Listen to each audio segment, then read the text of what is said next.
Hi everyone, today we'll be going over the specific changes of the new motor glider. Let's check it out. First, the new motor glider comes with pitch assistance. What this means is that during takeoff, once you reach a certain speed, it will automatically climb and achieve liftoff. Once airborne, tap to accelerate and slide the wheel back at the same time to travel along the ground. Next, let go of the throttle during flight and the glider will maintain its altitude while gradually reducing its speed to 60 km per hour and engage autopilot. Sliding the wheel forward during flight will cause the glider to pitch up and ascend, and sliding the wheel back during flight gradually pitches the glider downward to approach the ground.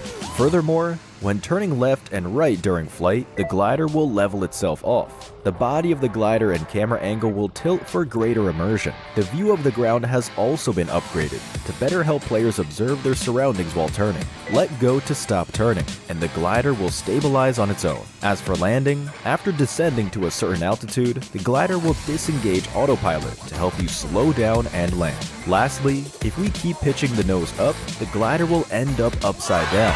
Flying upside down will cause the glider to enter an automatic descent, making it much harder to control. It's a real test of skill. So, the new motor glider is now easier to control for better playability, with greatly improved user experience. We're sure you'll have a great time with the new motor glider. That's all for now. See you next time.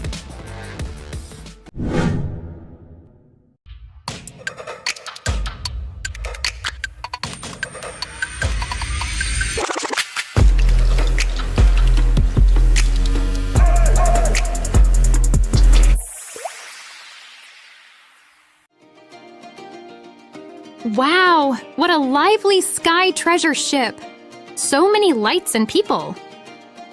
Yeah, every shop is full of color. Let's look around. Welcome to the Golden Moon Cloud Market. Haha! You can light the ship's magic lamp each day to get Paradise tokens. During certain periods, there will also be a lucky box drop. The Sky Treasure Ship contains loads of great gifts. Come peruse the various stores and go home with your bags full.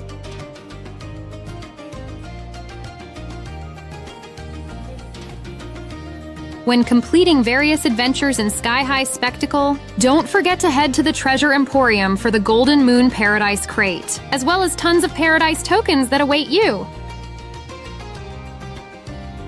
Join a new round of popularity battle. Work together with your friends to unlock the 1001 Nights lobby theme, moonlight background, and other great Golden Moon gifts. Happy 6th anniversary! Here! Not only can you revisit your past year's game data, you can also play a 6th anniversary exclusive target shooting minigame. Head to World of Wonder to check it out. While playing, you can redeem the 6th anniversary theme song as well, the Palace Musician set for free. Awesome! Choose your exploration path onto the Sky High Spectacle Nimbus Islands. Collect your discoveries as you go. Spend more Paradise tokens to aid you in your treasure hunt. What's this? Wow! A secret shop! During the event, purchase items recommended by the genie at discounted prices. You'll also receive additional surprise gifts. Huge discounts up to 80% off. Come have a look.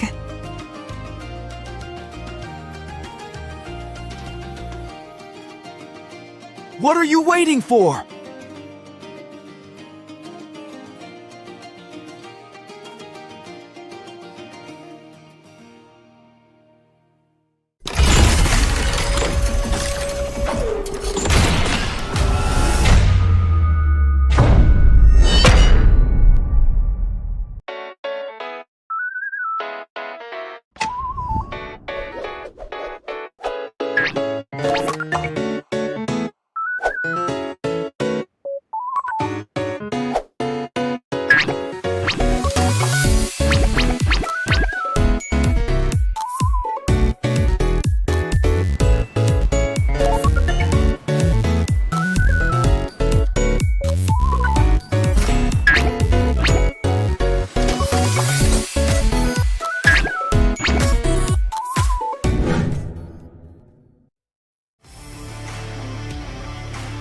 Hi everyone! After the last video, I'm sure you already have a basic understanding of the game. Survival, competition, social interaction, and easy-to-pick-up controls, these are what sets PUBG Mobile apart. First, as a battle royale game, survival is of utmost importance. There are multiple maps to play on, and each map is unique. Players can come up with different survival strategies for each map. Besides the blue zone mechanics, this is a completely open battleground. It's free of restrictions. Use your imagination to eliminate enemies and become the last one standing. Combat is also one of the core traits of PUBG Mobile. We have all kinds of weapons available. These weapons let players battle in any environment. You can be a sniper or storm the front lines with an assault rifle or shotgun. Furthermore, there are also protective gear, consumables, items, vehicles, and more. The comprehensive supplies available ensure a fulfilling combat experience. Our game has multiplayer modes with teams where you can invite friends to play together. Enjoy the thrill of PvP battles. Come up with strategies with teammates, find items for each other, and take up complementary positions. Try to make it to the end together. You can also go at it alone and carry yourself to victory. Lastly, we also have some simple tutorials for beginners in the game. There are no prerequisites, and they're super short. Learn how to play in a flash. We're still planning to release more guides detailing all kinds of neat tips and tricks to help players quickly familiarize with the game. Becoming a skilled PUBG Mobile player is super simple. Boot up the game and play now.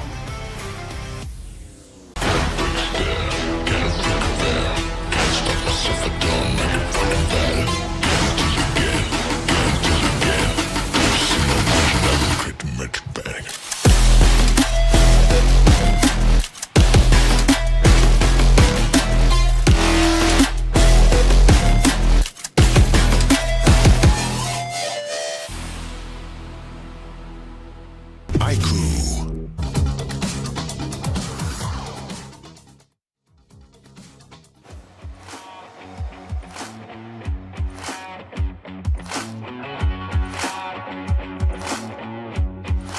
Hello everyone, welcome to the 2024 PMSL SEA Summer Week 3. And today is the last chance day. I'm here with MORPH team. Say hi. Say hi. Hello. Your team are quite new in PMSL. What are the key strengths of your team roster? How do you maximize their potential in match? Oke, bisa dibilang anak-anak MORPH itu barulah di pentas PMSL ini. Apakah bisa dibilang kekuatan mereka dan bagaimanakah seorang Zai ini memaksimalin potensial mereka di setiap game? Mereka bisa dibilang baru, tapi pengalaman mereka udah cukup lama bermain di PUBG. Potensial mereka yang bisa dikembangin mungkin saling percaya aja satu sama lain karena kita teammate. Intinya saling percaya aja.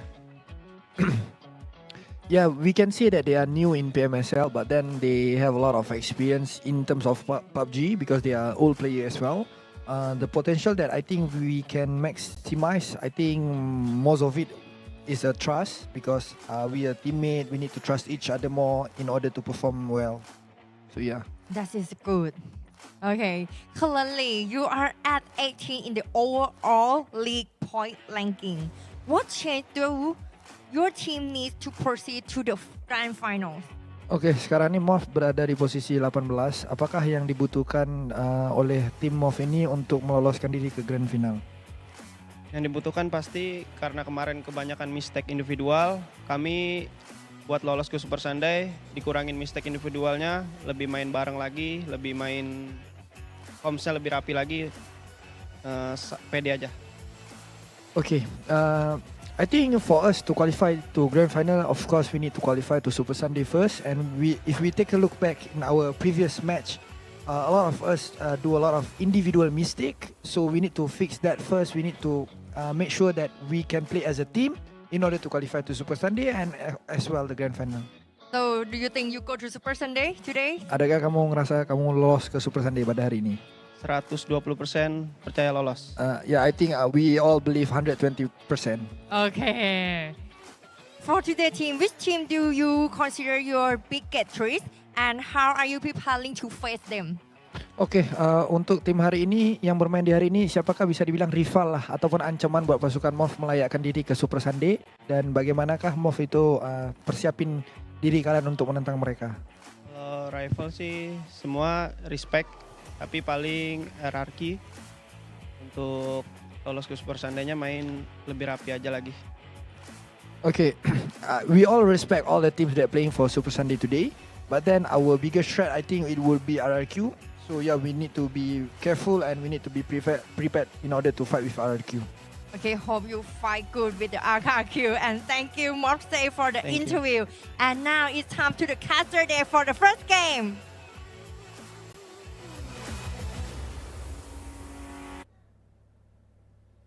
And it is crunch time here for the teams. Welcome back, ladies and gentlemen, to the Saturday show. This is the PUBG Mobile Super League Southeast Asia Summer 2024. Together with us, your storytellers. My name is XERXIA, together with the wonderful Juju. And today will be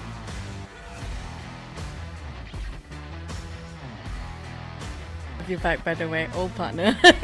Speaking of which, you missed a lot of goddamn good actions. We had such incredible circles. And not just that, for the side of GEEK fam, they scored chicken finally. Now it's down to only YOODO 02, Team Secret and Roy didn't score any yet. Maybe today would probably be the day.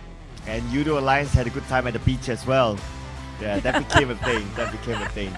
Yeah, even though I wasn't at the desk, but I still got like messages from a certain someone. So, I think we know who. Yeah, we know who. But we won't know who yet, who will be in the Super Sunday, because like the points are pretty close at the borderline 8. Now, speaking of the overall rankings, which will be carried forward to today's last chance stage, there's also something perplexing for XERXIA, because if they didn't make it through today, it's going to be their first ever Super Sunday. They won't be part of it. It's going to be the first Super Sunday they will be missed. And also there are so many teams you mentioned about the borderline when it comes to the overall league points. There's a stack there, literally like around 5 to 6 teams cannot afford to lose this Super Sunday.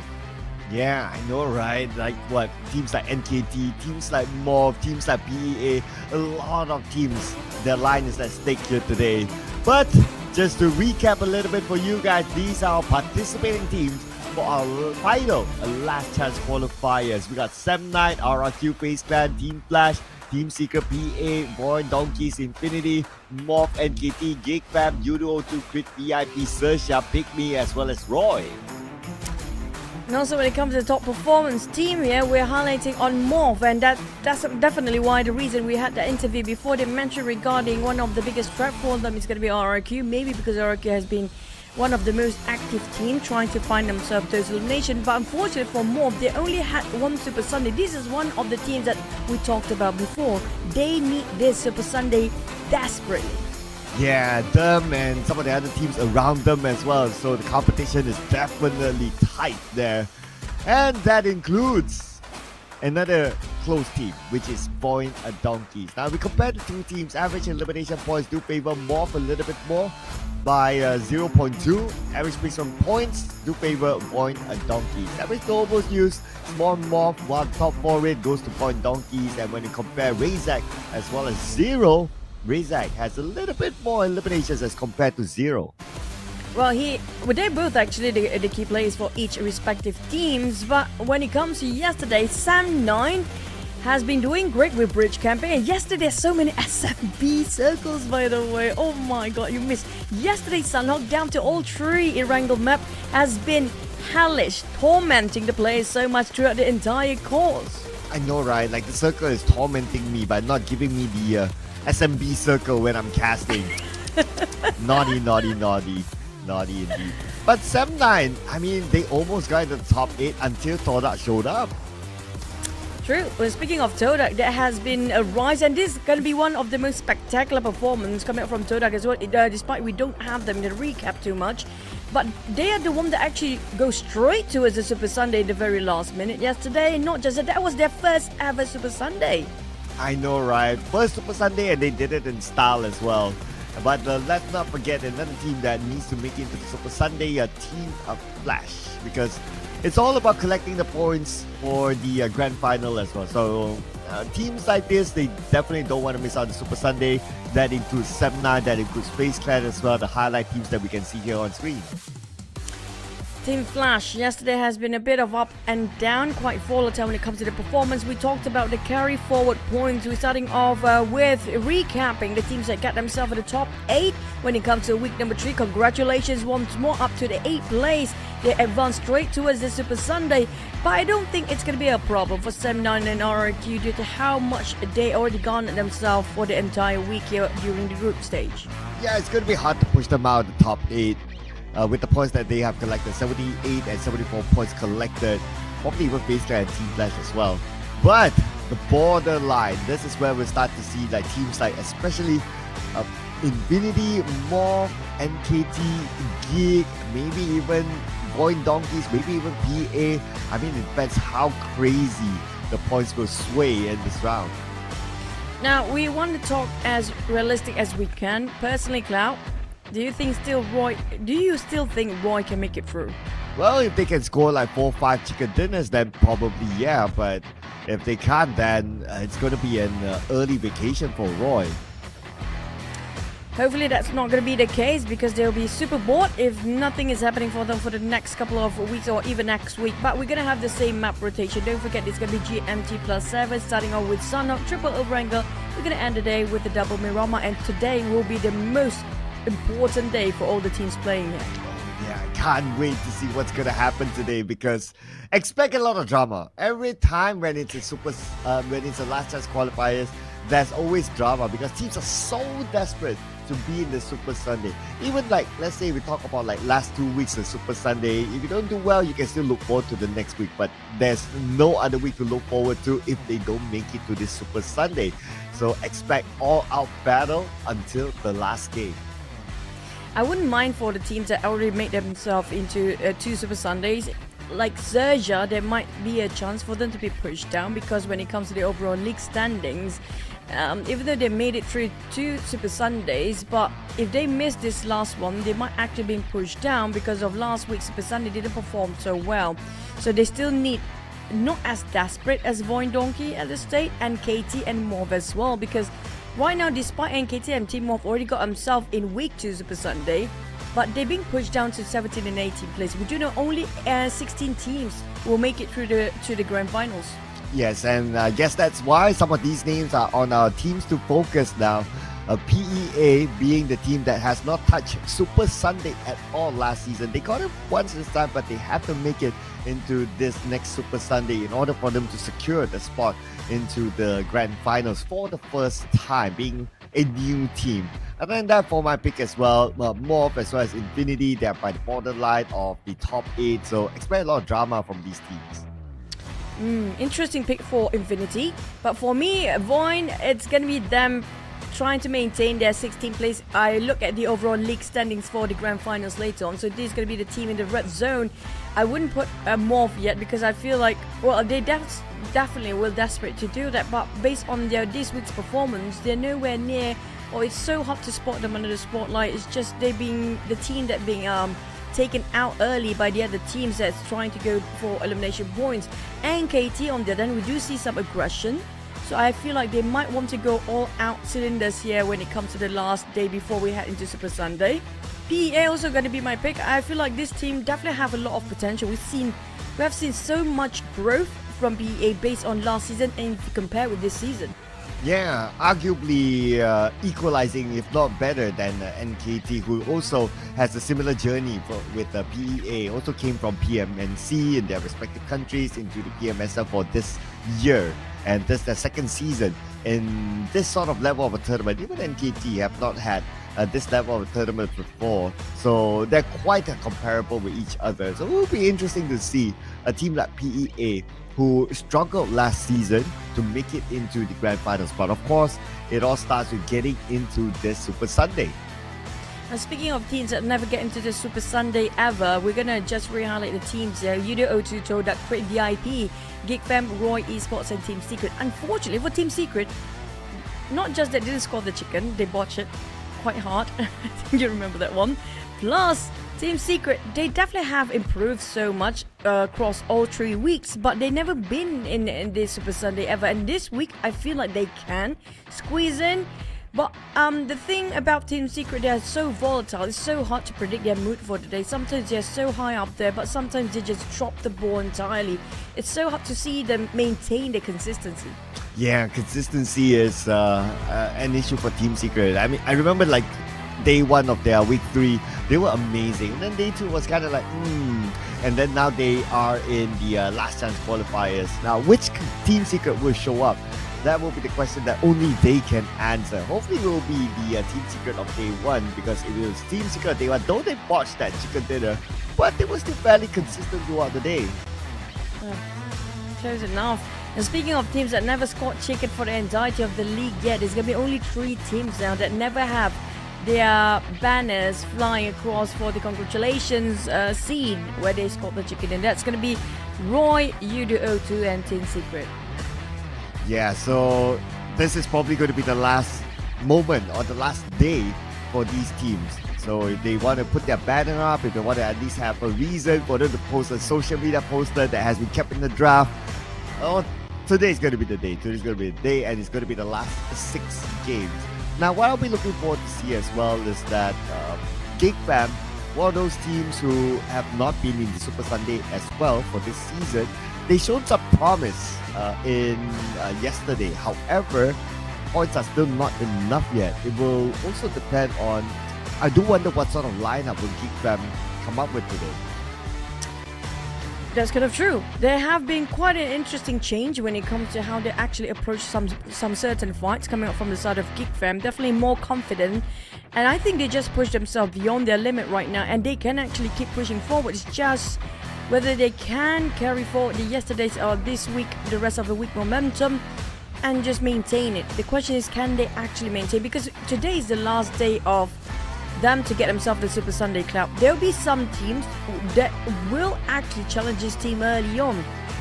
Yes, and of course we're going to start off with Sanhok. If we talk about challenging early, that often happens inside of being a small map.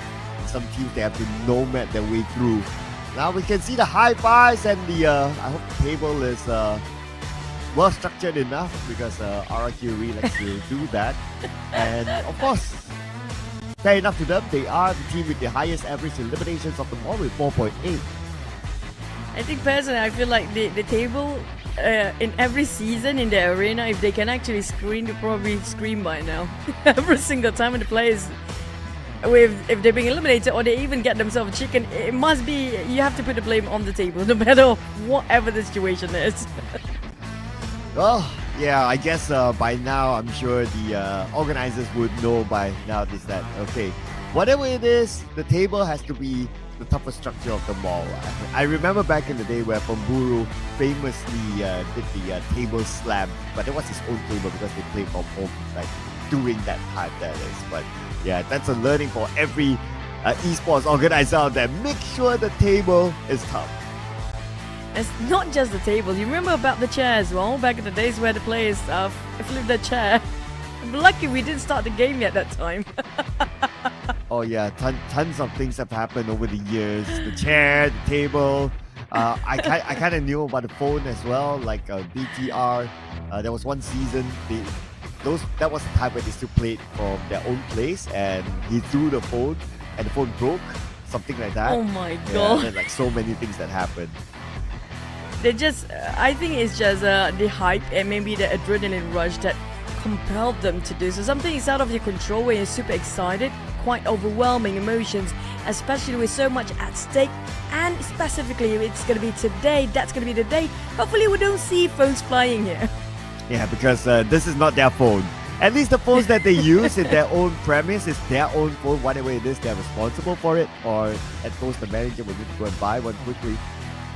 But yeah, I hope they don't do that, because it's not the place to do it. But it is the place to battle.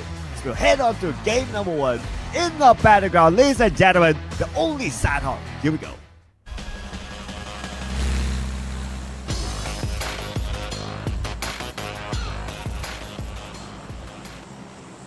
Just to recap about the entire day of yesterday. Everything started off with Sunhawk having weird circles, unusual rare endings, and that's where even Irangas follow pursue when it comes to those odd circles as well. Yesterday we had slightly around Camp Charlie bridge, almost a bridge circle, but hopefully today is going to be kinder for the teams because it's so crucial for them today. They don't need the circle to make it even tougher challenge for them. So starting off their final day of the week here before we get into the Super Sunday. Well, you asked for a challenge. We're going to see a challenge between Roy as well as RRQ. The number 2 team versus the number 16 team. Now, we've been based out of those stats, then RRQ has a chance, but sometimes it's all about the starting loot and who gets first knock, and Ballard gets the Benko.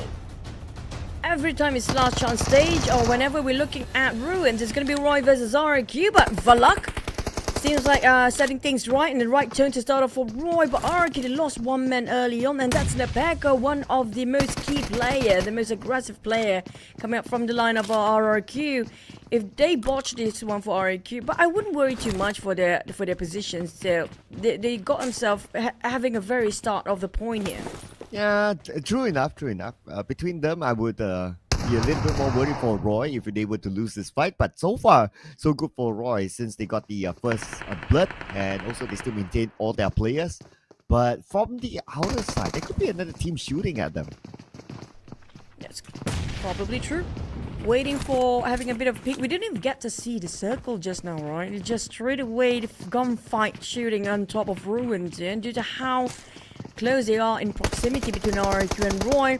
But for Roy, they're splitting themselves into second floor. Only Noah on the ground floor here. But the rest of RRQ, they're pretty much inside and indoors. You talked about another team. We can see a glimpse. And that's going to be green, dark green color. Who might that be? Oh, we'll find out soon, ladies and gentlemen. Right now, it's still between these two, with RRQ knowing that they don't have the manpower against Roy. So now they're the ones playing a little bit more passive.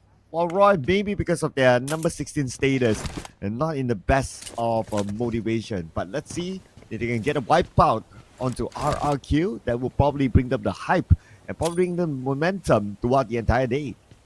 But at least I love the fact that they're starting off with a different mindset to the climb. They just show how much fight they have in them still, despite it's going to be a tough climb for them for the entire day to just push up to the top 8. But it's definitely doable. But they have to have excellent performance since the start here, including Sunhawk. Here we go, spray through the smoke. Good attempt there by Valak, but nobody is there. Still a stalemate between two. Now, what's going to be interesting is that Jiminy has the DBS. Okay, this is going to be the perfect weapon in this sort of scenario. While we wait for action to happen, we move forward to Team Secret now. Fighting against YOODO 2, and they seem to have won the fight by taking out AB. Yep, YOODO 2, they like to split themselves way far apart from each other early on. Quite questionable still. They've been doing the same thing, the same rotation like they did in week number 2 and even week number 1. But for Valak, he's on fire, but he's trying to just clutch it down. Couldn't make it through. It's going to be a 1-to-1 trade if nobody actually just revive on Valak. Yeah. Oh no, could this be a comeback here by RRQ onto Roy? Break their hearts. Number 1 is taken out. Now it's 3v2. And the members of Roy not moving. With the TPP, Asa tries to gather information. And now they will get the next one. One more to go for Roy. Looks like Roy is falling apart. Jiminy, 50% of health left, 10% of health. Make that 1% of health. Jump shot onto Jiminy. And that is the end of Roy. Roy, how did they lose that? They had a good start. They had the numbers, but still, they lost it against RRQ. Hesitance is the question there. They were overthinking themselves when they had a good start. Even got themselves weapons way before RRQ just now.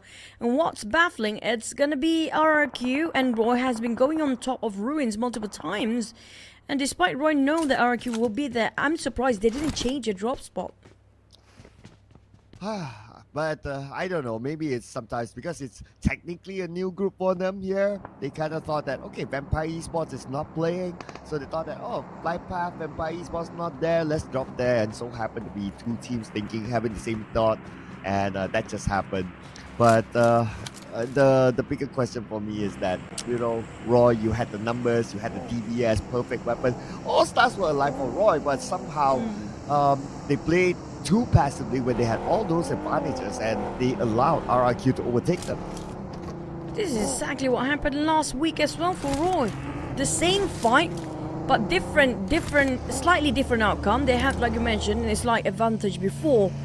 But the moment they got that knockdown, they got the execution, they just kind of hold themselves way too much. They should have just gone and go for it, but due to the corners, they're kind of hesitant for a bit. But hopefully that's going to be a mistake that will be rectified by Roy later on. They cannot afford to lose early anymore after this map. They have to be on top, best performance, starting off Erangel. Oh yeah, they definitely cannot afford to lose any more rounds after this. If not, it'll probably be an early exit for them. The only team still not even meeting at least 20 points so far, and with this early elimination, they only managed to gain 1 point. So it's truly back to not only the drawing board, this is back to the, I don't know, LED board or something. Give them a bigger screen because they need that to fix whatever that is supposed to be fixed in the next round. Now, I can assume there will be some major overhaul for Roy probably in the next season, hopefully, or just have to go some sort of bootcamp or something and just work things out. But speaking of the other teams, you don't have any more skirmish other than Roy versus RRQ early on, that giving a lot of points to the side of RRQ, 4 in the bank, their highest score for now since nobody else is taking action. But last time we saw, wait, never mind, Crit VIP, YOODO 2 in shambles, 1 by 1 by pick off here. What's happening to YOODO 2? From Team Secret to now Crit VIP, YOODO 2 only has 2 players left. So probably going to be a passive round for them for the following rounds. Okay, so we can see that Jumper is on the other side together with his other teammate Kid. And Crit VIP is still on the high ground of Cave together with Team Secret on the other side. Circle-wise, I believe this could be a southern circle. That's why we see a lot of teams really wanting to take Cave as their checkpoint. Probably Camp Charlie again, or even Pine None, but we're going to have to wait and see. Yep, it's going to be... If it's Cave, it's going to be super interesting. It's going to be so much fun because a lot of teams are trying to hide in or might have some slippery moments, accidents down there. But we did have this kind of circle yesterday as well. We ended up right around Camp Charlie or the outskirts of it. If that's going to happen again, it's going to be tough for the players here today.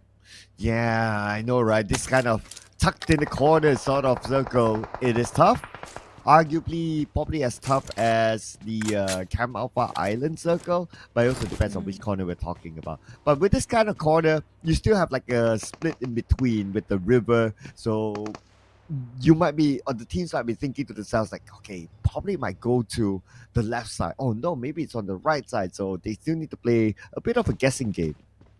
True, there's going to be a lot of choke points, and also speaking of which, a lot of teams will want to rotate as early as possible, trying to avoid themselves being gatekept by the other team, so try to thin out the crowd while marching towards the safe zone. But GEEK Fam versus M9.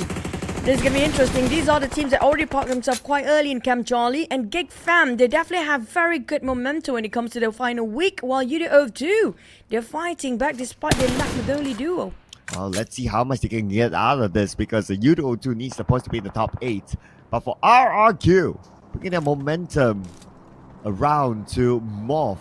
I took it out of Flippy, but so far Flippy is not eliminated. It could be a long-range knock.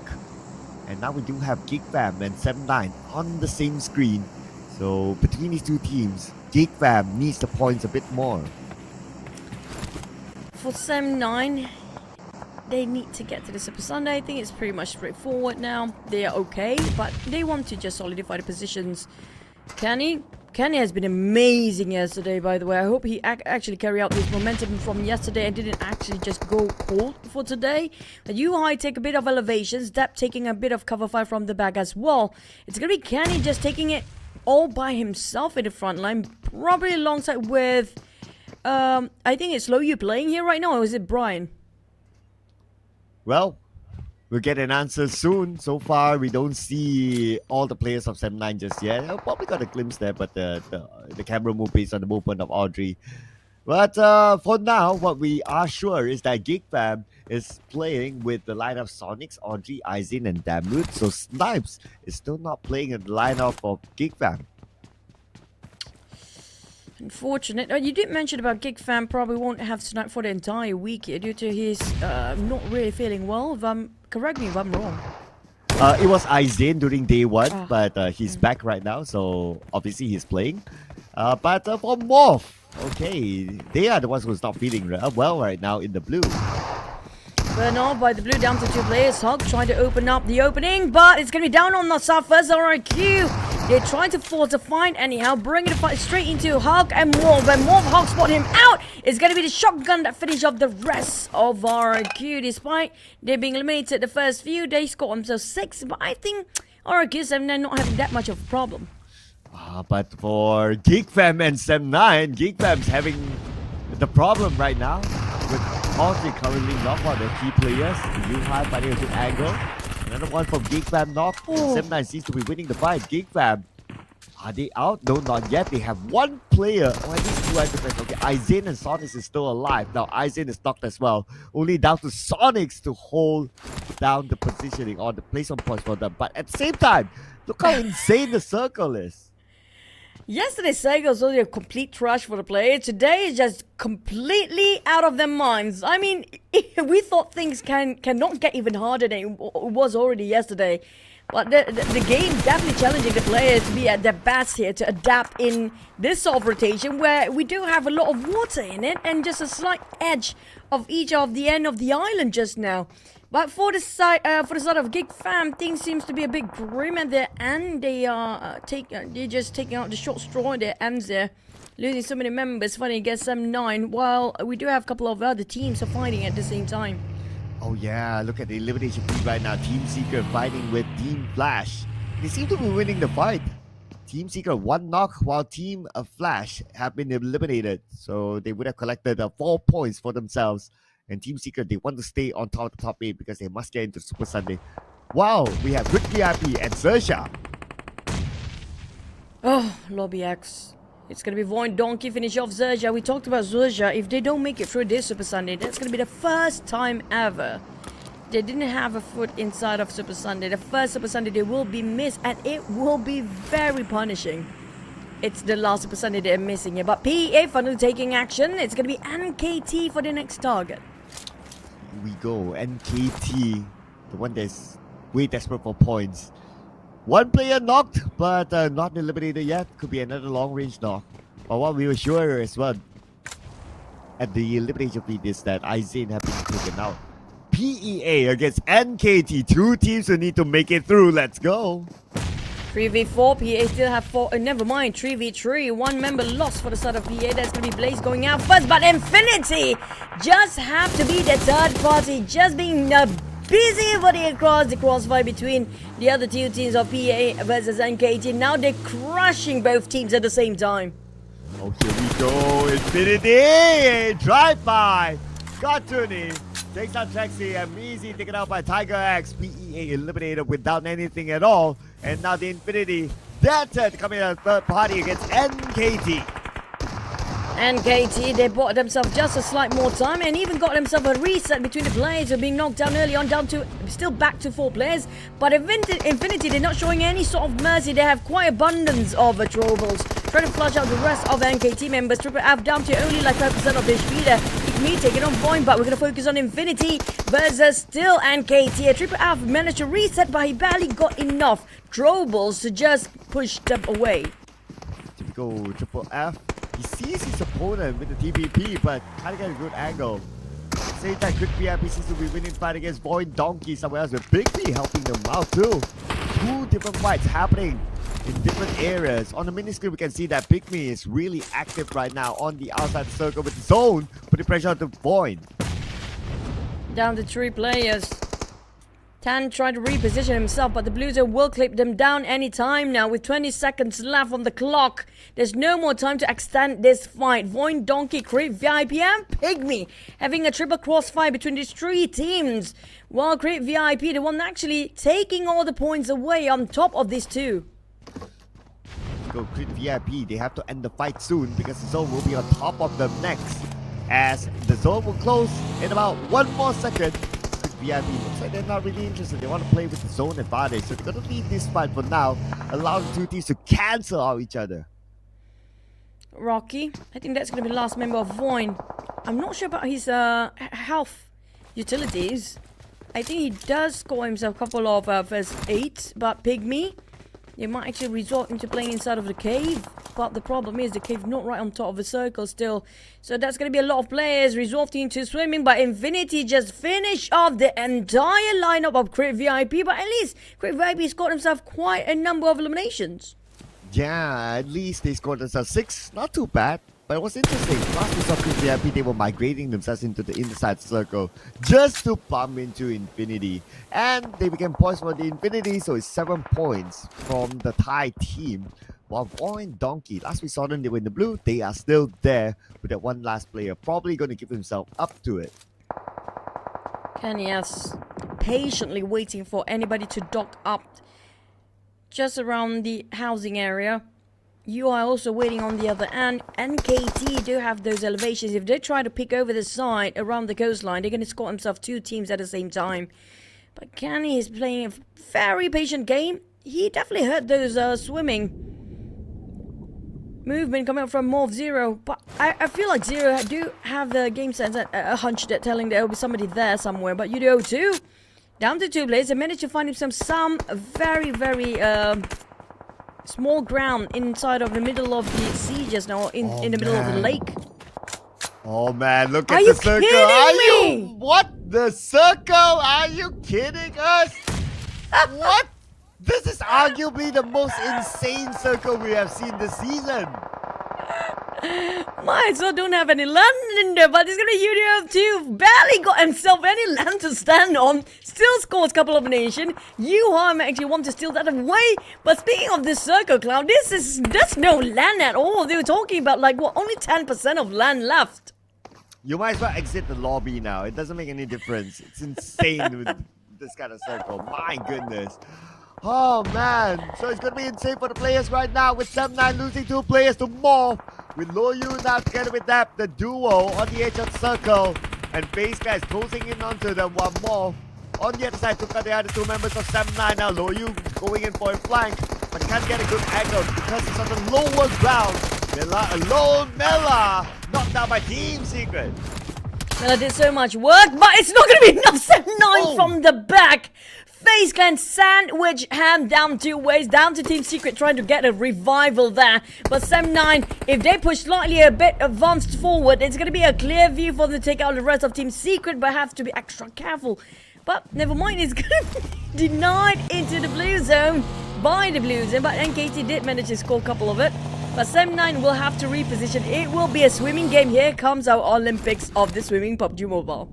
The moment they went to the water, at least they're in the circle. So time still bought by 7-9. Only at stage 5. Oh my goodness. Sonics for GEEK Fam is still alive with 6 teams left. So he's starting to collect placement points as well. So Sonics have to stay as quiet as possible. We had foldable bikes. I don't think we have foldable boats. Maybe we should have.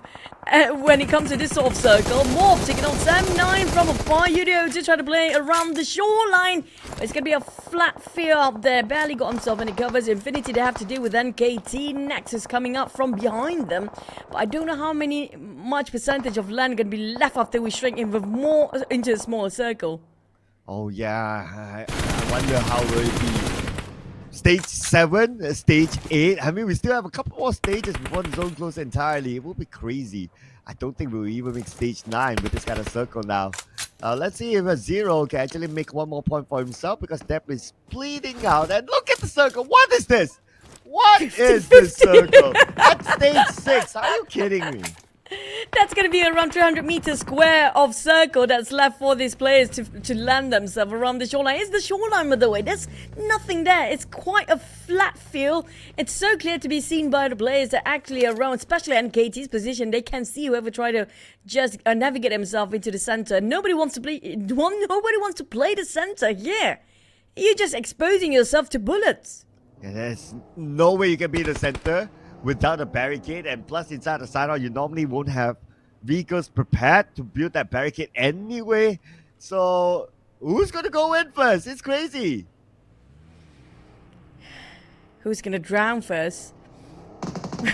I thought we're done yesterday, but we're not done yet. 9 eliminations for the side of Infinity, by the way. If they can hold their ground, they're going to add another 4 eliminations up here. We're down to only 4 teams, and KT versus Infinity. Senna and MORPH, good luck swimming, but it's going to be a war between these 2 teams.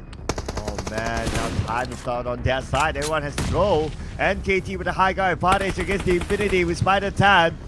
Right on top of them, the God on the other side, cooking up his nade.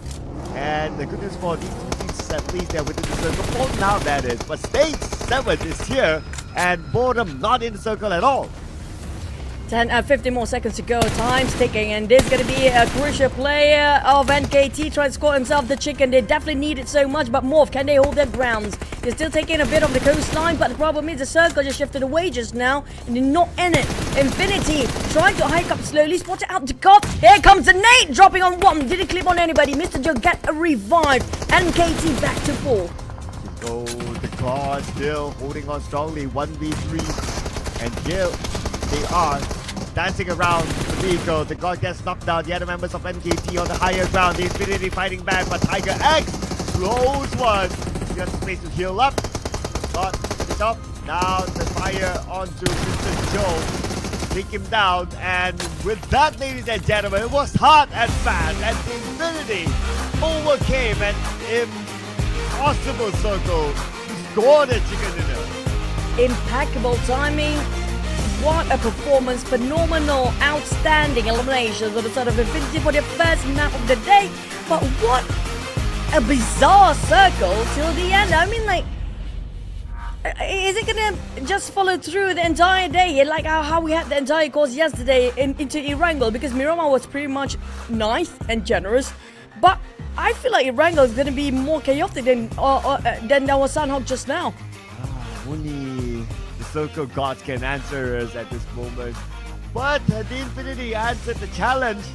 So they got themselves, let's see here, 15 eliminations in total. That's 25 points for insane circle like this. Man, you gotta give hats off to the Infinity for doing it. Well, they're bulldozing a lot of teams coming out a bit later than the rest of the team, but there's gonna be the imposter. But we do have Tourniquet. Well, if you, not the OG, but if you close it now, you're still gonna have the same aura and maybe better performance here. With Infinity, Tourniquet scored 623 damage, 36 damage received. He definitely got himself a invisibility cloak. Oh yeah, I know, right? 36 damage received, and of course maximum survival time. Perfect for him. But here we go, the match recap here. Other than the Infinity, of course, MORPH has to be up here as well. Team Secret, and surprise, NKT, who scored a second place finish, is at number 4 this time. We'll look at the scores in a little bit more, but gotta be impressed with MORPH as well, because they had a full squad time of 8 minutes 42 seconds, but they can still score these amount of points.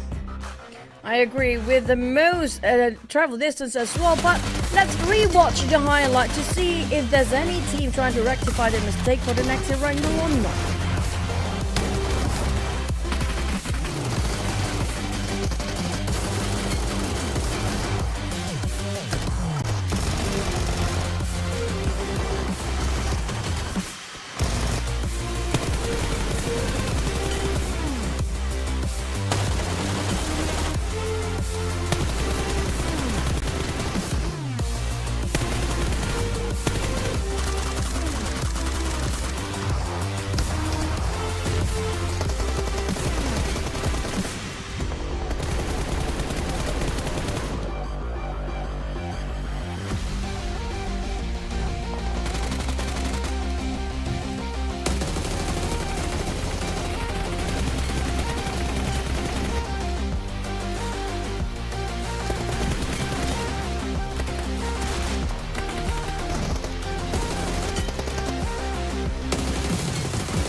Well, it's not like the Infinity had an easy circle from the start. They had to go chasing it. But that chase brought them 25 points in round number 1, followed by MORPH. With their 7 eliminations, they got 12 points. Team Secret, 8 eliminations as well, brought them 9 points. And that's why they are above NKT with only 2 eliminations. Despite them getting in second place, they only gained 8 points in total. This might be Team Secret finally start to realize they still can get into the Super Sunday. They are very close to it indeed. And speaking of which, if they make it through for their first ever Super Sunday and they score big tomorrow, it's going to be a game changer for all the teams that try to get themselves the grand finals. But unfortunately for XERXIA, this will be detrimental because we do know that XERXIA pretty much need the points down there. They are at the very bottom of the bottom 3, whilst PA might actually slowly being pushed down as well. Yeah, at least the last we saw PA, they are within the top 8. And I do agree with XERXIA because they are at the bottom 3. So they definitely need the points as compared to PA. And looking at the overall, so PA is still safe within the top 8 as of now, that is. But the competition definitely will heat up, especially with this kind of performance by the Infinity from number 8. It pushed them up to a second place. True, that's a big push coming up from Infinity. If they keep doing this, I don't think it's a problem for them to get in tomorrow. But the team that we should concern about, Roy especially, they only scored themselves 1 point just now. PIGMY, will they gonna miss this Super Sunday? They are in the same boat as XERXIA. Creep VIP never been to the Super Sunday yet. Same goes for GEEK Fam and YOODO too. Yeah, at least this round Creep VIP they scored 6 points, so kind of look like they are still trying. Now, how far are they from the top 8? Well, with the 5 more games to go, it's still chaseable. But let's compare Zero and TourneyK head-to-head here. With TourneyK, 5 eliminations, 0-4 eliminations, but Zero did a little bit more damage as compared to TourneyK, 653 versus 623, while Zero, a bit more team contribution, also assists as compared to TourneyK. But yeah, if you can come up with the eliminations, nobody will fault you. Yeah, but on the side of Zero, unfortunately, they just caught himself in a crossfire just now over aggression display early on, just bite them back in the back. But for Infinity, while we don't blame this sort of damage output, we don't see like the usual standard over 2,000 up to 1.8 for the 4th place. Maybe because of the circle is one of the biggest factor. But Creep VIP, RRQ Team Secret, and the Infinity just displayed that they want to get eliminations. That's going to be the objective for the day. Yeah, so eliminations. That means teams are having a crunch time to move on to the Super Sunday. And if you just joined us, ladies and gentlemen, the Infinity just got their chicken dinner in a bizarre circle. It's worthwhile to look back at the previous round to see what we mean by how bizarre can a bizarre circle be.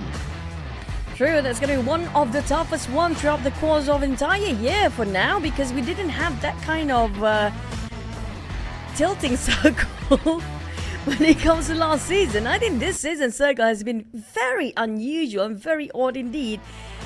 Pretty much feels like the circle's been broken for the past few days, especially yesterday, and it just followed up through today as well. Now that's going to be interesting if the same sort of circle awkward rotation is going to be in this next map or throughout the entire course of Wrangle. Well, it'll be fun for us, of course, and not so fun for the players. So I would take fun for us over the players anytime. It's like, yeah, they can play whatever circle it is, as long as we get entertained, who cares about them? We want to be entertained. You want to be entertained, so let's get the top circle. Come on. But it's their life on the line, man. It's their career. Their lifetime career will be just put at stake based on what the circle feels like for today. That's mean. That's brutal. Well, since when you weren't, right? So, what changed? I wonder. I guess I've been missing something yesterday. Yeah. But, well, at the end of the day, of course, it's not our call. Although sometimes people say, back in the day, people say, oh, casters control the circle, casters control the start button, and everything else. I wish I do control the circle, You know how much fun I would have with the circle if we had power over it? Sorry to disappoint you guys. We're not that mighty and powerful. We can't do anything. We just talk. We can't even have a control over whether the game gonna start or not. We don't literally have no control over anything. That's just how sad our lives are when it comes to shoutcasters. But speaking of which, next Erangel map, we talked about how crucial it is for Roy to just gain their points. I do want to see the teams that didn't make it through the past Super Sundays, week 1, week 2, at least have a taste of it, just for the last one, you know? Yeah, I know, right? 5 more games to go. Oh man, I mean, if they could do it, honestly speaking, they could have got it at least one, just like how Todak is, right? You get one, or yeah, and you get yourself the momentum and all that, that's cool. Or if not, like, I think Quick VIP is another good example, right? Like, you get one, at least you get a poster of whatever it is you have scored the chicken dinner before. So that's something to take home with. Roy, I mean, based on the Sanhok match, the Ruins fight was kind of disappointing for me.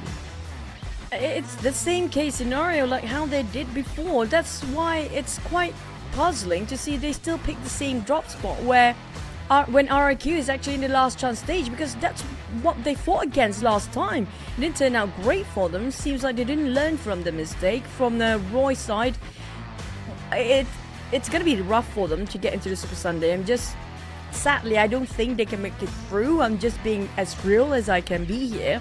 But at least finish off with 1 chicken for the entirety of the league. At least 1 chicken, whether it's later or now or for the next wrangle. At least just got 1 chicken, you know. Well, if I want to be fair to Roy, they had the good start against RRQ. They knocked out Nabeko, took him out, and they had 3v4. It was whatever happened after that just went like, oh, okay. Hard to explain. And I guess this will be a good moment to put out, like, I would like to see an interview with a member of Roy based on whatever happened earlier. I don't think they can even talk at this point. I feel like they just lost. They definitely had some fight early on when they took down the Peko as a knock. But then nothing else happened afterwards. And unfortunately for Roy, it seems to be snowballing. When they having a rough start of the day, it was snowballed the entire day. I just really hope that's not going to be the case here for Roy. Just trying to bounce back regardless of whether they make it through to the Super Sunday or not. Just show us what they're capable of. We haven't seen their best yet, never once. Well, yeah, it's hard to find good moments with Roy. So yeah, 5 more games to go potentially. Like what you say, is going to be their last day, and this will be pretty much potentially as well the last moment for us to see them play this season before we come to the next. So Roy gotta really bump it up here. At least give it back to the fans. What I always say, even though you don't have a chance to move on to the next stage or something like that, at least you remember the fans that come here to support you, and also your other compatriots from the same country who also said the same about supporting Roy to move on to the grand finals. At least give it back to these people who truly care about the team. I am here for Roy. I definitely here for Roy. I want to see them bounce back and show us that, hey, you know what? It's okay. We're a bit later than the rest. We seem to be a bit of a late bloomer, but we still have what it takes to push ourselves in the very last minute. It's the spirit that we want to see here. Oh, yeah, just like what the GEEK fam right now is facing. They're in good spirits here. Although that round earlier wasn't the best, but they still got a good amount of place and points. Anyway, the fight's not over yet for all these teams. Let's head on to Erangel.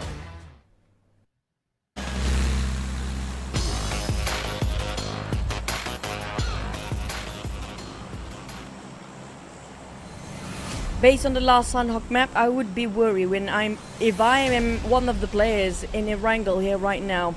Very right side, heavily favored eastern side flight path as a start, but it's down to the circle. Yesterday, we followed through a lot of SMB, double SMB circle.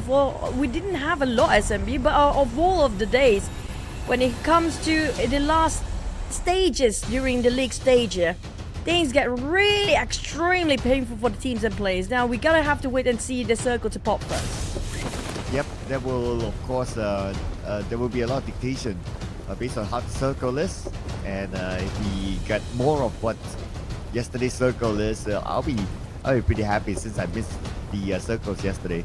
But what we will not be missing is going to be Vampire Esports since they're not playing, so we won't see that sort of nomadic move by them. That means that will allow Starboard to be open for any team that wants to drop there. And PEA, they're a fan of dropping at the corner of the map. So with this kind of flight path on the right side, probably PEA is going to go to Starboard and YOODO to Saverni. But they might clash early on trying to find themselves the vehicles, or PA land themselves first. But we do have first blood coming in. Roy, they're fighting back. I'm loving this. This time it's going to be NKT versus Roy, but we do have Generous Circle. Thank God. It might be Yasnaya Poliana Circle here, but we almost had a similar one as yesterday. It might be an urban warfare. Well, hopefully they'll be able to maintain their momentum, because the last time we saw Roy getting a first blood, they got eliminated right after.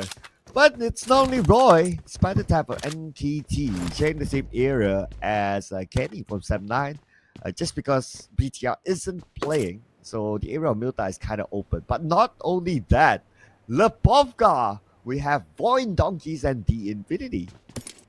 The Infinity had a huge run just now. How much did it score again? 14 was it? Around there somewhere. It's in the teens definitely. And they definitely still have the adrenaline rush. It's morale boosted for their side.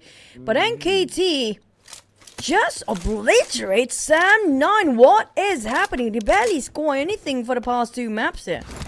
Yeah, though, of course, if I want to be positive for 7-9, I mean, their points are pretty healthy up there, so they can afford to lose a couple of rounds.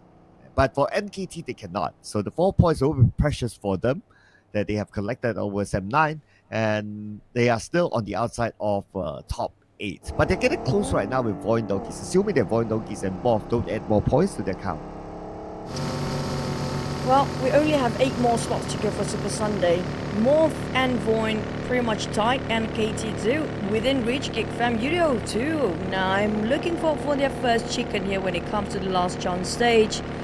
Up to probably to XERXIA, I think it's still doable and pushable for them to get themselves the top 5 even, as long as they keep it consistent. We're talking about survivability is going to be their main priority. Eliminations, it depends. If they got their opportunity, why not? If they can just survive long enough to be in the top 8 and start engaging, that would be the best case scenario. Ooh, but is it the best case scenario for VOIN or the Infinity now? Because both of them look like they have their own advantages based on how they position themselves within or on the outside of the circle. But we'll get to see the answer a bit sooner or later, because the zone will start to close and they'll be one of the teams to feel the wrath of the blue if they're still on the outside. And Roy, make it a go. We haven't seen Roy players like you do see some engagement, especially early engagement. They love early fights so much, but when it comes to after they're done with early engagement, they seems to be cooling down a bit. If you compare with the other teams that are rotating super fast, it's very different. But Mr. Joe, well, Mr. Joe. Well, it's not only Mr. Joe, we do have a replay here between NKT and 7-9. Just as 7-9, when they want to collect the vehicles, Spider Tan got 3 of them. And the other member of 7-9 took out by the other teammates of NKT, and that's how they got eliminated. Ooh, what a flash. And now VOIN Max has been blinded temporarily. Well, Logan might spot him out. It comes to who get a better reflex. Responded in an instant, but not a minute to do so on the side of Maxius. VOIN start to be losing their members, surely. Down to 3 more players to go, but Tiger X need to have a bit of reset. Coming up from flank side, it's going to be a third player of VOIN Donkey. It's down to Razor. Usually Razor will be the first one to find an opening against their opponents. Let's see if Razor can do the same again, but hang that thought a second. PIGMY took 2 out of Team Secret. 2 players left. Okay, they are 14 points above the drop. So it's still not too bad of a gap for Team Secret, but they wouldn't mind getting more points. Back on the VOIN Donkeys now against the Infinity. Now, obviously, between the two, VOIN Donkeys is the team that needs more points, and the Infinity, they're pretty okay at this moment. So VOIN Donkey pressures on. True. The Infinity don't really in the dire need of points. Even the Super Sunday, they made it through for the first week and second week, but they definitely want to solidify the positions there just to get another Super Sunday. But Infinity will not try to let VOIN go away freely. They've been shooting from afar, but unfortunately it didn't connect. But punctured tires possibly. Rocky fought back, responded with an answer. But for VOIN, there's 3 players remaining, all in the same stack of 1 vehicle. They need to be extra careful.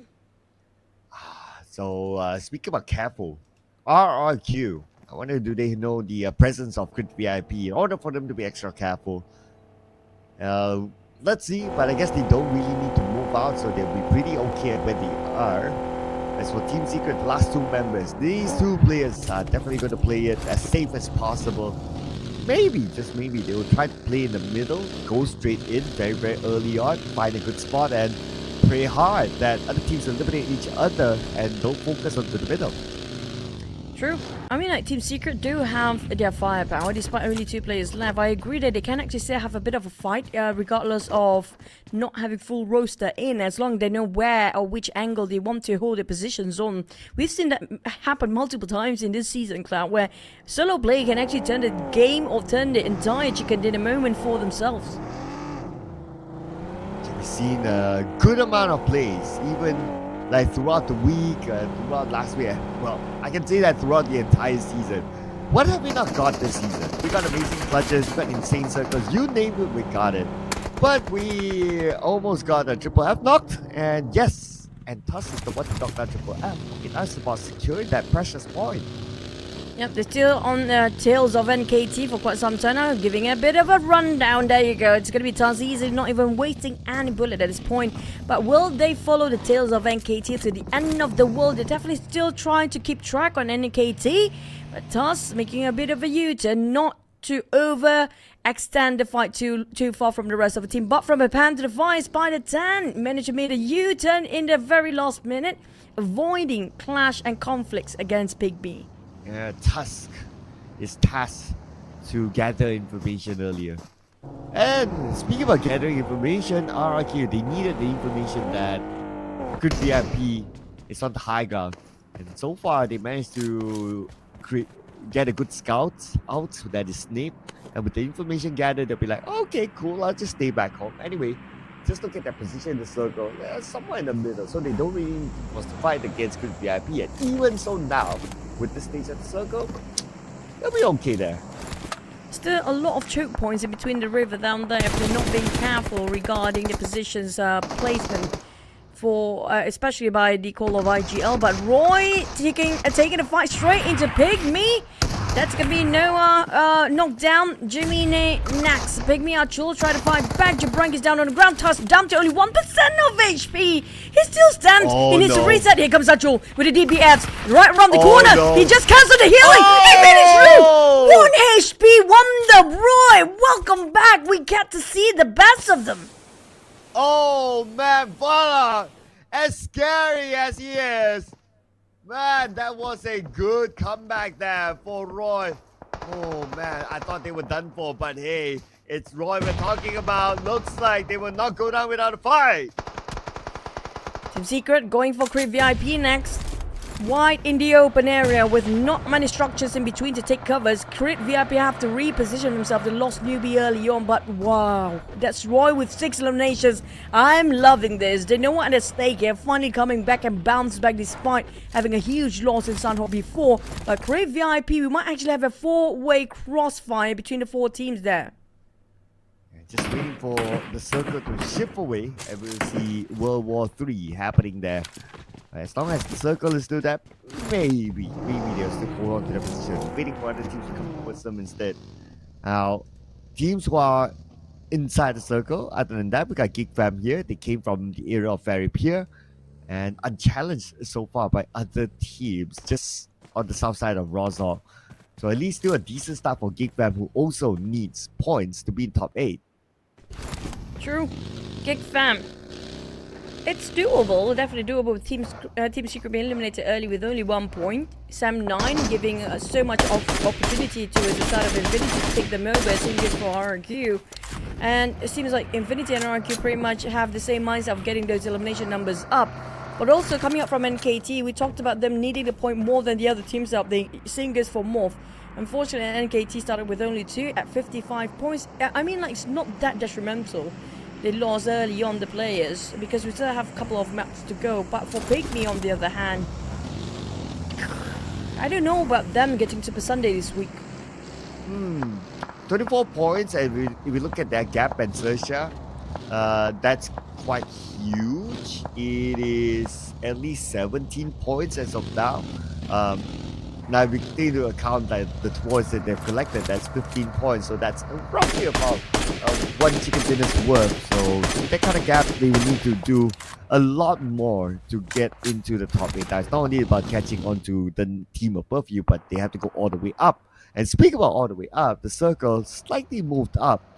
And guess who's still in the circle? Crit VIP is still there. PA as well, the only team coming up from the northern side. And last time we had the Circle Cloud, we do have the ending around Yasnaya Lake, where PA just taking on the northern side. They have nothing else to cover, nothing else to fight against. But Roy, unfortunately, I think that's going to be the front line, or was it the one at the back? They're being knocked down from afar. It's going to be Tusk. Is actually clutching up for the entire team with 5 eliminations by Tusk only. They definitely need to revive him back up. Oh yeah, Tusk, such an important player. Same goes for Gosu, an important player for Team Flash. But then again, looks like they're going to fight back against the Infinity now, trading 1 back each. But Tusk, like what you mentioned, took up by Mega Mind. So no key player left, at least. Or at least the key player taken out for the side of Roy. FaZe Clan happen to be engaging towards YOODO 2. I think they will finish off. I think it was Fredo being knocked down early on. Infinity, on the other hand, aggressively trying to flush out the rest of a Team Flash. Look at the nades flying over all across the map here. We do have another team, which is going to be NKT. Seems to be helping indirectly towards the side of Infinity, while Team Flash, the one that actually being mowed down by those nades, and they managed to revive on Gosu, so they're back to 4 players. But 2 teams eyeing up to the side of Team Flash. This is going to be difficult for them to get out.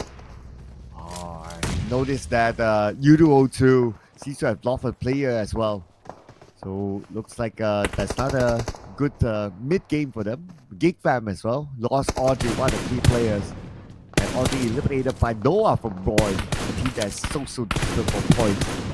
Always tapped by the Infinity, the team that got the chicken dinner earlier on, but that's more like warning shots rather than anything serious for now. I saw Razak with a pistol just now. I don't know what is he planning with those pistols. Tony K on the other end, keeping a close watch towards the god on top of the Mushroom Tower or Sniper's Tower. Infinity, they don't need to leave yet, but there are a lot of teams trying to take around the lake of Yasna, where I perhaps gonna predict it's gonna be around that side, where the circle will be ending. FaZe Clan seems to be trying to fight themselves against probably PA, but GEEK fam, Roy and XERXIA. Oh no one next. Down to only 2 players left for Roy. Well, Roy has 7 elimination points, but if they can get more out of this fight, that will be great. But we're gonna focus on the GEEK fam. With GEEK fam, one of the players eliminated. Aizen on his knees. RNJ now all onto Damroot. Where's Damroot gonna go? But Damroot eliminated just like that. GEEK fam 0 points. Oh no. Losing their placement and definitely slowly being pushed down. PA have to migrate with the circle, where Mela, look at how far he is. Open up the just trying to gather intelligence towards the side of FaZe Clan. Some information that he can just relay back regarding PA's position. He's taking a bit of a risk up there. But Roy Falak with Gemini need to hold their ground. The entire crew of XERXIA is crushing into the compound there. Straight into with the buggies. Prepare and hold. Behold, Falak coming in with the DBS. He got 1. Can he just hold the line by himself? 2 is down. Where are the rest of XERXIA? 3. 1 more to go. RNJ left. Oh, now you just have to secure those points for Roy. But what a beautiful defense by Roy. That adds to their tally 9. Make that 10 elimination points right now with Jiminy securing it out of Mega Mind. Roy is unstoppable. Roy is back. Let's go for the chicken roll. You guys can do this. BA on the other hand prepared himself to fight against FaZe Clan, who just arrived here on the northern side of the Yasnaya Lake. Omzens down to only 40% of HP. Make it 30 right now. Noise, 9 noise. Reposition, but walk straight into the hand grenade while Traxi tried to go open up the flank all the way at the back. Omzens holding on around the edges. Yeah, that's gonna be tough unless he just jumps down for the swim. Man, like jumping down into the water. Probably going to be an open target. So looks like they might want to try to fight back. Let's see what's going to be the final decision. Now PEA with the numbers. They're trying to find out the other members of FaZe Clan, but thanks to the smoke, it does not help them to get a good straight visual line. But at least for PEA, they're in the inner side circle. XERXIA will need to join up. Now, it will leave the rest of FaZe Clan knowing the fact it's not going to be beneficial for him to just overstay themselves while they trying to just move away from the circle. XERXIA reposition himself next to the rest of his comrades. Kiddos for down Mela, long shots coming in. It's not connecting with the 8-time scope, but unfortunately they have to resort to repositions once more because it's a bit of a risk if they overexpose themselves because they can be seen by the other side of the lake. They might spot a couple of players of Great VIP here. Oh, okay. Almost got it. But even though if Kiddo got the knock, it will be kind of hard for him to get the points since it's in the compound. And the revive should be able to be kicked in. But PEA, now their next focus is still going to be FaZe Clan. FaZe Clan not exactly revealing themselves. So is PEA going to take the preemptive strike? We can see on the minimap, they're opening up the flank by sending out one player on the outside. It's going to be IGL, XERXIA, trying to find any information in case somebody surprises them from the back, but Mela took the liberty to just have another different point of view or different angle entirely and not going to deal with PA for now, but Mizzy will not be taken and be undermined by his authorities there. You will not disrespect us, fight us, but that's going to be FaZe Clan resolving to jump. Well, XERXIA just got finished off. We're going to have the circle. Will be urban warfare on northern side here. Okay, FaZe Clan took that risk to jump into the water. But lucky enough for them, PEA did not put them down just yet. But let's see what's going to happen here between MORPH as well as YOODO 2. We jump on the other side without the circle. Lots of pressure onto him. MORPH, they're charging in onto Jumper. They need to wrap things up quickly. Unfortunately, FaZe Clan resort to swimming for now, but MORPH, it's going to be the bridge fight. Jumper cooking up the nade with 4 more seconds to go. Toss it the other side, probably. Oh, he don't want to slip down. He did. Oh, that pre-made nade just been cancelled.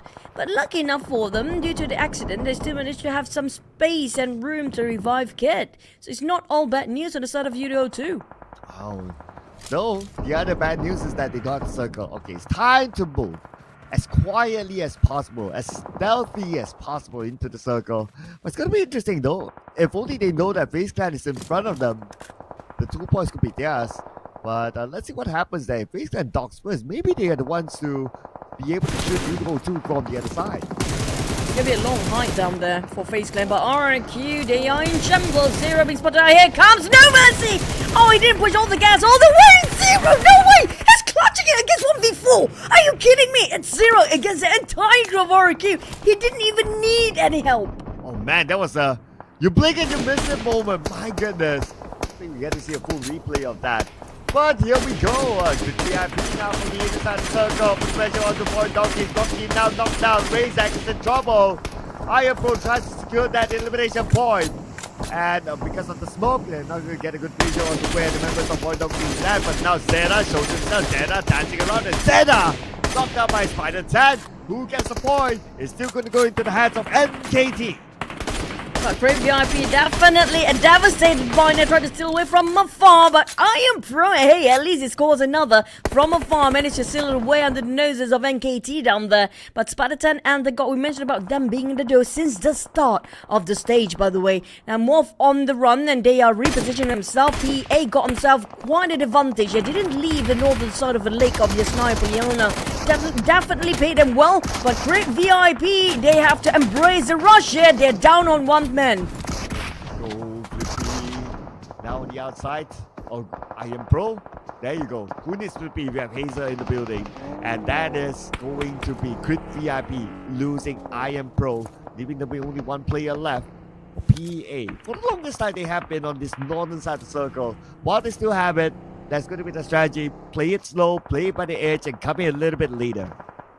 They do have the advantage of elevations compared to all the teams, despite they are in the center. But they're slightly lower terrain than PA. NKT Well, they got themselves 5 eliminations, but not so bad. They still got a couple of, maybe 1 point out of their positions. But for Team Flash, they got themselves the compound. The smallest compound, but it's still one of the safest there. PA Kiddo might spot them out.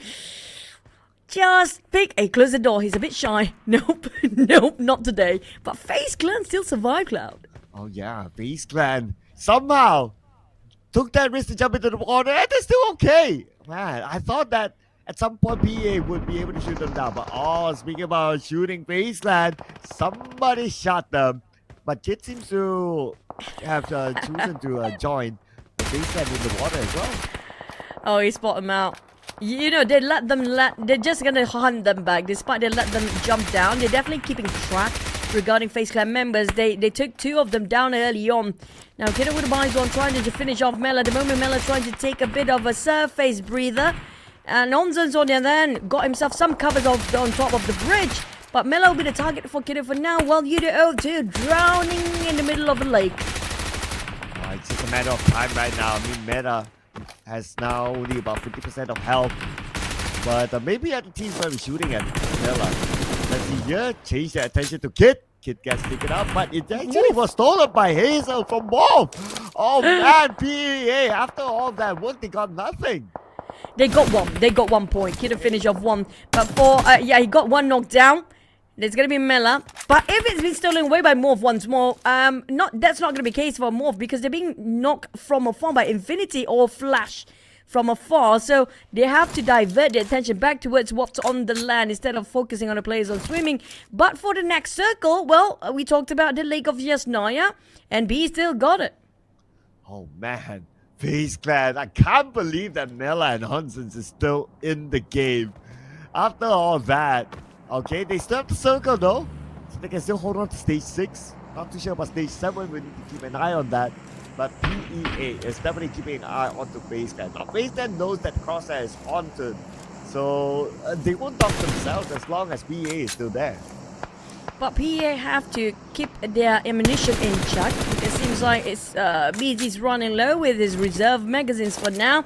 And the Blue Zone will start to clip on the edges of the circle as well. So PEA need to reposition, despite they definitely don't want to let loose the rest of FaZe Clan members. But they have to settle it down, and just knowing the fact they need to find some upgrade of ammunition and just try to restock their resources at the same time. But Mela and Onzans, you know what? They don't need to shoot this game. They just need to survive here. Yeah, at this moment, with these 2 players left, they'll be happy if they can continue to collect maximum points. And they are, because they got 6 teams left. So the longer they survive, the more they can get that out. Now, speaking about surviving, MORPH one spray from Gosu to blow them all up. And the points goes to Team Flash. Effortless spray that was pretty much being presented to them like it's Thanksgiving Day for Team Flash. Straight in line of sight for that one as well. But for Infinity, now they know exactly where Team Flash at. Knowing the fact they heard those gunfires and the sprays just now, they're definitely tempted to cross the street. But I mean, PA couldn't just live or even move on, knowing the fact there's 2 members of FaZe Clan still dogging themselves around the bridge. Oh man, this time, no circle at all. Okay, FaZe Clan have to decide. Are they going to come up or not? Because PA will be waiting for them. Why is it that PA don't have the circle though? It's a matter of rolling the dice right now. Who makes the first move? Now PA, I'm talking about the ammunition rolling low here, but they got shot from afar. I think it's Roy can actually score chicken with a duo right now. I'm looking forward for that. But definitely we're looking at PA. They lost the circle. The circle shifted away. Infinity now closing in. You know what, PA? We're going to do the job for you and get our extra 2 points by this time, because you guys not getting anywhere from that distance. Yeah, it's like, might as well give it to us. Like, yeah, we gave you so much time, but you can't secure it. Now, let us have it. But Roy, down track C. Okay, that's a knock. But now on screen, we can focus onto the Infinity. It looks like they want to take over this compound held down by Team Flash. Hiking up now, flushing them out. Smoke's been popped. Here comes a nade. Exchange of nade between these 2. Kwang down on the ground. Now it's leaves down to Gosu to hold the ground for the entire Team Flash right now. I don't know where's the 3rd player. It's definitely far from the rest of Gosu. But it's going to be them cleaning up this compound. Infinity take over the domination of the very small compound here. That is Gosu. Managed towards the nade, stopping Tiger from advancing. And Gosu have to hold this by himself. His teammate is a bit far. But at least they will play for the survival game. Now Gosu will be eliminated. A huge upgrade of loot for Infinity. Next target, probably FaZe Clan. Oh man, FaZe Clan somehow is still surviving. Well, PA has arrived. Maybe there'll be the distraction that the FaZe Clan needs onto the Infinity, but nope. PA, man, for the longest time. Okay, finally they got off the onsets. Mela, where are you gonna go? Oh man, Mela. They're definitely not going to be happy about this for PA if they just didn't score the 2 eliminations, an extra one. They needed another extra 2. They only scored 2 eliminations, but Infinity is right on top of them. If they just turn their vision down here, it's going to be a surprise stab from the back. The moment we mention it, that's going to happen now. Oh, here we go. The zone will definitely force them to move. Let's see. Oh, but interesting enough, the zone still favors PA at the top. But for FaZe Clan, Onsets is back up. PA, okay, one of them going to the water. Oh, no. Don't jump in. It's not going to be worth it. Oh, here comes the toss, and it will miss just a tiny bit, just a long toss. The angle's pretty tough. Brikido is just, I'm not patient anymore, man. Yeah, but Infinity, Mizi, just getting their guard up for the back line. That's pretty smart there, coming up from inside of PA, dividing their rotation and their formation to 2 sides. 2 will be focusing on FaZe Clan, just trying to deny them coming up. But where is Roy? Where is Roy, members? Roy. They're only at the side of the circle, but on the left side, it's going to be PEA. Now, with the Infinity onto them, PEA, they still have a full squad. Wait! Nades galore onto PEA. Okay, they have to be extra careful there. If anyone else comes down to the water, that's pretty much it. But PA, they are running dry now. They definitely don't have enough ammunition. Their bullets are running out. Their utility is pretty much gone. There's nothing else in their pocket here. They don't even have anything to shoot with after this. Hopefully the pan can actually do some damage when it comes to later on if they need to toss it out. But got Tony spotted out, you know, with those elevations, and Team Flash just next to Team Roy, sharing the same place of hiding spot, waiting for the last stage to commence. I guess, look at how much of a stalemate it is. We might need to wait for stage 9 for it to come, or to see the ending between all these teams. But Mela knocking down Mizzy. Mela comes up and up! One spray to take out FaZe Clan. He was prepared for it. And now the next challenge is to overcome the Infinity. 10 years fight finally ending for PA versus FaZe Clan down there. Now it's next. Infinity with a full squad coming in. While PA need to reset. Track C might be spotted out, but Tiger made a U-turn due to the shots coming up from Team Roy, maybe, or even Quanti, but they exchanging nades at the back while Infinity and PA, Kido down. Proxy need to save him, he couldn't even pick out. Another one on the ground. Tony K taking on Track C, leaving only one Mizi that have only 5% of HP left. Reset, but it's gonna be awkward angle. Team Flash and also PA being eliminated back to back. Roy, this is a chicken. No! Let Roy take it, Infinity! Oh no, they want the double chicken dinner for themselves, and one more to go. And the Infinity with the double chicken dinner and beyond, denying it from Roy. This is the closest chicken dinner that Roy has ever gotten to. The best round, the best performance out of the entire 3 weeks league. Finally, we get to see Roy, but I'm loving it in terms of double-digit eliminations, but back-to-back chicken dinner with double-digit eliminations by Infinity. Seems like these guys on the ramp is just them rolling the maps here. Oh man, the Infinity. Man, that was a tough circle, but yet still the Infinity is able to overcome it.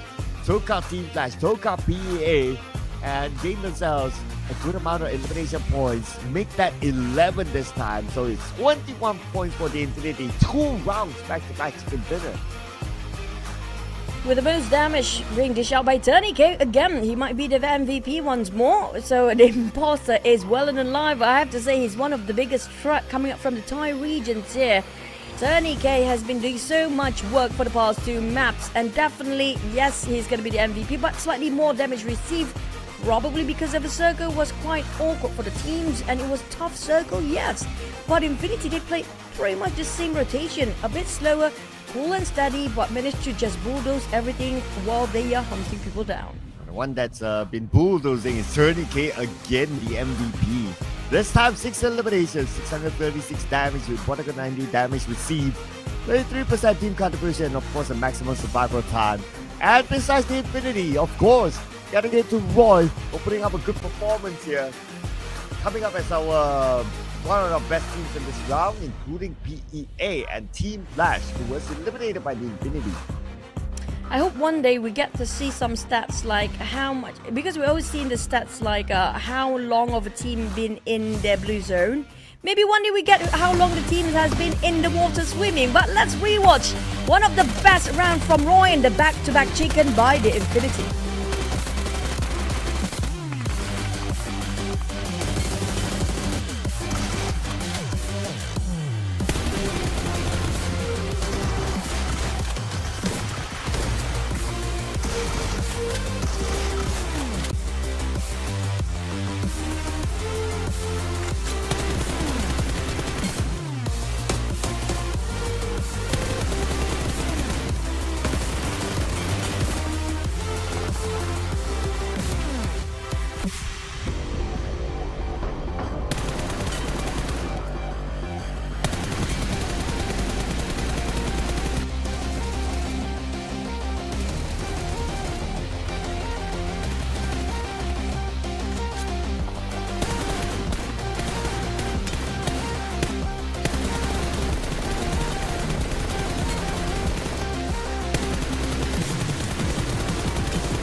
And that's the Infinity for you, ladies and gentlemen. They were challenged by VOIN Donkeys and they both got at the start, but they still make their way through to this chicken dinner. And that is 21 points collected by the Infinity. And boy, one of the best rounds that we have seen them perform so far in this season's PMSL, brought back 17 points to the team.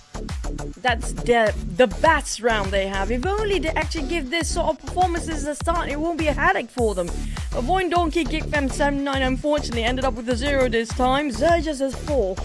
Now XERXIA, I feel like it's going to be tough, PIGMY as well, but I feel like Roy do give a bit of a slight hope. And let's see, talking about hope, the hope is for teams to be in top 8.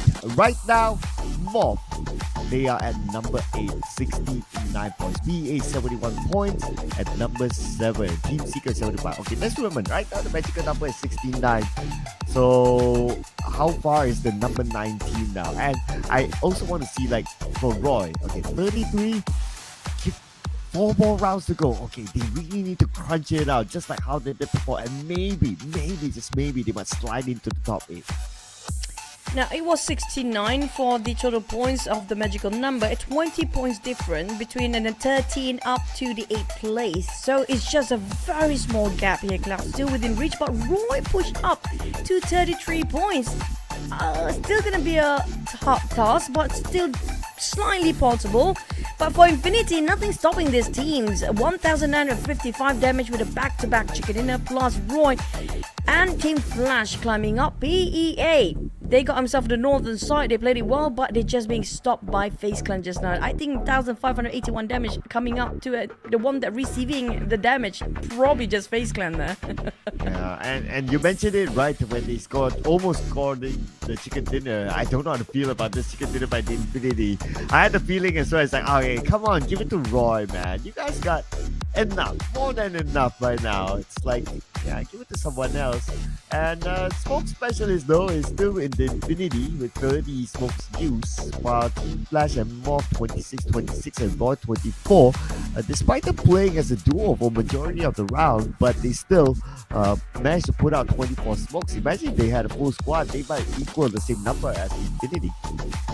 But it's kind of difficult for them to have the full squad just now because they were quite aggressive compared to the past few weeks for the entirety of the league. But we don't have anybody else taking the chicken here yet today. But today's Erangel Circle, honestly, Cloud, it's going to be extremely difficult. Last circle was just out of the world. Next one, the moment you think that there's not going to be a tougher circle than this one, right? The game just proved us wrong. Well, I still thought that the Sana Circle was insane. But yeah, this one is also pretty tough as well because you have like that sort of like a corner with the water in it, and then like land that is so uneven, so it was pretty tough as well. But kudos to the Infinity for coming up with a win in 2 chicken dinners back to back, in which both circles are not that easy to play with, and they also scored themselves a good amount of elimination points at the same time. So it's not like they stayed quiet and then at the end of the day, 2 eliminations and the chicken dinner. No, they still did a lot of work to get this one done. I feel like the Infinity is being trained. They've been trained and they're being born for the toughest and awkward circles. Like whenever the circle is being generous, it's not really their game or don't feel into it too much. I guess this is like the perks of Infinity, I guess. When it comes to getting the very challenging circle, it's going to be their strength. But it's also kind of a rare circle. If they want to bet on difficult circles every single time, it's going to be tough because we don't know about the circles in Grand Finals yet.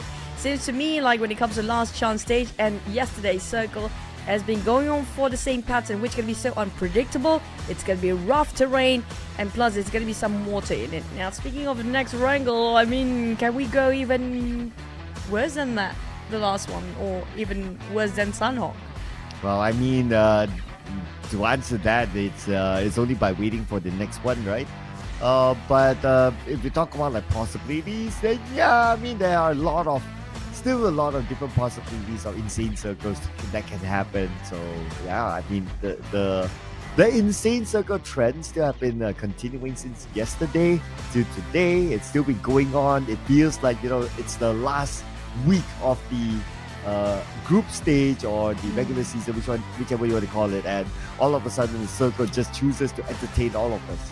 Yeah, when things are rough and tough and the players pretty much have too much at stake for the last map here today, or the last day here today, things get even tougher for them. And not just that, we have only 4 more maps to go. And speaking of which, when it comes to the points here, we do have 13 to 8th place with only 20 gap.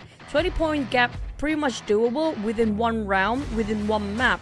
So I think up to probably GEEK fam, as long as they're not being eliminated early, it's still doable for them to just, as long as they keep it consistent. Yes, GEEK fam, well, it was a 0-point round for them. They can still do it because they collected a good amount of points coming into the last chance qualifiers, but they cannot afford those 0-point rounds anymore because they also have to consider that the other teams are also gaining points around them. So even though if like maybe towards the end when they start to perform, it's out of their control if other teams do even better by the time. I feel like we are being biased about the teams at the very bottom because they are the teams that pretty much risk everything to get into the last Super Sunday. Yeah, well, we haven't talked enough when it comes to Sem9, the Infinity even, who's got himself a lot of chickens for today. I mean, yeah, not really that worrying because knowing the fact they feel like it's 100% with the Infinity score over 100 points by now. It's definitely them in the next Super Sunday, which can be tomorrow.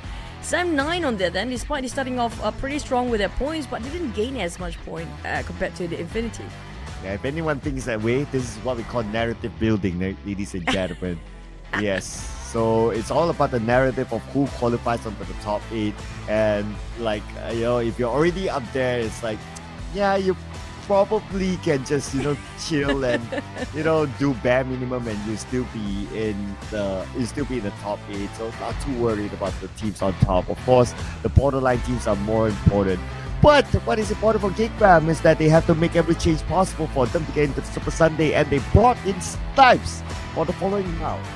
You didn't mention just now, we haven't seen Snipe at all when it comes to today, and you did mention about Sonics and Snipe. Well, yesterday some of the chat also mentioned regarding where Snipes, they feel like they want a bit of a swap for GEEK lineup. No, you got it, guys. Even Cloud, I mean, you got what you wanted, yeah? Hopefully there will be a change of tempo for GEEK. Yesterday has been the start for the momentum run. Seems to be having a shaky start when it comes to the last chance stage. Even MORPH seem to be scratching their heads, headache kicking in, migraines, stressed out, and lesser games to go. Yeah, even when I was away from the casting desk, I've been getting texts from Papa Moa saying that, he wants to see Snipes play for obvious reasons. That is his kid anyway. So that's one. And of course, he's concerned about the GEEK performance. So he came up with an interesting theory as well. Like, for him, if GEEK does well inside of Sanhok, they would do well the entire day. But if Sanhok doesn't do well, then, well, the rest of the day is hard. I mean, that is his theory, of course, being a strong follower of GEEK. But let's see if they can make a comeback here with this change, putting in Snipes for GEEK.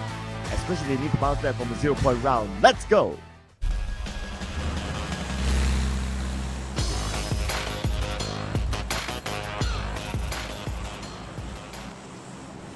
Well, we're hyping up about the swap of the player coming from GEEK. We're probably going to go with the unpopular opinion. I want Roy to get the chicken here. I want them to have the chicken so bad that I'm willing to, whatever it takes, just hopefully they can just push over their boundaries of limit. But just to update you guys are watching here in the English stream of the PMSL Southeast Asia Summer Split 2024. Today is going to be the last day for them to get into the next and the last Super Sunday, which is going to be tomorrow. We're at the last chance stage, and the team haven't scored himself any chicken. It's going to be Roy, YOODO 02 and Tin Secret. Yes, and if we talk about some of the top performing teams here, based on the data, RRQ and Team Flash seems to be dominating this map. Well, we got Yuhai here in between, but a lot of RRQ and Team Flash, so expect them to do well again this time. But RRQ, I haven't seen them so much in the last one, surprisingly. We do know they are quite aggressive with their rotation when needed to, but unfortunately they didn't do so well just now. But we do have a lot of visitors on Jungle Pool. Infinity is nearby, more from top of Gatka Mountain, probably going to take them in Gatka region. PA going to go straight forward as how they used to. But we might actually have very similar circle as the last one. Close enough, not 100% the same, but similar. So, I mean, is it going to be a Mansion, Prison, or probably Lipovka, who knows? But probably going to go back again in Yasnaya. Well, if we go back there again, the similar spot, then it's going to be interesting, especially for, I wouldn't say the Infinity, because they changed their draw slot because of how different the life map is. But if they can still overcome it and they can still somehow get the chicken dinner, then, well, undisputed kings of last chance qualifiers for the third week, I would say. True. The Infinity seems like they are stronger. Maybe because of the teams that actually be in the last chance stage don't really give them that much of a threat if you compare it with the teams already advanced straight towards the Super Sunday, which is going to be none other than we mentioned before, like Alter Ego, Boom, even who was it again? The Xavier's example, like all the teams already make it through straight into the Super Sunday. So this is a time for them to actually try to challenge themselves if they can actually go for more chickens in a day. Well, the Infinity, if they could break the record of the Xavier, then that will be definitely something. That will be a bang here. Looking at some of the stats, looks like Gartuni, he does have a beautiful weapon, but I guess no surprise there that it's an M4. It's a traditional weapon that everyone uses, but not everyone gets into the water this early though. Razak hunted down by Team Flash. VOIN, Razak, one spot him now. Oh, I think he's just gonna leave it be. VOIN being forced to break the formation on top of Yasna and Piliana due to how fast the rotation of Team Flash hunting them down. They just skip entirely for the looting phase, trying to find a couple of players of VOIN, but back to reunite with the rest of the team. But Rocky in trouble here. VOIN, they're scattered on top of Yasnaya right now. There's no way for the rest of the team of VOIN can actually help if Rocky being rushed in. Yeah, and at this moment at least is still alive, but we're not too sure for how long. For the other teams, interesting enough, earlier we saw like a lot of early fights, and it was a similar concept of like the flag path is like on one side. This time it's on one side but on the left side, but we don't see as many early fights. Yeah, we do see a few small skirmishes, but no one actually got eliminated, so we haven't got the first blood yet. Very, very different than before. True, it feels like everybody is chipping on their toes here, knowing the fact how aggressive the rotation might be due to a very similar circle, and probably just going to change a couple of drop spot, or maybe having a change of direction of getting into the circle this time. For some IGLs decided, you know what, the last rotation didn't work out well for us, might as well change our direction this time, knowing that they have probably like what, 5 minutes to have a bit of a talk with their coaching staff before they start this round. So that's going to be a change of rotation by the coaching staff and the analysts, saying that you might want to avoid these certain compounds because you happen to be clashing too much with so many teams at the same time. So some teams will try to change the direction of migration later. But Team Secret, they're so close to getting that chicken last time. My god, hopefully they score. They need to score one, you know. They're not so bad either when it comes to their performance. Yeah, for Team Secret here, not bad. 75 points, number 6 as of now. Now, how far are they from the drop? 61 points, so 14 points difference. I think this week maybe the bar might rise because of how close the points are at the top 8. So they need to gain more points than the previous weeks in order to qualify from the last chance qualifier through. So if I were to take sample of last week, 7-9, they actually qualified with 94 points. I don't know. I guess that it might be slightly higher than that this week. True, I agree, because we also had a higher number 1 overall points coming up from Alter Ego. They break their own record at 130 plus by end of yesterday, which the highest record previously was week 1 in 129 points, or around there somewhere. So definitely broken record. So it means that the rise of the standard when it comes to the final week definitely has been a lot of improvement by the teams, and more aggression being showcased here when it comes to the final week to get those eliminations instead of just focusing on chicken. But a lot of teams trying to balance on both. I feel like RRQ definitely want to try to balance for their chicken dinner positions, because so far the points that they gained so much in first and second week seems to be more heavily favored towards elimination. So I think the final week they want to balance it up possibly. Yeah, and if we look at RRQ, they do stand a good chance of qualifying next though. So I guess whatever they want to try, if they want to find like their fine tune of like, okay, let's do a little bit of this, let's do a little bit of that to find that fine tune balance, then they can afford a few rounds. I mean, how far are they from the bottom 8? It's quite far. That's like 20 points. So yeah, whatever happens in this round, even for them, even if they get the 0 point, they will definitely still be in the top 8 still. Provided the conditions that the other teams at the very bottom not gaining double what they have in every single map. Now if they just score themselves like 1 point in a map, they're definitely going to be pushed down, and the team's starting to rise up from the back here. But I do want to see how much Roy can actually push themselves even further more, because I want to see another round just like how they played before. I just wish they don't really separate themselves too far, because that's where they start to be picked off one by one by the other team. And speaking of the teams, they like to be picked off by the others. YOODO is actually doing the same thing here. Hopefully, this case is going to be a different outcome. Well, I mean, YOODO 2, they do have PAs surrounded, so advantage to YOODO 2 as of now. But another team passed by the area of YOODO 2 and being shooed away. As for the Infinity, 1 player knocked, but not out yet. Again, another potential long range onto the Infinity. But interesting enough, we're heading up to stage 2, but we have not seen the first blood yet. This is one of the longest wait for a first blood that we have had for quite a while. Everybody wants to be careful here, Cloud. Knowing the fact that next A rank are gonna be very feisty, so everybody wants to play as safe as possible. So safe, they're taking such a deep zone in the blue. We're talking about Roy and Infinity. Oh my god, the last two teams actually survived long enough in the top 3 when it comes to the finale. Seems to be having the same sort of mindset to come in the latest down there. PIGMY on the other hand now.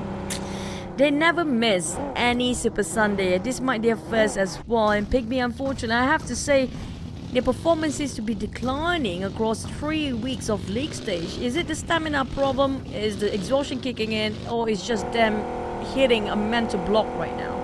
Well, stamina is definitely one of the factors. We did talk about this before, that being a league, looking at a game or day in, day out, it does wear you down quite a bit towards the end. So maybe PIGMY is facing that sort of fatigue here. And they probably can't wait for the extended break heading towards the grand finals. But for fatigue, Flippy, he will have a bit more rest this time around since he has been eliminated by Sam9. Sam9 finally get some actions when it comes to the first 2 maps, they being one of the early eliminated teams before.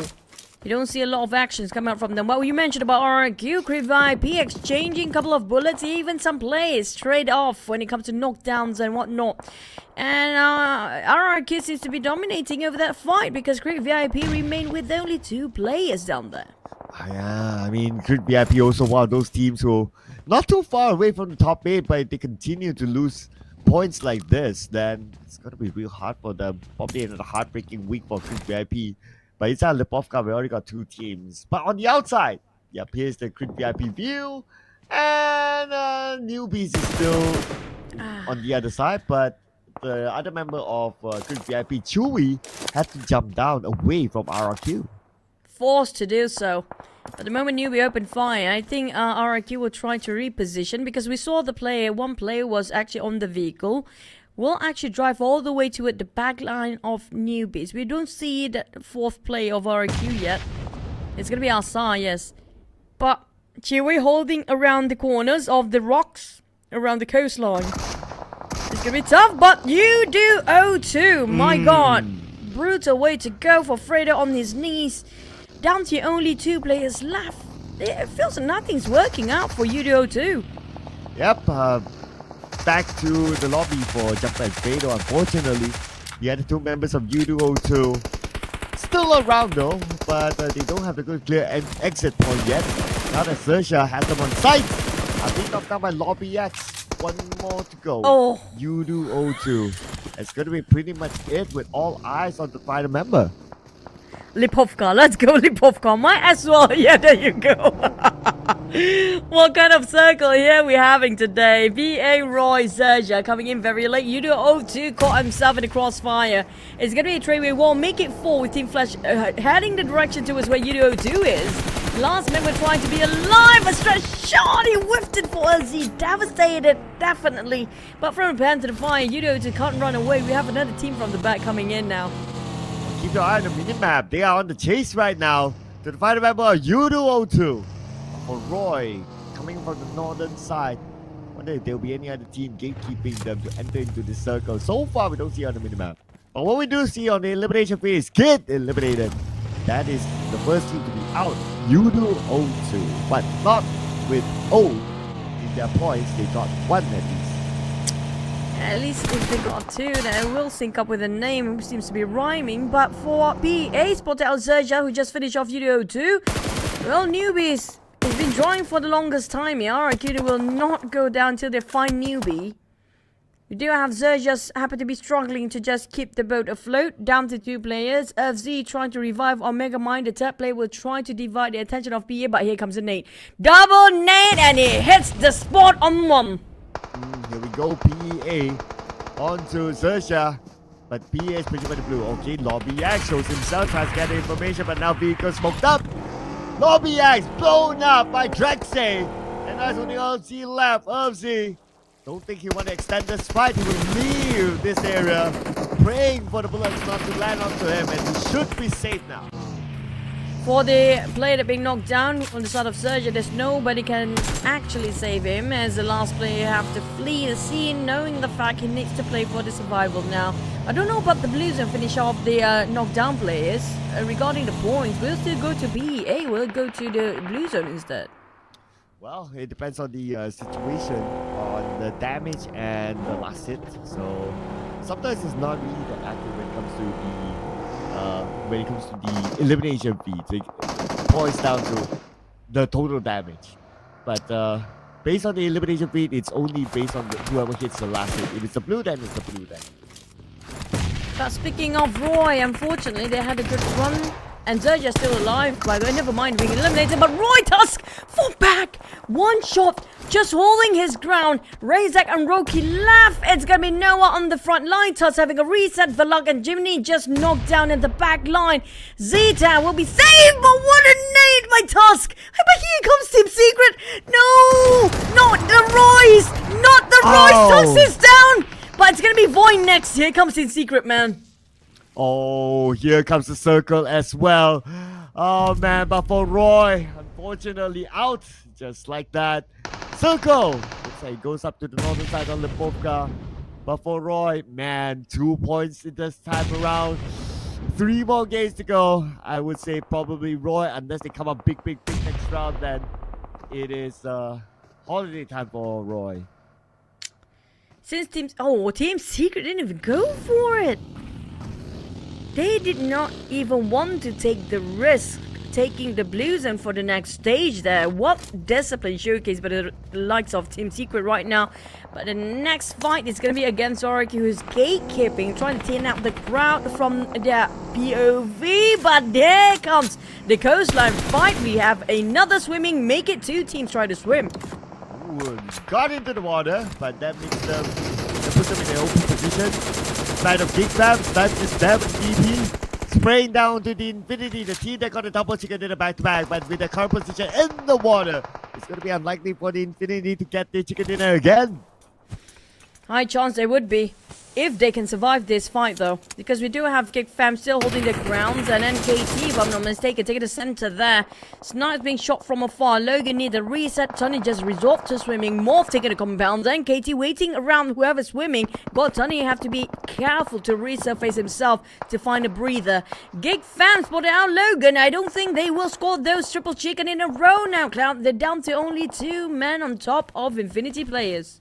Yes, and plus they are in the water, so looking very unlikely now for them.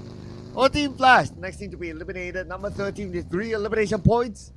Team that, based on the stats, does well inside of the Rango, but it's okay. They're still pretty healthy up there with the amount of points already collected as of now. But for GEEK Fam, they have to collect as many points as possible, even if it's from NKT. True. Snipes trying to work his way through. Spotted RRQ players, got his back not covered by anything at all. If he overpick himself towards NKT's play, he has to be extra careful. RRQ do have those elevations at work. While Crave VIP finally been found out by one of the teams. I don't know which team knocked him down. On the side of GEEK Fam, Snipes, my god, GEEK Fam left, right, center. 360 degrees where the bullets are flying over. They still got the rock to cover. At least the structure will hold them just a tiny bit more. But Infinity seems to be in the same boat as well. Oh man, the Infinity, somehow they're still able to hold on for this long with so many crosshairs onto them. Oh, Isaiah switch over to Chewy, the last member of Grid VIP. And there goes a Chewy. Grid VIP should be eliminated now. Waiting for the update. But for BA, they're up against RRQ. NKT, on the other hand, splitting himself in a triangle mode, trying to cover as much ground as possible. GEEK Fam still trying to take down an Asa, but it's just so difficult by Infinity. Oh, GEEK Fam, they attracted so many attention on this side and barely got any covers. Down to only Dammer. He cannot even pick up his members. He do have a couple of smokes. Now Snipes can crawl over to his side, but Crave Guy B newbie still managed to have a couple of knocks across his side. Look at the spread of Sam 9. Nobody actually spotted them out yet. Oh, in the circle, famous GEEK Fam. Okay, not gonna say anything. We don't want to jinx them, but what's happening up here up north is gonna be RRQ, Team Secret, and PIGMY. And all these teams, it's gonna be PIGMY as well as Team Secret that needs the points a little bit more than the others. For Team Secret, spray down PIGMY, Jabrenki shows himself, drugs in, tries to hit that shot. Let's hit a couple of good shots there, but he just needs a one bullet left. And speaking about that one bullet, Jabrenki came with a one bullet through the DBS to eliminate Team Secret. So casual, Jabrank to take the shot out for the players just now, but Infinity just digging their own grave, cornered down and boxed in by all the other teams. Speaking of PIGMY, the rest of RRQ is dealing with the remaining members of RRQ right on top of the hill. And back on the other hand, switch over his focus here. Still wants to go to split himself into two sides here for RRQ. That's just how confident they are when it comes to their firepower. But PIGMY have to make a move now. Since the Blues start to shrink and just will smother them to death, PIGMY have to go into the circle by force, by hook or by crook. But they don't have a good buggy to go in as fast as they can. Wow, gotta be on foot right now. And that means it's a Joel! Cannot find no mercy. And a big lead now. Billboard together with Jabrenki is on the other side. Okay, Billboard managed to heal up. But then again, they are on the outside of the circle. Still, Billboard gets knocked down by Snape. One more to go for the side of PIGMY. It's going to be Jabrenki on the lower ground. It's a matter of time right now before RRQ spots him out. RRQ Snape still trying to hunt down Jabrenki with only one tree to take coverage from. He see his back, but oh, Snape, he got just shot down by Newbies. We thought Newbie being knocked down a couple of times before, but hey, Crib VIP, that one last player being such a poisonous threat for all the teams out there. And I thought that Newbie was out as well, but the one that is out is Jabrenki, as what we expected. No place to hide. Exposed himself to the high ground of RRQ and got eliminated. Now RRQ moves further forward into the era where PEA is at. Adam, Kiddo. Nepeko jumped down willingly just to finish off the knockdowns there, trying to translate into 1 point. That's not going to be that's no brainer for him to finish off with one tap of those DBS. But Sam9 now on the move. It's what up Newbie in the smoke. He's trying to take covers. I saw. Not letting him go just yet. Random straight to the smoke, none of them connected. So no hit marker for him. But for Newbies, the last member of Crib VIP eliminated at number 10 with 2 elimination points. After all that defensive work for Newbies, only got 2 points out of it this round. Sam9 spotted our assault just now. Pop the smoke. We'll have to reposition once more. But PA Adam, he doesn't have that small space for him to stand up. Sam9, they try to just delay their rotation as much as they can, trying to take advantage of it, but unfortunately they have to run away from the blue.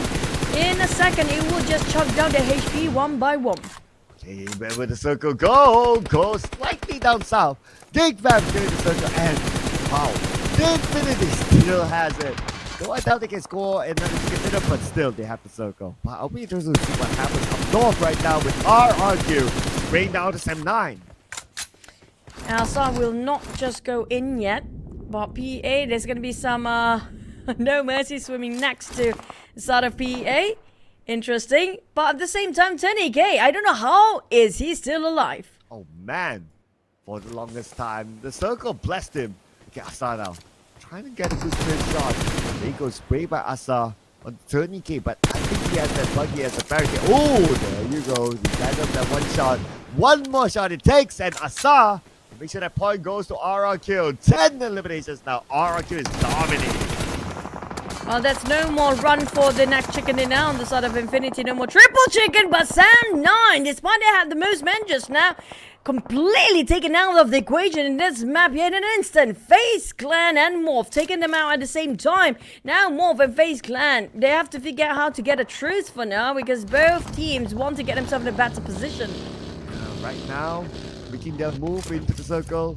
Probably going to be FaZe Clan, but they have to be extra careful. But we're back onto the northern side. Okay, now it's Adam's time. Oh no, Choo-Choo, this is bad. I guess this is the moment where Adam needs to be content if he goes down to number 7. Nepeko. How much bullet he has left? Still plenty.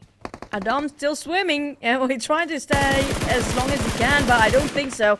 You take a breather and Novus is spotting him out. There's nothing that can pass this guy's eyes here. VA, at least they're consistently getting himself in the top 8 twice in a row now. But for GEEK Fam and KT, FaZe Clan victorious. Here comes the rest of FaZe Clan. FaZe Clan has been quiet last map, by the way. Yeah, FaZe Clan, they haven't really showed themselves up. Waiting for the final few moments perhaps. But now we do have them on screen. Smoke up vehicle, 3 players in 1. I pray that it doesn't blow up while they're driving it. Okay. Let's let go of that vehicle now. They happen to be in the crosshairs of RRQ and also beat that. Onsons giving a bit of a warning shot. Here comes a nade. The nade's galore, and it's not going to be enough manpower. 1 down, 1 more to go. Good luck, Nepego. We see the high toss. We know exactly where it hits. No, it's a boom, but didn't hit. How did he got himself that awkward angle? Okay, at least that is 1 out. Okay, nowhere to go. Now it's a matter of luck. Yeah, it's just a matter of luck for Nepego now for none of the nades to hit on them. He was really smart picking those angles, by the way. It's just a lot of over toss. There's no way for them to toss right on top of Nepego. It's going to be mid-air explosion hand grenade if they want to knock down a Nepego at this point. FaZe Clan devastated his scores and he completely dried out their utilities for that. And the smoke up the AZ in the process. I don't see this going to get a good ending, but FaZe Clan still have a shot with full man squad to get the chicken still. Here we go. FaZe Clan coming through from the side. Or the GEEK Fam, damn rude. One did get hit. Circle-wise, GEEK Fam, they do have the mid on the circle. But how much more they can get out of this? Well, Nepego is still behind FaZe Clan, so I guess FaZe Clan, they might as well clear off Nepego before focusing on the GEEK Fam. RQ, Nepego can hold because he can clutch if it's solo player to go against the rest of the teams down there. He's playing it very smart last time we saw him when it comes to being a third party. But FaZe Clan, they need to deal with Nepego regardless of whatever the situation is what in front. They know that for a fact because Nepego can stab them from behind. So they have to be extra careful and keep in check and on track. But for Razak, VOIN Donkey still floating inside of the rivers. No doubt they have to clear that back. Razak, by the edge of the circle, man. He's playing this extra careful. Probably has the idea that GEEK Fam is just in front of him, so he's trying to stay away as far as possible from GEEK Fam. Nobody knows that he's there. Nobody's actually looking on the outside. Everyone's focused on the shoreline. They thought Adam was the last player that's happened to be swimming. 11 eliminations for Q for now. If they score the swimming one, it's going to be 12. Depends on if Razak happened to be resurface himself, but Mr. Joe, here comes Mr. Joe, GEEK Fam. Here we go, NKT coming in onto GEEK Fam. Mr. Joe and friends, but then Triple F have joined him. And now Snipes calls out the molly onto the side, stopping NKT from coming by. NKT there to wait for the molly to go out. And now Mr. Joe tossing everything to protect their sides as well.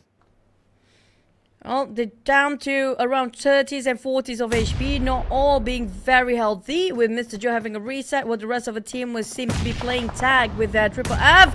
And by the time they knock down on Damroot, this is crucial for GEEK Fam. Only snipe remaining, and this is going to be the end of it. Explosion done! GEEK Fam bites the dust. Next, we do have our top 4 teams.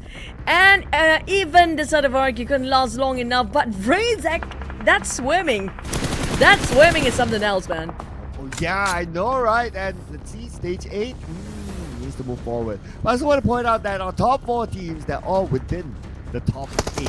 So this is going to be interesting. On the top 8 borderline, that is. Now, who has got a ticket to the FaZe Clan and NKT? They do have a full squad. But Hazel knocked out by Triple F. It's going to be trouble smelling over the side of NKT. They are in the center across this crossfire. It's going to be a triangle crossfire anyhow. MORPH do get themselves compound, but FaZe Clan seems to be favored by the circle. They are on top of the land. NKT did not be careful. It's quite slippery with quite a sharp rock around this corner, so they have to play with such an awkward angle. But if anybody try to toss them any sort of utilities, any troubles and hand grenades, they can still avoid it as such. But for Razak, as long as he's still breathing, he's going to be fine. But back to the side of NKT. They can spot out FaZe Clan and MORPH at the same time. But MORPH being eliminated. First, we're down to 4v4. That's going to be 1 swimming at the back. Ooh, 5 eliminations now. FaZe Clan is dominating. The one swimmer in the back, that will be interesting to see what's going to happen. Because till now, it seems like nobody knows that Razak is there. It could be the playmaker to decide who scores the chicken dinner. Oh, now they know. He's we can see that he's trying to be sneaky and trying to dog himself up. The moment he said the entire crew of NKT, when we expose himself anytime now, Razak will actually either die to the blue zone or just being shut down by the rest of NKT. But NKT, high chance they can score the chicken here. 3v3 between FaZe Clan and NKT. Knock down both, but NKT losing man Onzens. What an angle! Yeah, Onzens from the side. Putting a lot of pressure on the NKT. Now Ventores at the forefront. The God still needs to take care of his behind. Wait a second. The God?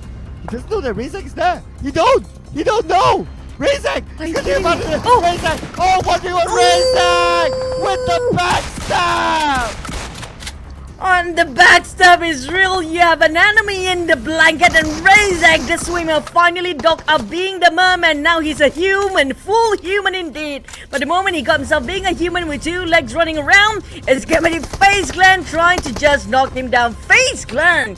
They were quiet, and finally, what a game here. What an interesting circle even cloud. Oh my god. And they have to say Razak is the playmaker. Razak swept behind. They didn't know that he was there, and he didn't check the back, and then they got punished for it. If Razak did the same to FaZe Clan, it would have been NKT's chicken dinner. So Razak, he was the kingmaker here. FaZe Clan gotta buy him a new pair of elephant pants.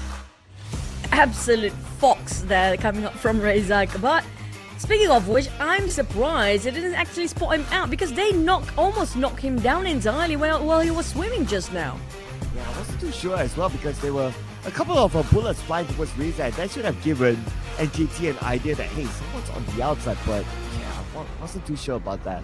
What I'm sure is that FaZe Clan has scored 9 eliminations this time, so that is 19 points for FaZe Clan. And interesting for me is that Mela, star player, did not score any eliminations, but at least it goes back to the team. I agree, and I think he plays more towards a support role just now, because he actually scored the most throwables for the entire team. But it's gonna be Ventores this time. I do love Onzens when it comes to the off angle just now, but when it comes to damage output, you have to give it to Ventores. He tanked so much, he just pushed out as much as he tanked for the damage just now. Well, speaking about tanking, well, it looks like Razak who tanked it to towards the end there. So VOIN Donkeys, they got a little bit more points than RQ was very active at the northern side, while NKT overtook by VOIN Donkeys because of that. If not, it could have been NKT having a little bit more points. But here we have it. Good enough, Razak.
That one Razak till the end on top of the river. But man, oh man, what a game, what an interesting circle it has been. FaZe Clan scored a 9, almost scored a 20, but close enough. One more elimination away into getting our 20 points in total. They have to settle to 19. IQOO got the most eliminations up here with 11, while VOIN balanced out placement points, elimination at 12 points in total. Same goes for NKT, 5 plus 5 is gonna be 10. Yes, and those are the double-digit club. And on the page number 2, nobody went out with 0 points. At least Infinity and YOODO too got 1 point each. But Infinity, not too worried about it with that double chicken dinner as of now. But for YOODO to still could stand a chance of getting into the top 8. Had to drop the ball here to start with 1 point only collected by them. Let's go with PIGMY as well as Crypt VIP. Speaking of what's really important, well, we don't worry about Infinity. Yes, they scored double chicken in a day. All they need to do is just breaking the record here. The most we have a chicken in a day was the Super Sunday, which was 4 by these Avis. Before, nobody's broken the record yet. FaZe Clan 95, the magical numbers circle out. P8 MORPH 75, 3-point gap. Team Flash, Team Secret at a tie. When it comes to total points, this is super close. Oh man, I wonder how close the number 9 team would be. That would be one of the biggest factors to push down any of these teams up here. Funny enough, including 7-9 is 78 points. 7-9 is 89 points, so a little bit of a gap there. So I guess right now 5, 6, 7, 8, very close. So what's number 9? 73, and then you got 70. Okay, VOIN, Donkeys, and NKT still in the game, well and healthy. I personally feel like up to even 13 plays is still doable because we have 3 more maps to go. But unfortunately, I mean, like, yeah, Roy, despite it feels impossible for them, but they've shown such a good fight here today. But for PIGMY, unfortunately, every single time they try to rotate themselves, they caught themselves in a trap and just knocked down by other teams, picked off one by one. The same case for YOODO too in the same scenario. But I love what Roy actually offers us when it comes to the last day of group stage before getting to Super Sunday. Yeah, give us a little bit of spice and excitement and the possibility of what might happen. Though now the points are too far, but I'll give them maximum. At most, one more game. If they can score it big, then yeah, cool. But if not, then yep.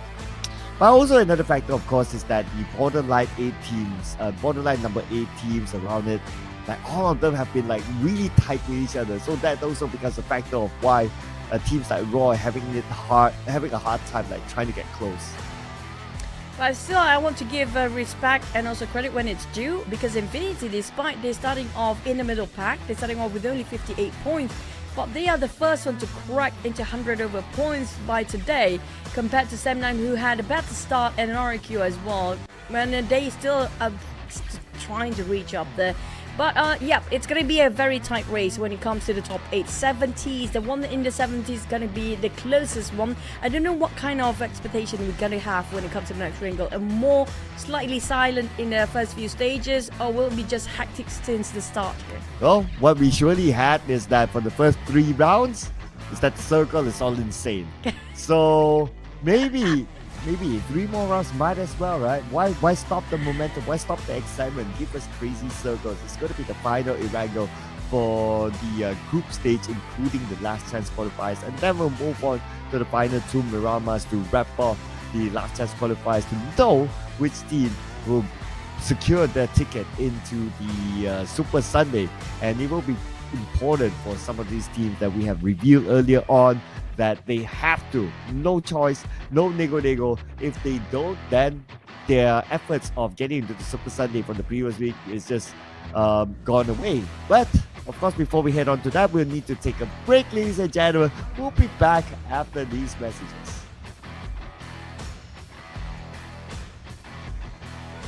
We have to wait. Okay, bye.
Hi everyone, today we'll be going over the specific changes of the new motor glider. Let's check it out. First, the new motor glider comes with pitch assistance. What this means is that during takeoff, once you reach a certain speed, it will automatically climb and achieve liftoff. Once airborne, tap to accelerate and slide the wheel back at the same time to travel along the ground.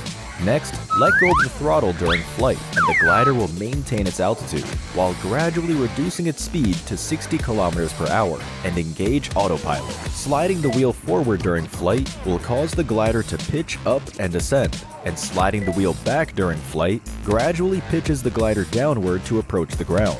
Furthermore, when turning left and right during flight, the glider will level itself off. The body of the glider and camera angle will tilt for greater immersion. The view of the ground has also been upgraded to better help players observe their surroundings while turning. Let go to stop turning, and the glider will stabilize on its own. As for landing, after descending to a certain altitude, the glider will disengage autopilot to help you slow down and land. Lastly, if we keep pitching the nose up, the glider will end up upside down.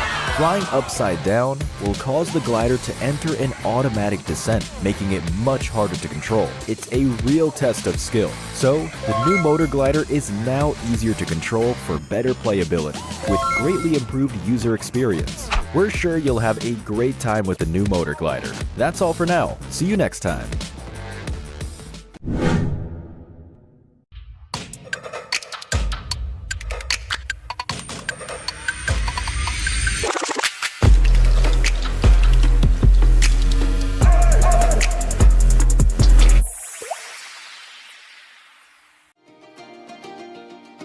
Wow, what a lively sky treasure ship! So many lights and people. Yeah, every shop is full of color. Let's look around. Welcome to the Golden Moon Cloud Market! Haha! You can light the ship's magic lamp each day to get Paradise tokens. During certain periods, there will also be a lucky box drop. The Sky Treasure Ship contains loads of great gifts. Come peruse the various stores and go home with your bags full.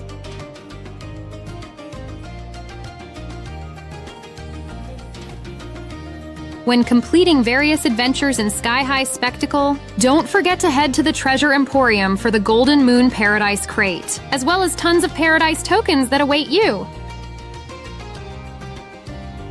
Join a new round of popularity battle. Work together with your friends to unlock the 1001 Nights lobby theme, moonlight background, and other great Golden Moon gifts. Happy 6th anniversary! Here! Not only can you revisit your past year's game data, you can also play a 6th anniversary exclusive target shooting minigame. Head to World of Wonder to check it out. While playing, you can redeem the 6th anniversary theme song as well, the Palace Musician set for free. Awesome! Choose your exploration path onto the sky-high spectacle Nimbus Islands. Collect your discoveries as you go. Spend more Paradise tokens to aid you in your treasure hunt.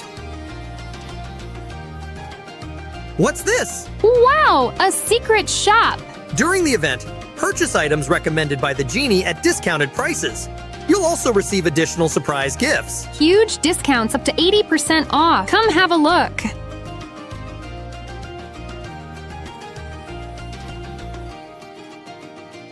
What are you waiting for?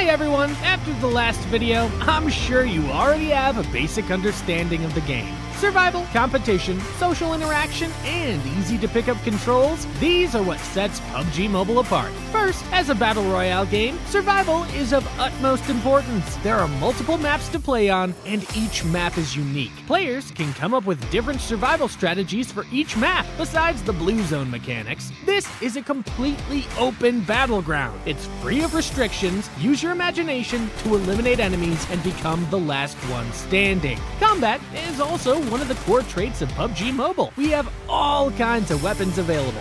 These weapons let players battle in any environment. You can be a sniper or storm the front lines with an assault rifle or shotgun.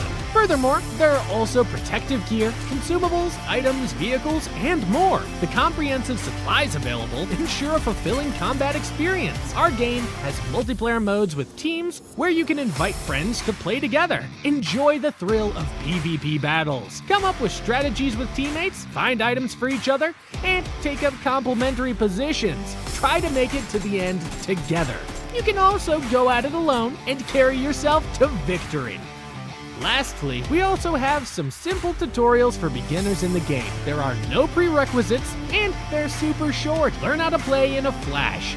We're still planning to release more guides detailing all kinds of neat tips and tricks to help players quickly familiarize with the game. Becoming a skilled PUBG Mobile player is super simple.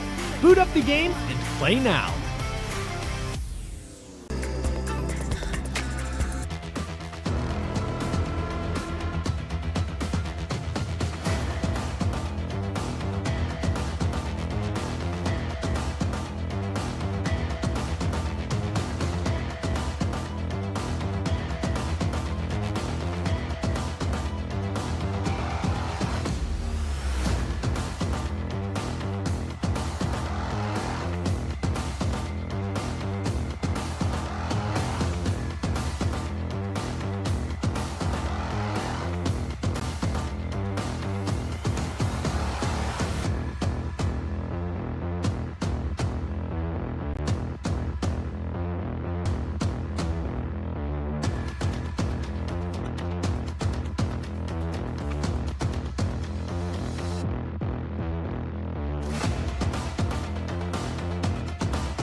and now I'm here with Infinity Logan สวัสดีครับ พูดดัง สวัสดีครับ Hello everyone Your team performance today is very good You get 2 back-to-back chicken winner chicken and winner chicken dinner and share on your team strategy ค่ะก็คำถามแรกนะคะ เห็นว่าได้ไก่2ตัวติดเลยฟอร์มดีมากๆค่ะ มีการเปลี่ยนแปลงแผนการหรือว่า strategy ยังไงบ้างคะ ก็ในเรื่องแผนก็ไม่ได้เปลี่ยนขนาดครับ ก็เล่นเหมือนเดิม แต่ว่าเล่นให้ละเอียดกว่าเดิม พยายามที่จะไม่พลาดอะไรเล็กๆน้อยๆครับ Okay, well for me, I think our team performed quite well and also we put more effort into detail-orientedness more.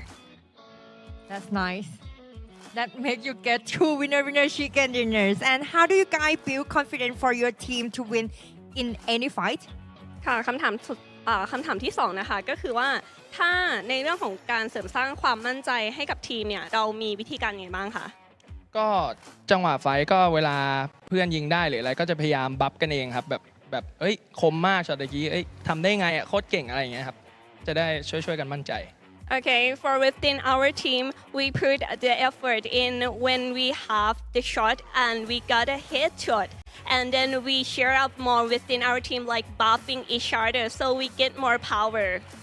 Buff is more power yes Shouting right ครับ Okay Any struggling that you guys are facing to link this season since your team already play is the last chance ค่ะคำถามสุดท้ายนะคะก็คือว่ามีความยากลำบากอะไรเกิดขึ้นกับทีมบ้างไหมคะหรือว่าตัวเราเองจะเห็นได้จากการที่เราเข้า last chance ทุกรอบเลยค่ะ พวกผมเน้นรอบครับอยากเล่นเยอะๆเพราะว่าทำทีมใหม่แล้วก่อนมาเล่นก็ไม่ค่อยได้ซ้อมกันครับเพราะว่าเพิ่งได้ผู้เล่นมาใหม่ก็อยากเน้นรอบ I think we also put the effort into the plan and as well we even if it's come with any circumstances we could cope with that even if it's each fight or each match we put our effort more and as you guys know that we also got a new team member as well So you play last chance because you want to practice right ใช่ครับ yes Okay and when you practice you have any lucky item or something yes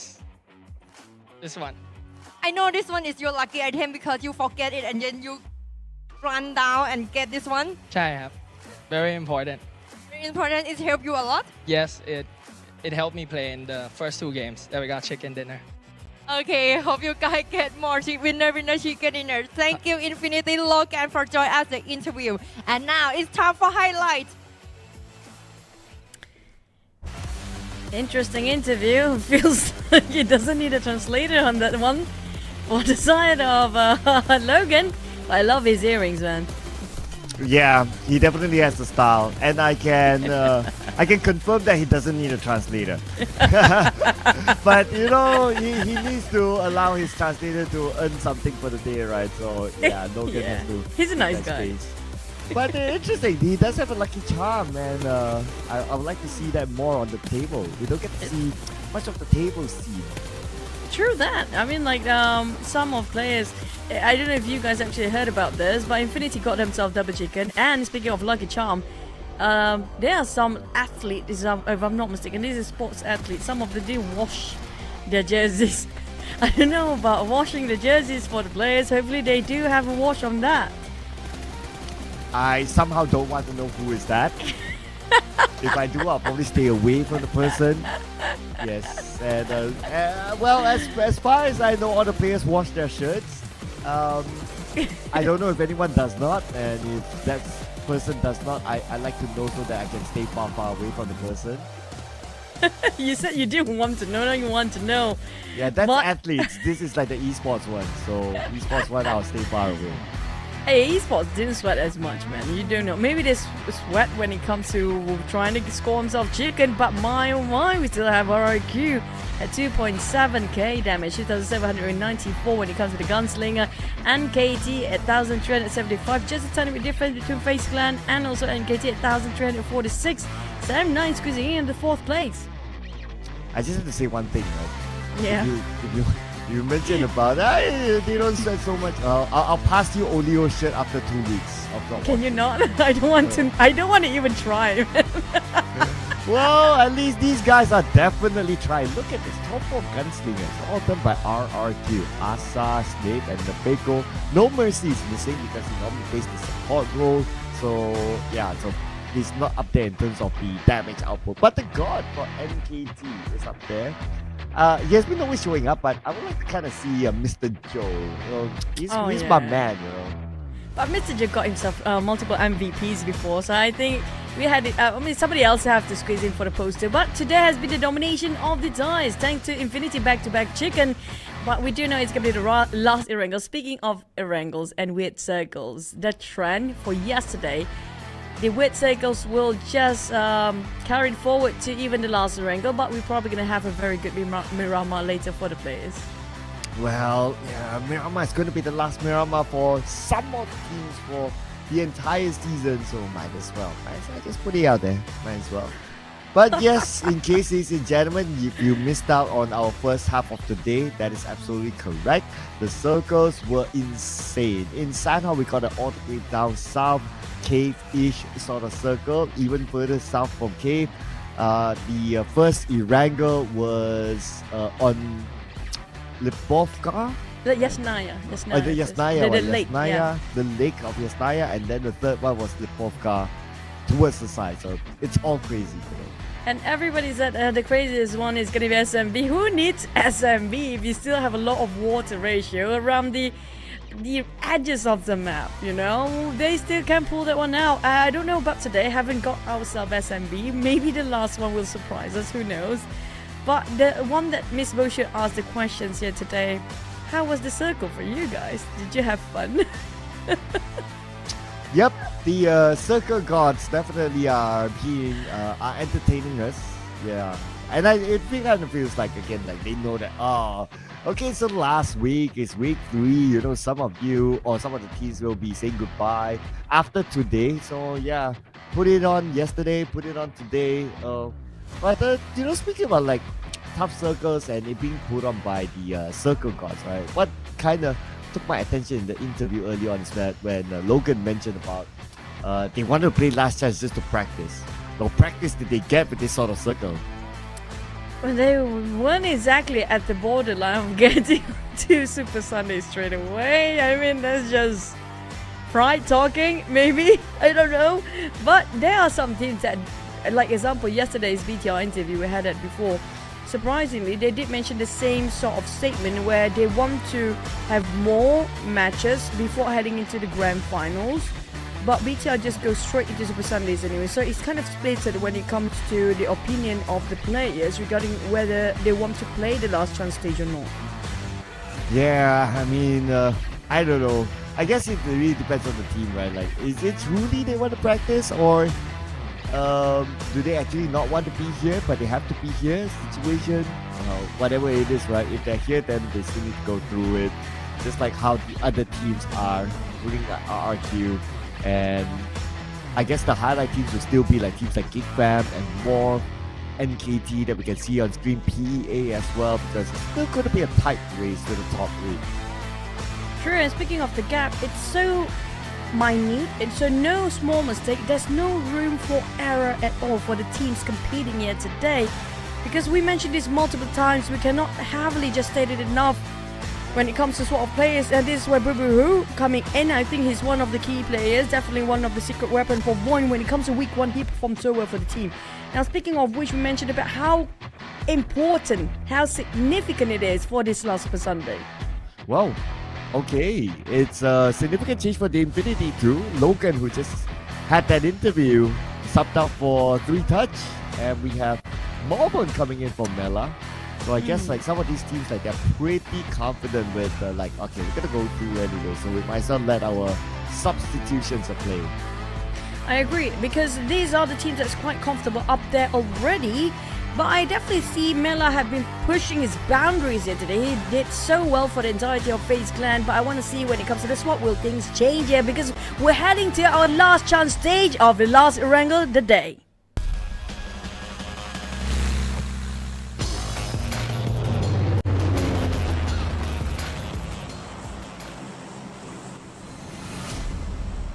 And it's going to be the final Erangel for the league stage before we head on to the last two Miramar maps and potentially the final Miramar for some of these teams. Now, at least for the 5 path, it's quite balanced for everyone. Like it cuts across from Novo up onto the north side of shooting range, so every team should be able to get their regular drop from wherever it is. But again, the circle has been unkind. I'm gonna see an insane one. That's what we want to keep an eye on. But at least the flight path is pretty kind and generous for the last one here, because it's pretty much balanced out the map, splitting itself almost evenly, It's just slightly on the northern side, just a tiny bit, but everybody can drop wherever they fancy. It's within reach, unless if they want to drop themselves around Primos, then they have to find themselves vehicles. But PIGMY and also Team Secret drop themselves quite early this time, and due to the flight path, I think we might have a bit later rotations, but like usual, depends on the circle still. Yeah, so anticipating the circle, of course, but for early fights, I heard gunshots there in the area of Milta, where 7-9 and NKT is next to each other. And earlier on, we saw NKT eliminate 7-9 while they were trying to get the vehicle, and it was by NKT. But this time, no early elimination. Circle happened to be on the right, so we won't get a crazy circle yet, as of now, that is. Yesterday this circle popped once, and that was around the first circle or second, I don't really remember, but we ended up slightly on the northern side of the Medusa intersection between the SPM, the Shelter, Prison and Milta triangle. That's going to be the Medusa intersection, where there's a lot of crossroad down there, just a northern, slightly north to it. But we talked about the swap of the players, Mormon coming in here, that's going to be his stats. Yeah, and Mormon subbed in for his teammate Mela. But Mela today has been having a rather quiet day. So, I mean, not like FaZe Clan really needs to push for the points anymore. I think they're pretty comfortable up there with the 90 points that they've collected. So giving Mormon a run now could be pretty nice in preparation for tomorrow when they play the final Super Sunday. And even when they join the Super Sunday, it's all about collecting as many starting points as possible for the Grand Finals. Yes, they're pretty comfortable as well. True. And it's going to be the last Super Sunday. And I think anybody who hits over 94 points or 90 points and above, pretty much 100% going to go into the Super Sunday. But the thing is, due to how tight the point gap is right now, maybe up to 10 plays, MKT at 70. Even if you get in the 80s, it's still not safe here. Yeah, and just because of how close it is, right? So 78, 72. Just because of how many 70s they are, right? In the 70s range. From NKT to 794 to Team Flash. So number 5 to number 10. That's at least 6 teams that is within the 70 bracket. If this is the second last map, I would say like around 90s will be 100% safe. But since we are in just halfway through, like we are in the 4th map, we still have 3 more maps to go. Maybe 100 point is actually the safe zone here. That definitely is, I think, without a doubt. Of course, every week, if we were to look at like the past, like week 1 and week 2 as a data point, right? So week 1 it was 91 that was collected by PEA that time, and week 2 was 79 with 94. So 91, 94. So if we were to average it up, then we're probably going to get like a 92, 92.5, 93 sort of number. So that is still the logical number. And I think if you get that kind of number, you're pretty okay. It's okay. It's not like 100%, you know. That's the thing. It depends on the middle pack here from... It also depends on Crit VIP and GEEK Fam. If they actually manage to eliminate those in the middle pack, we're talking about 7 to 10 plays. If they manage to get into the 70s just as alongside with the rest of the team in the 70s, yeah, it's going to be a tight race till the end, Cloud. It is. Although I doubt we will maintain like this many 70-ish after this round, because things will definitely change. But if it's like within that range, like towards the end, I mean, that just gives us more entertainment value. And at least the final game will still matter to the top 8 or whoever who is able to get to the top 8. Rather than, one of those games that the final game doesn't really matter. Like everyone else is locked in. So definitely for entertainment value, we'd like to see that top 8 still open to the end. And that's the thing, Cloud. We talked about the points that really matter for the teams up there. Don't forget about the teams at the very bottom. Now, despite they might actually have very slim, almost none, definitely none, sorry, Roy and PIGMY and XERXIA will have a tough time to get themselves in the Super Sunday tomorrow, which means they have nothing else to lose, and which means they don't have that much pressure anymore. They're just gonna have fun. That's where things get a little bit tricky. Might be more than little tricky, because they might be a bit unpredictable regarding their positions and their navigations in the map. I'll give it another angle, right, for teams like Roy and PIGMY, who probably realistically won't see the Super Sunday at all. The other angle is that what if they still need to put on a good performance? What if they still need to put on a good performance, whether it's a team or it's an individual, because the coach is watching. Because who knows, some players might be transferred out because they might have not been performing. So this is probably their last chance to show what they can do to the coach. True. Speaking of coach, we talked about Louis not getting into the lineup, even though he's registered as coach and as a player. So don't see that happening anytime soon as well. But Great VIP is still within their reach. Here we're talking about the numbers that they need to beat up there. But it seems like they're losing a lot of men early on. But they're fighting back. What a jump shot, but Kwang couldn't make it through. Putra trying to control damage for Great VIP, and that's going to be a free execution. But Great VIP have a loss on their side as well. Oh, but they are not out of it yet. Now Team Flash coming in onto Putra, the last member for Crit VIP that's still active, and they're going to come in from 2 different angles. Putra are pretty low on ammunition as well, and Crit VIP is going to be the first team to be eliminated.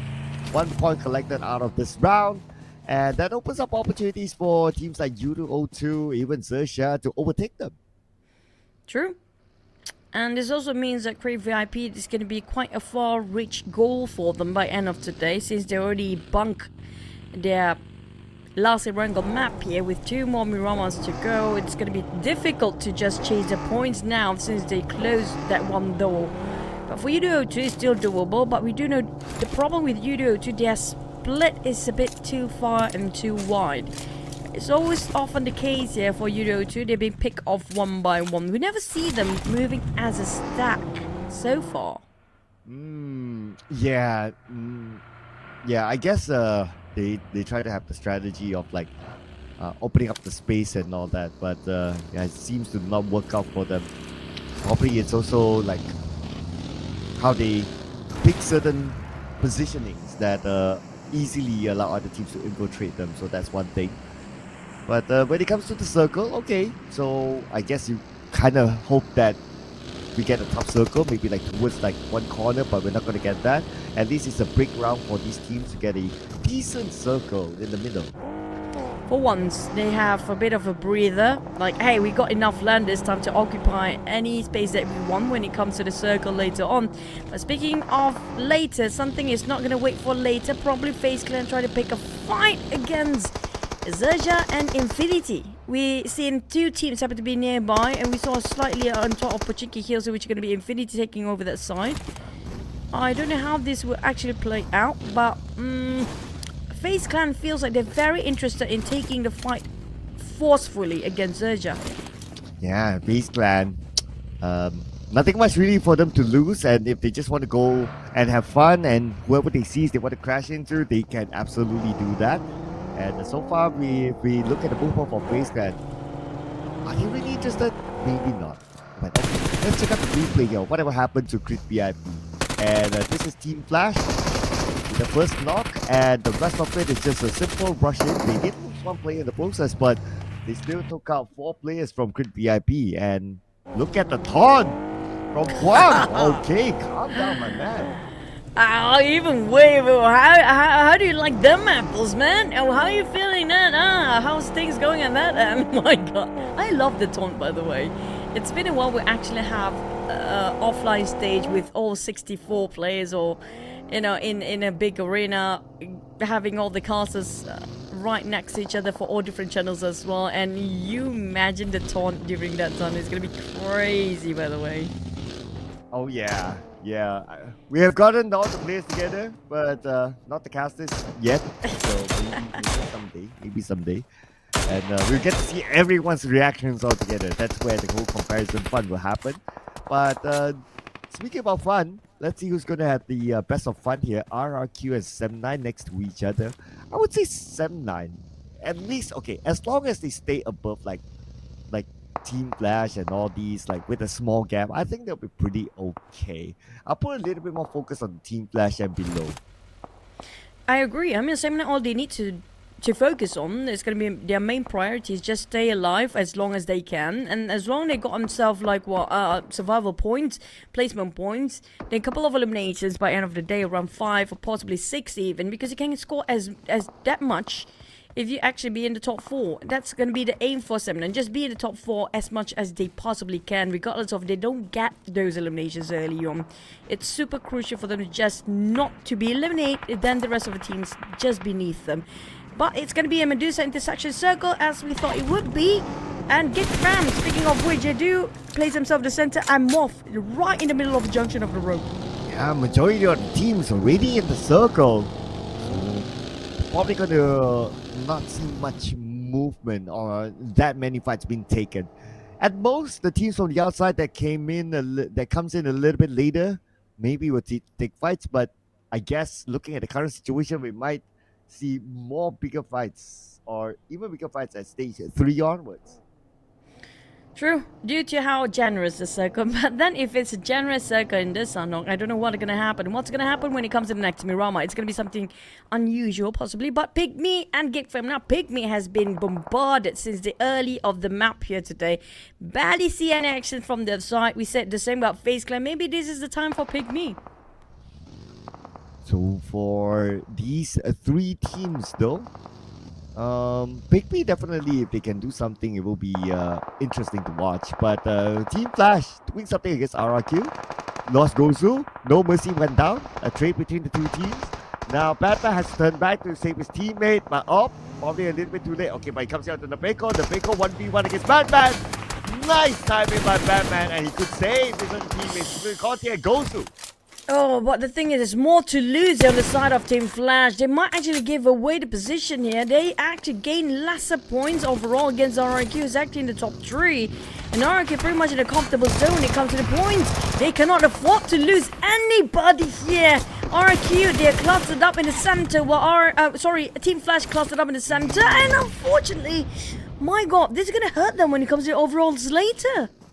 Wow, Team Flash at 6 points, 84. At least they're okay, they're alright. But let's see what happens to Team Secret PA and as well as MORPH and VOIN Donkeys and see how well they do this time. But FaZe Clan, check out the kick from YOODO to Tiger on the other side, spraying down, and Tiger gets 1 point. Now looks like the Infinity is winning fight against YOODO 02.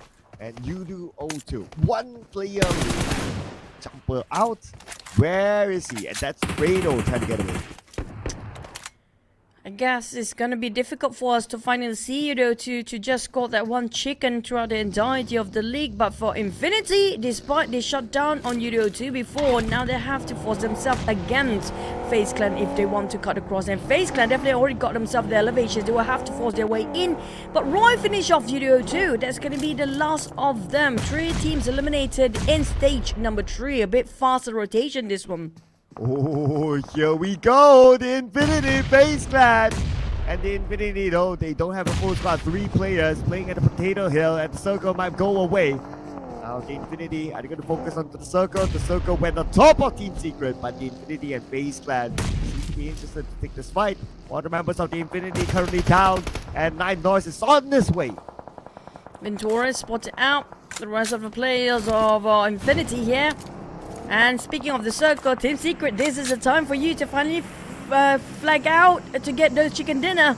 We do know Team Secret close enough many times, second place, third place, very close indeed to get themselves their chicken dinner. But Roy, on the other hand, this is what I mentioned about the teams at the very bottom. They have nothing else to lose. They will just make it difficult, giving such a hard time for the teams that are fighting for their placement. And so happened to take out Tiger X from the Infinity, which also has nothing much more to lose. So even if they go out at this stage, it's not going to be a big problem for the Infinity. But for Roy, of course, it's flexing moment, and it's also moments for them to prove to their management that they deserve to be in the lineup next season. True. For Roy, they definitely have a lot of pressure when it comes to I want to be in next season, because there's a lot of transfers happening when it comes to the off-season time. But for the side of Roy, all 4 men well and alive. It seems to me like very healthy. That's a rare case. RQ on that then, despite they only have 2 more players. They pick out onto at 7-9. FaZe Clan taking a fight straight ahead on against XERXIA. None of this team happen to be inside of a circle yet, but we might have some crossroad rage later, because look at GEEK fam, PIGMY, XERXIA, FaZe seems to be in a stack. Well, here we go on with the chase. Look at how many teams by the edge of the circle. Someone is still on the outside of it. And it's not that they're really prioritizing getting into the circle. They're like, okay, whoever that we can see in front of us, and that's who they will take that fight against. And the elimination feed just move. But at this moment, the teams that's not moving is going to be PIGMY. Okay. 10 gets onto the speaker together with other teammates. They have to get into the circle. If not, they'll put themselves in unnecessary pressure. They might as well take the fight inside. Speaking of inside, the inner circle hold by the team GEEK fam, with Roy come up from the south side, seems to be backstabbing them from behind as well. PIGMY crashing right into GEEK fam, says small shack, and Audrey's down on the ground. Snipes reposition himself at the back. We don't see Snipes to play a lot, but finally he makes a comeback here, and Snipes is clutching out for the entire GEEK fam. Oh my god, and he bought so much space for the team despite they had a disadvantage. He clutched it. Why did not they let him play before? He's doing such a great work. That is why, ladies and gentlemen, a lot of questions here by GEEK fam.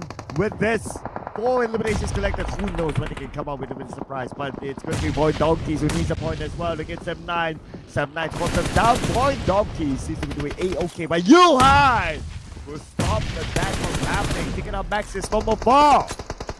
Bunker seems to be a bit overcrowded, but for RQ, out of nowhere, the duo just steps in and take away the eliminations from the back. But we do have a bit of a burning down there. The compound is on fire. XERXIA versus MORPH, and MORPH, they lost 2 men instantaneously, leaving with only 1 player left. And XERXIA and the Blues start to close in too. Snape, I was wondering if he wants to go in on for it. But look at the mini-screen open. Nate sent on the side of GEEK fam. Oh, that was a close up. At the same time, Roy on the other side is putting a lot of pressure on the GEEK fam. Now Snipes have been knocked out. Snipes might be taken out. Snipes 50% of health left. FaZe Clan sandwiching GEEK fam. 2 teams back to back onto them. Damroot now down on his knees. And it's going to be Isaiah, but the nade set the course by Roy will finish them off. Look at how the spread of Jiminy trying to just gain intellect over Infinity's position. 1v1 between Gotani and also Jiminy from Roy. Roy and Infinity, at least Roy still having full squad, despite they might actually have a bit of risk to a side of Jiminy on this down south. But Roy, they need to go in. They have to force the fight against FaZe Clan. Now, the one that can actually make a game changer is going to be Gotani, where they will try to pick them from the back. This is going to be interesting if that will happen. But for Roy, they seem to be not interested in the fights up north anymore. Try to scout for an entry point on the south side. Should be a better entry down there. We don't see many teams on the minimap, but we do see Asa here down on his knees, taken up by VOIN Donkeys as they try to get into the circle, while the other members of FaZe Clan on the inner side monitoring the situation. But we have XERXIA as well on north, coming onto FaZe Clan. Snape trying to do the work by himself, just like how GEEK Snipes can actually do. It seems like Snoop and Snipes actually rhymes here. But VOIN Zeta fighting 1v1 against Snape. RQ rude up to 1 HP. Oh, Zeta finish off the call. Well, Snape is not Snipe, but RQ, well, at least they scored 5. Oh, that was a close one. Close one there. That could have turned the tables. But anyway, for VEA, as usual, like to play from the outside coming in. like to play a little bit slower, like to play a little bit later. And now it's time for us to see PEA in action. Easy. Oh, Squad Mr. Joe is on the run. They're taking the buggy like F1, while the rest of PEA will try to reposition themselves. Big U-turn made by the side of NKT, but they do have Team Secret to deal with. For PEA, they definitely want to go straight into the center, but there's barely any covers here, Cloud. Oh wow, okay, straight into the middle. That's going to be PEA using their vehicles as a bunker with not many natural covers like what you said. And on the other side, onto the left, looks like Roy and FaZe Clan. Okay, Roy has 4 players. I'm just putting it out there. Okay? I just put it out there. Roy has 4 players, so let's see what they can come up with. Maybe a chicken. Maybe. Close enough today. This might be it. Third time's a charm, like we mentioned yesterday for GEEK fam. They already scored themselves the chicken they need yesterday. But FaZe Clan have to face the wrath of Roy suddenly being possessed by something else when they have nothing else to lose here. Jiminy down to only around 40% of HP, but the Blues starts to kick and then it's going to be a bit more shrinking version of the circle. 10 more seconds to go. They have to decide whether to march and advance or just force the fight here. And here we go, Vintorez cutting across, but at the same time he has to be careful of the blue. And the circle moved away from where FaZe Clan and Roy is at. Now we have Balak as well. Moving in, one nade sent across, Vintorez knocked out by Tusk. It's the opening time for Roy onto FaZe Clan.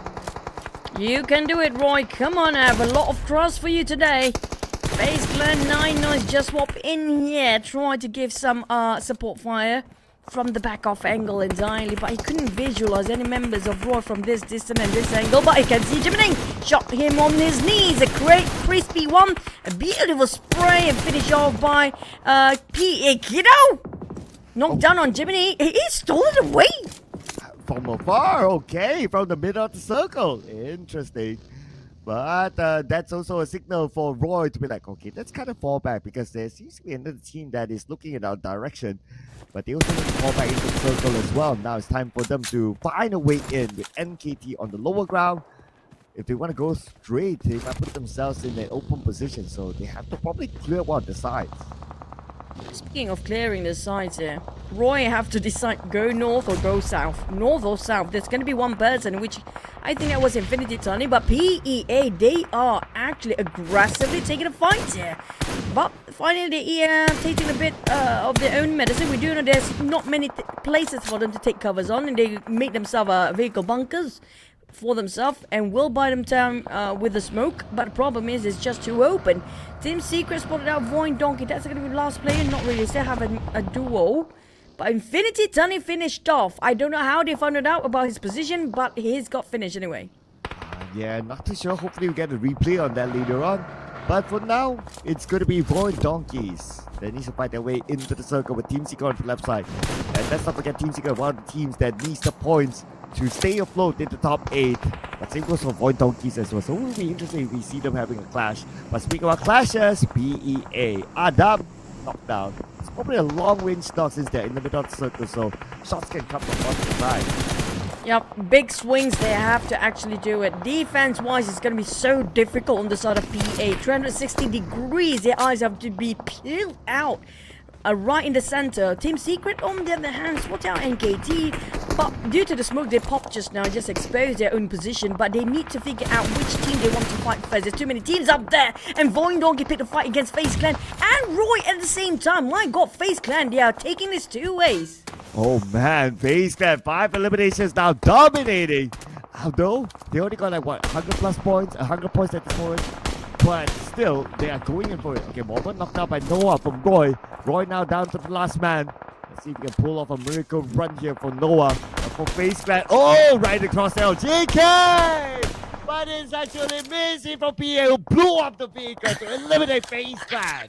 PA, what a sneaky strategy has been for them. They have been taking all the eliminations by other teams. Knockdowns, not even taking any effort to put into it. 7 eliminations just by stealing away as a third party. That's smart at its best. But Team Secret, can they finally score the chicken? They have a full squad. Despite they are in the center, Cloud, PA still have a full. Wow. Where did the name come from? It's from Bobo, the player who just subbed in for VOIN Donkeys. Bobo now is going to be the last man standing for VOIN Donkeys. And he's going towards Team Secret. But he's all alone though and doesn't have circle. 25 more seconds before the zone starts to close again. While no one from VOIN furthest away from the circle without a vehicle. It's going to be a hard campaign for him.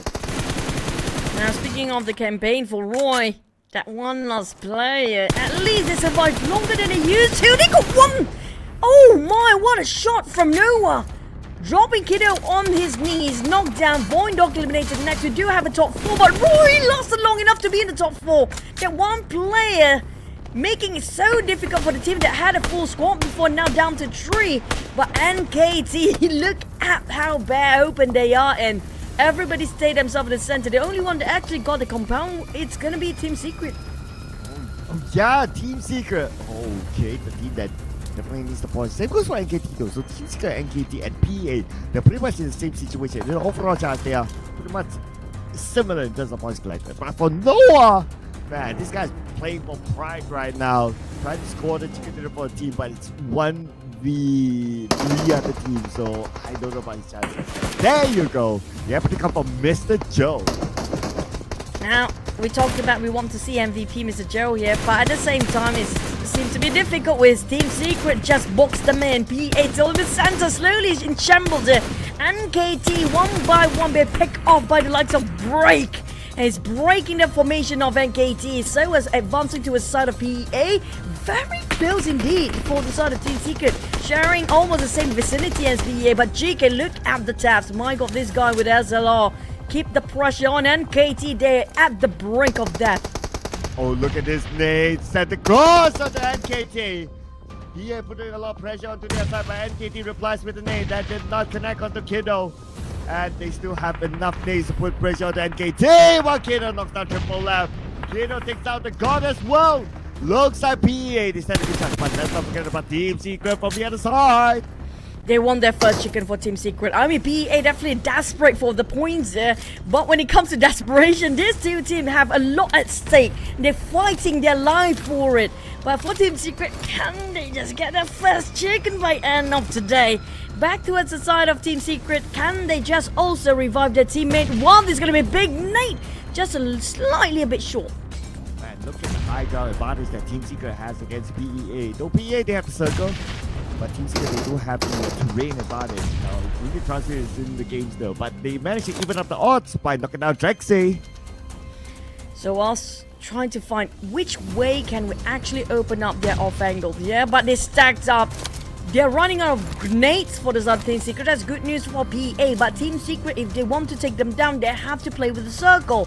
And Adam just knocked on Trunk. How did that happen? It's gonna be 3v3 right now. Never mind, 4v3. Worst case scenario, Team Secret, they had those elevations. Not anymore after this. The moment they jump down, they start to run down. It's gonna be a straight clear view for PA, and they do have covers. Well, Team Secret, at least they got the center of the circle. That's going to be the first mission complete. And Break is opening up the flank on the left side, while GK is keeping an eye on the members of PEA, providing cover fire. Look at this. Time he shoots, he taps, he lands a shot at least. While Break is still on the flank. Will Break be able to supply PEA? There will be definitely something if we can do so. But oh! Adam spots him out! He's so pivotal for his survival just now for the sake of the team. Break was the only one that can actually open up the off angle. PA, they will score the chicken with Team Secret bowing out at second place once more. Close enough to get finally their first chicken will be denied again as PEA. They call themselves the chicken. They're screaming for their victory because this is so important. But Team Secret, second again. They call it the number 2 third. You can get as close as possible to the chicken, but you still somehow cannot get it. So Team Secret, 2 more rounds to go. But we'll see what happens as well in the Super Sunday, assuming that Team Secret goes through. But for PEA, with this chicken dinner, it will put them in a good position to be in Super Sunday for sure. Let's see how big the gap is when it comes to points later on. But for now, the points collected by them, eliminations wise, it is 14 eliminations by PEA. It's double digit. It's a big number too. I mean, like, this is totally different BA, which is more aggressive. Instead of coming in very late, Cloud, they are playing the center this time. That's a huge improvement compared to how they used to play for the past few weeks. It's a very different style. I'm not gonna lie there. Creating a barricade in the middle, and sometimes when you create a barricade in the middle at that stage of the round, it's a little bit of risk in case the circle goes away. You don't have any vehicles. But for XERXIA, Mr. IGL, the MVP as well, with 5 eliminations, 674 damage, 320 damage received. Definitely, besides being the IGL, besides calling up the shots, is able to put in the eliminations as well for the team together with the damage output. And of course, on the survivor, the maximum survivor time for 27 minutes and 2 seconds. What an ending just now. Team Secret, they can smell the chicken, but they can never touch it or eat it for today. Feels like when you're shopping with no money in your pocket, you can just smell the food from afar. And that's the case for Team Secret, but at least they still got 2 more chances when it comes to Mirama. But Roy and VOIN Donkey, Roy did tremendously a good improvement here, but sad and unfortunately they are a bit later and a bit too late to come back into Super Sunday. But VOIN won a game as well. But let's relive the moment. What a good day. And last wrangle just now, just watch the highlight.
Well, that's PEA for you. And look at this. The only team, not only with a double digit, but 24 points scored.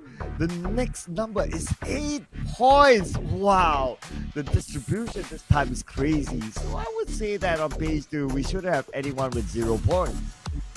Hopefully it's not going to be 5 teams. That's the moves that we had yesterday as well and the day before.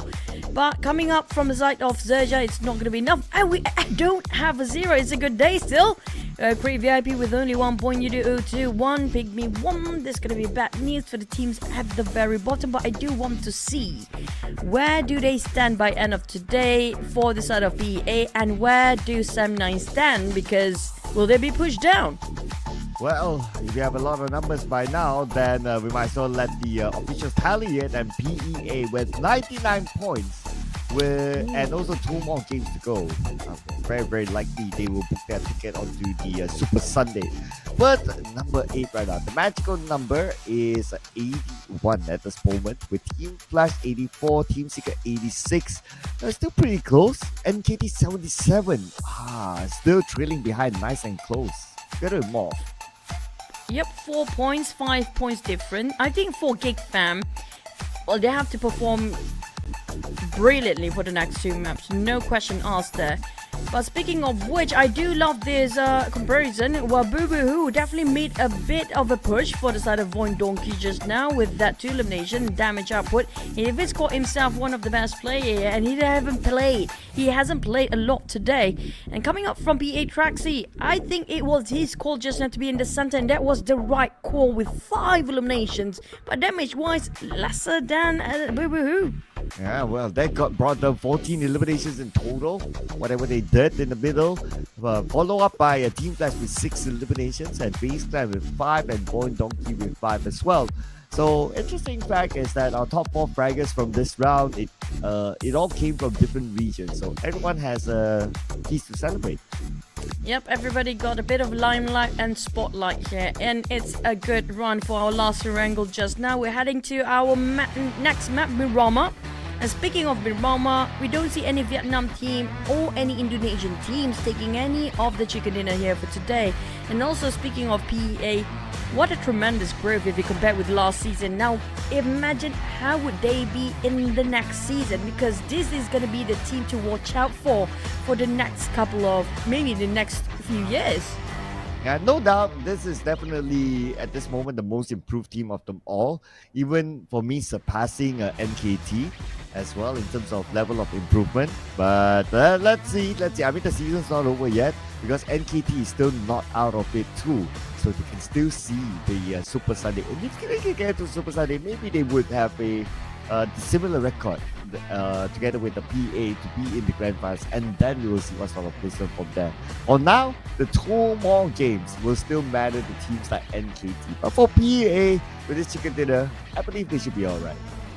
Yep, just 1 point away to get into 100 points, joining the triple-digit club up there in the top 3, which not going to be a brainer at all, because I think with 2 more maps, they're definitely going to score more. But who will be pushed down? That's a big question. Also, speaking of the teams that's close enough, we're talking about 4 to 5 points gap between the teams in the 9th place and the 10th place.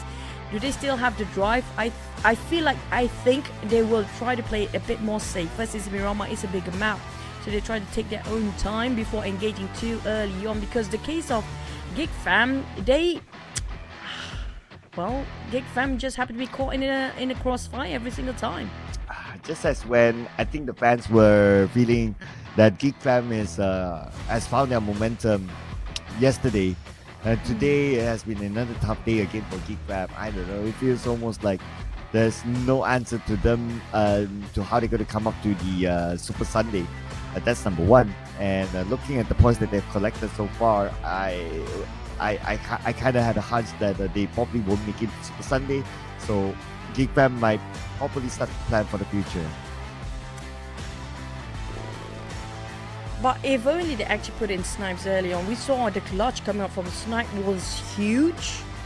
And unfortunately, it's just, well, I do want to believe there's still a space for them in Miramar. You know, it's doable, because like we saw in the case of PA, they're shooting up the numbers here, but they were in the top 8 before and prior to that last wrangle just now. But it's possible if they can score a similar amount of eliminations for the teams that close enough, or even in the 50s. But there's so many conditions for them to push themselves up in the top 8. Yeah, so many conditions, including the conditions of other teams as well. So that makes their chances pretty small at this moment. Unless they can come up big the next round, the final round probably won't mean much for them at this point. So if you just miss out on the action, ladies and gentlemen, and you look at the last match numbers, PEA came out with the only team with a double digit, and not only a small double digit, but a 20+ point haul in the following round, and that will definitely shoot them into the Super Sunday. Yep, they're gonna get themselves to Super Sunday. They missed one before which going to be week 2 Super Sunday. They kind of missed it, but they are in the top 16 still when it comes to the overall league standings across all 3 Super Sundays points accumulated. The points that they will actually accumulate later before. And we do know when it comes to the grand finals, you guys have this question. Oh, we do have another swap for GEEK Fam. He's in with Mika. Me just swaps here coming up from GEEK Fam, trying to find the right footing. Also, I know you guys have asked a lot regarding, the how to advance to grand finals. Top 16 across all Super Sunday will tally up the numbers and go into the grand finals. Well, also, many might be asking for Bill to play, and we will be playing the next round. Asa will be taking a break, and Hexas is back, one of the more OG players of RRQ. We're back with his teammates, so it's going to be interesting here now that we have some fresh new players in the game, and this could maybe just change some of the dynamics for some of the teams. But like what you said earlier on before we started off this match and before we come into the scene, is that it's going to be a bigger map. If inside of Erangel, the Erangel right before this, like everyone took their time, maybe with a bigger map, this might take a bit more time for teams to really take big fights with each other. But maybe not Roy. Roy is just gonna have fun here today. We can see they're more aggressive and definitely been showing up a lot today as well. So for Roy or XERXIA, but PIGMY, despite they showing up quite a number of times, but unfortunately every single time they show up, that's where they're gonna walk straight into their deathbed. Hopefully when it comes to Miramar, it does actually will give them a different outcome. But and speaking of the other teams, the teams are actually very tight right now. The top, I would say top 10 teams that's pretty close against each other. Yeah, so that's where it still keeps us anticipated to see who gets into the top 8, right? Maybe, with the amount of teams right now, as of now, with the 2 rounds left, I believe that the final game will still matter for a good amount of teams. So that will make us, things interesting for the final round. And that's something that we did hope for before starting the show, and we're probably gonna get it. So not gonna complain about that. But for the teams, of course, they will wish that they'll be on a clear early and don't need to worry about the final round. But hey, if you're in that bracket, then it is what it is, and that is just part of the game.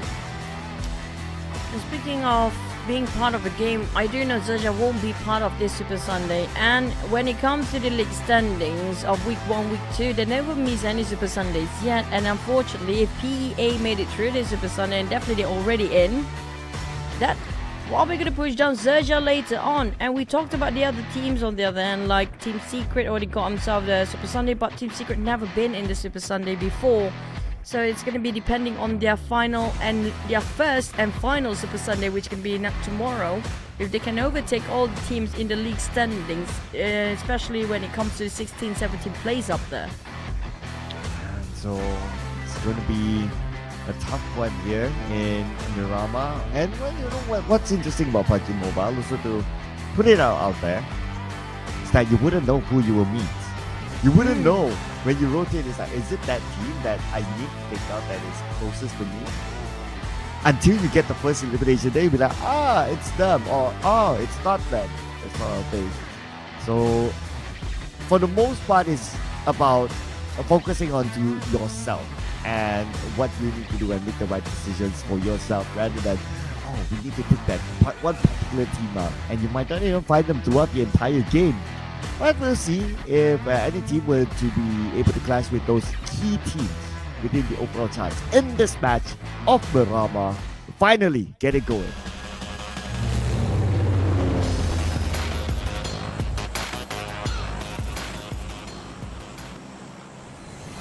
We're back into Miramar here, and speaking of circles and fly pop, it hasn't been come for the first half of the day, but when it comes to after the break, things seems to be a bit chill for the flight path and circle. We even have a great flight here, evenly just separates, not almost evenly separate the north and southern side.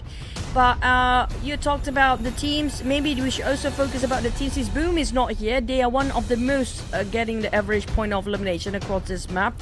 But we do have RRQ, another team that has not been under the spotlight as much as we hoped for today. Yeah, maybe they don't want to be under the spotlight. It's like, okay, now with that we are pretty much comfortable through. It's like we don't need the spotlight. You know, we'll get our own spotlight when it matters. It's Super Sunday and also the grand finals. So today is not the day for spotlights for teams like IQOO has already gotten it. And so I guess they'll be happy to keep it low profile for now.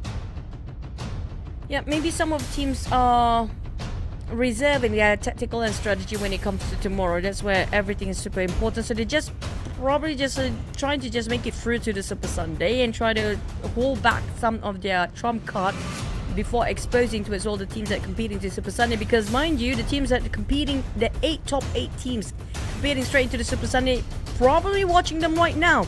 But we had this sort of circle before, Cloud. Probably gonna ended up either water treatment or in between Hacienda de Patron or the town in between Hacienda de Patron and St. Martin. Now, no first contact made, no first pick-off, no gunfires early on. So I assume it might be stage number 3 where we finally get some fights going on. Yeah, you can see that again about the circle. It's like I could like recall a good amount of times how many circles like this that we have gotten inside of Miramar for this season. It's so often. But the only thing that has changed is that every time we get the circle, it's always a different set of teams. So, yep, the domino effect might be different. Just like how the domino effect is right now for the Infinity. We got Tuni on his knees with GEEK Fam across. And let's not forget about GEEK Fam needing a lot more points than the Infinity now. Well, they have to start now, definitely in action here, taking their mindset and also their strategy into practicality with taking one of the players of Infinity. Whilst Infinity, they don't really have that much pressure right now. Knowing the fact they're 100% going straight towards the Super Sunday, they are definitely in the 100-point mark. Our IQ and PA sharing 99, Sam 9 at 90. There's a lot of 90s up there. Well, we talked about the 70s are one of the top contenders to just snatch away the top 8 position. VOIN Donkey also have to start taking actions early, or maybe just gonna play the survival game. Wow. GEEK Fam now pushed to a corner. Now, I'm wondering about their loot, right? And I'm looking over like Mika, M16 with a shotgun.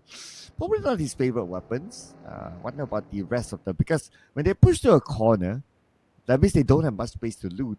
So that allows the Infinity to loot a bit more than GEEK Fam. And once they have enough utilities, once they have looted up, then maybe they might engulf GEEK Fam and eliminate them. So this is where GEEK Fam needs to be extra careful. What they can do is that they can probably look for a possible exit route while the Infinity is still looting.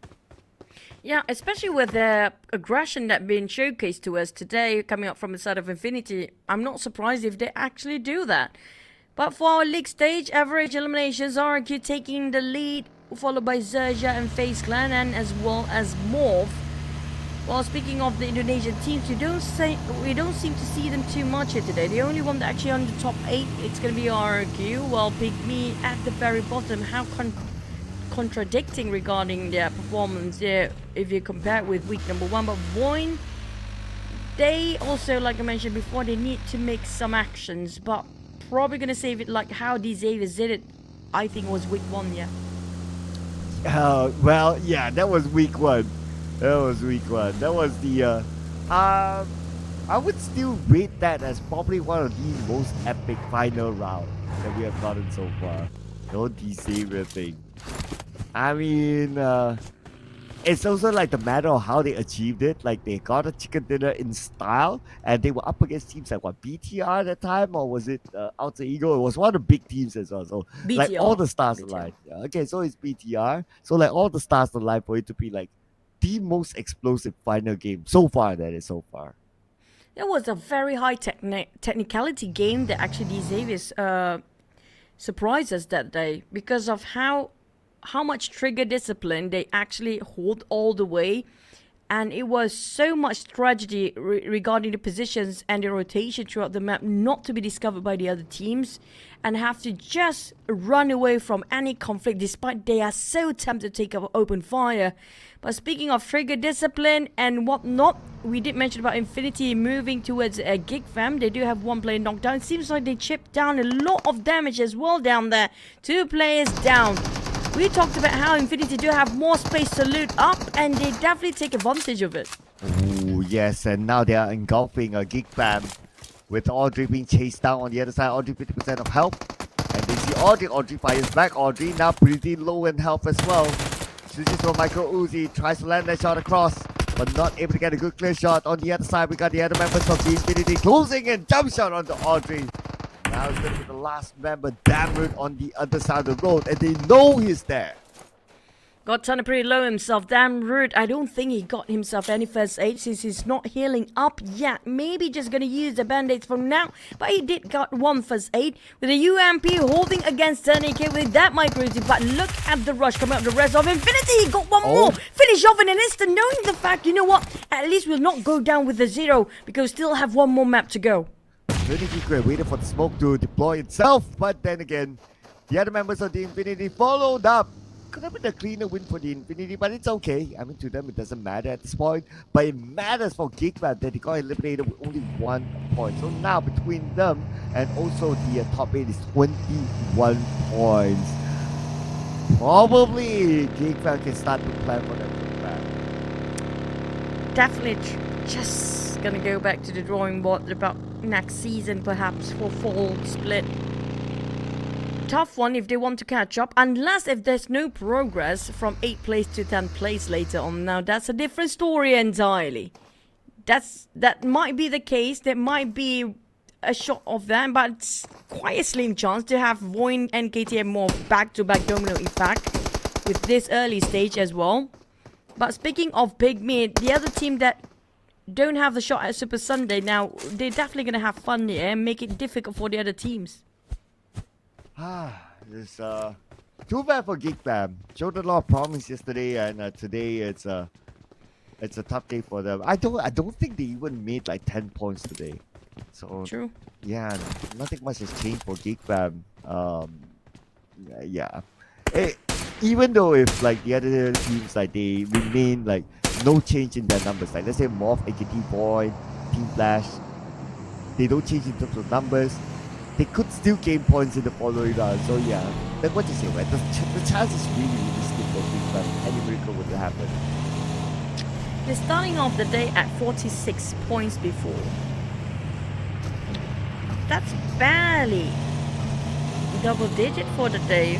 That's like, what, 13 points across 5 maps. A lot of times they'll be dropping early on. What we do have between our Infinity Patron and St. Martin Circle here, it's definitely like yesterday's circle, and we ended up right on the southern side of our Infinity Patron. Not really on top, just on the outskirts, and that's a tricky place to play later on. Okay, at least some form of challenge, because we have seen this circle time and time again, pretty much around the same area, and let's see how the teams overcome it, especially for the teams at the borderline of number 8, or the top teams, and also for like the way bottom teams, like they probably just play whatever. And that is always like the interesting thing as well, because if you play like whatever, you play fearlessly, and that will affect, or that might affect like teams in the middle of the chart when they truly want to collect as many points as possible to stay afloat or be in the top 8. True, that's where the fun starts to kick in. That's where we start to scream no and yes and no and there. But speaking of the other teams we talked about before, and we mentioned regarding the teams in the 80s and the 70s, especially NKT and MORPH, no actions been made, no actions taken by these teams, knowing the fact that they have too much to lose here. They're just going to play this safe, play it slow. But for Team Secret, they're definitely close enough. But if they made a mistake here, no room of error can be afforded by the likes of Team Secret, Flash and VOIN Donkey. That's why everybody has been tipping on their toes, walking on eggshells, making sure that they get as much information as they can before they start to rotate.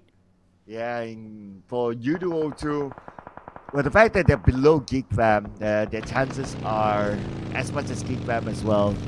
Like if this round 0, then yeah, but even though if they score well this round, let's say if they score 20 points, that puts them at 73, then maybe the next round they can stand a good chance. But we got XERXIA here for BEA, knocked out by 0 for MORPH, and for BEA, well, they're pretty comfortable up there. So even if they lose that one player at this point, EA did not to worry, but MORPH will be the happier one because they need the points. That's the thing, Cloud. We're talking about the top 4 teams, example, including probably top 5 in Sam9's position. And the very bottom of it, the bottom 5 in the top 5, they have nothing else to lose. So it's more of a casual play, which they can actually outperform than you yourself throughout the first day or first week or the past few days of the league stage. That's where they actually play their best. The one that actually suffers is going to be the middle pack, which is going to be VOIN versus Roy. And VOIN is going to be a difficult place if they start to lose their men here. Oh, here we go, Roy. Playing for pride at this moment, and he can take out VOIN. It will be a dampening result for them. Circle-wise, they still got the circle, and looks like it's going to be around the area of St. Martin still. Let's see if it goes up to any of these high grounds towards the later stage of the game. But Roy, they're sharing equal ground with VOIN Donkeys on the other side, so probably time to take this fight off. Yeah, they can still take their time because they're in the circle anyway. We do have Team Flash Famous 79 just across between these two teams. Spotted out Crate VIP people draw. We talked about Bill before for the spot, but hey, we do have FaZe Clan versus Team Secret. Yeah, it's gonna be rough because both of them seems to be on the top chart. But if they start to make mistakes and open opportunity, why not? Team Secret knocked down on 2 with a trade of 1 on Trong. It's gonna be tough for FaZe Clan to try to revive. It's gonna be 1-for-1 for the trade, but Soa's gonna go for the push. Oh, here we go. Look at the nade being prepped up and break. Momo is currently down on his knees, but already picked up by his teammate. Nine noise! Burned down. It's A-okay. He should be able to heal up. Trunks needs to be picked up as well. Both teams at the stalemate for now. I think Soa tosses this nade across. And Soa's tossed that nade, but it actually is nonsense to knock down the members of Team Secret. Team Secret! Just like that. You blink and you miss a moment. 0 points this time, and now they have to pray for Team Loden to not catch up. Oh man, this is going to be tough because Team Flash also started to take an action against Sam9, but they didn't score any eliminations yet. FaZe Clan on the other hand, no stopping this team despite they already secured themselves the Super Sunday. On the side of Team Secret, not just they lost the chicken dinner in the previous one, they don't even score any. Abi cooking up the net with RQ and Nepeko just next to each other mid-explosion. Nepeko just slightly slower, but YOODO 2. They tried to shut down on top dogs up, then it's gonna be RQ 1 knock, but didn't finish off the execution yet. Coming in. Oh, getting a butterfly. Hexas down. Hexas. Nice. Oh, no. How did you just look how many vehicles there is? Oh my god, this is coming in. Down at this moment we can. And 2 more that gameplay. Will not be able to let the shot of members of RQ instead become fire upon by one of the RQ members who came by. And at the end of the day, it's going to be Hexas knocked down. No Mercy is in trouble as well. Jumper. Looks like he's not going to try with another name. But wait a second. He has that Molly though. It seems like both teams losing man here. 1v1 between RQ. Never mind, RQ actually down to 2 players. YOODO 2, despite they got the upper hand just now, how they flunked this one out hard. Now down to 2v1. Jumper will run away for his left, playing for positions. Nate will not let him pass by, but we do have Circle will be right on top of St. Martin. It's going to be tough because Mormon and the rest of FaZe Clan do have those elevations. Yet it's going to be in between. PA already in the center. Very different PA this time. They're playing a lot in the center. But there's still so many teams around the edge of the circle. Yeah, we just get into the city. Hold that area. Play a little bit more safe into the middle. And kind of hope that the circle goes towards them. And yes, the circle went up top into the city of St. Martin as well. But for Sam9, so they got one out of NKT.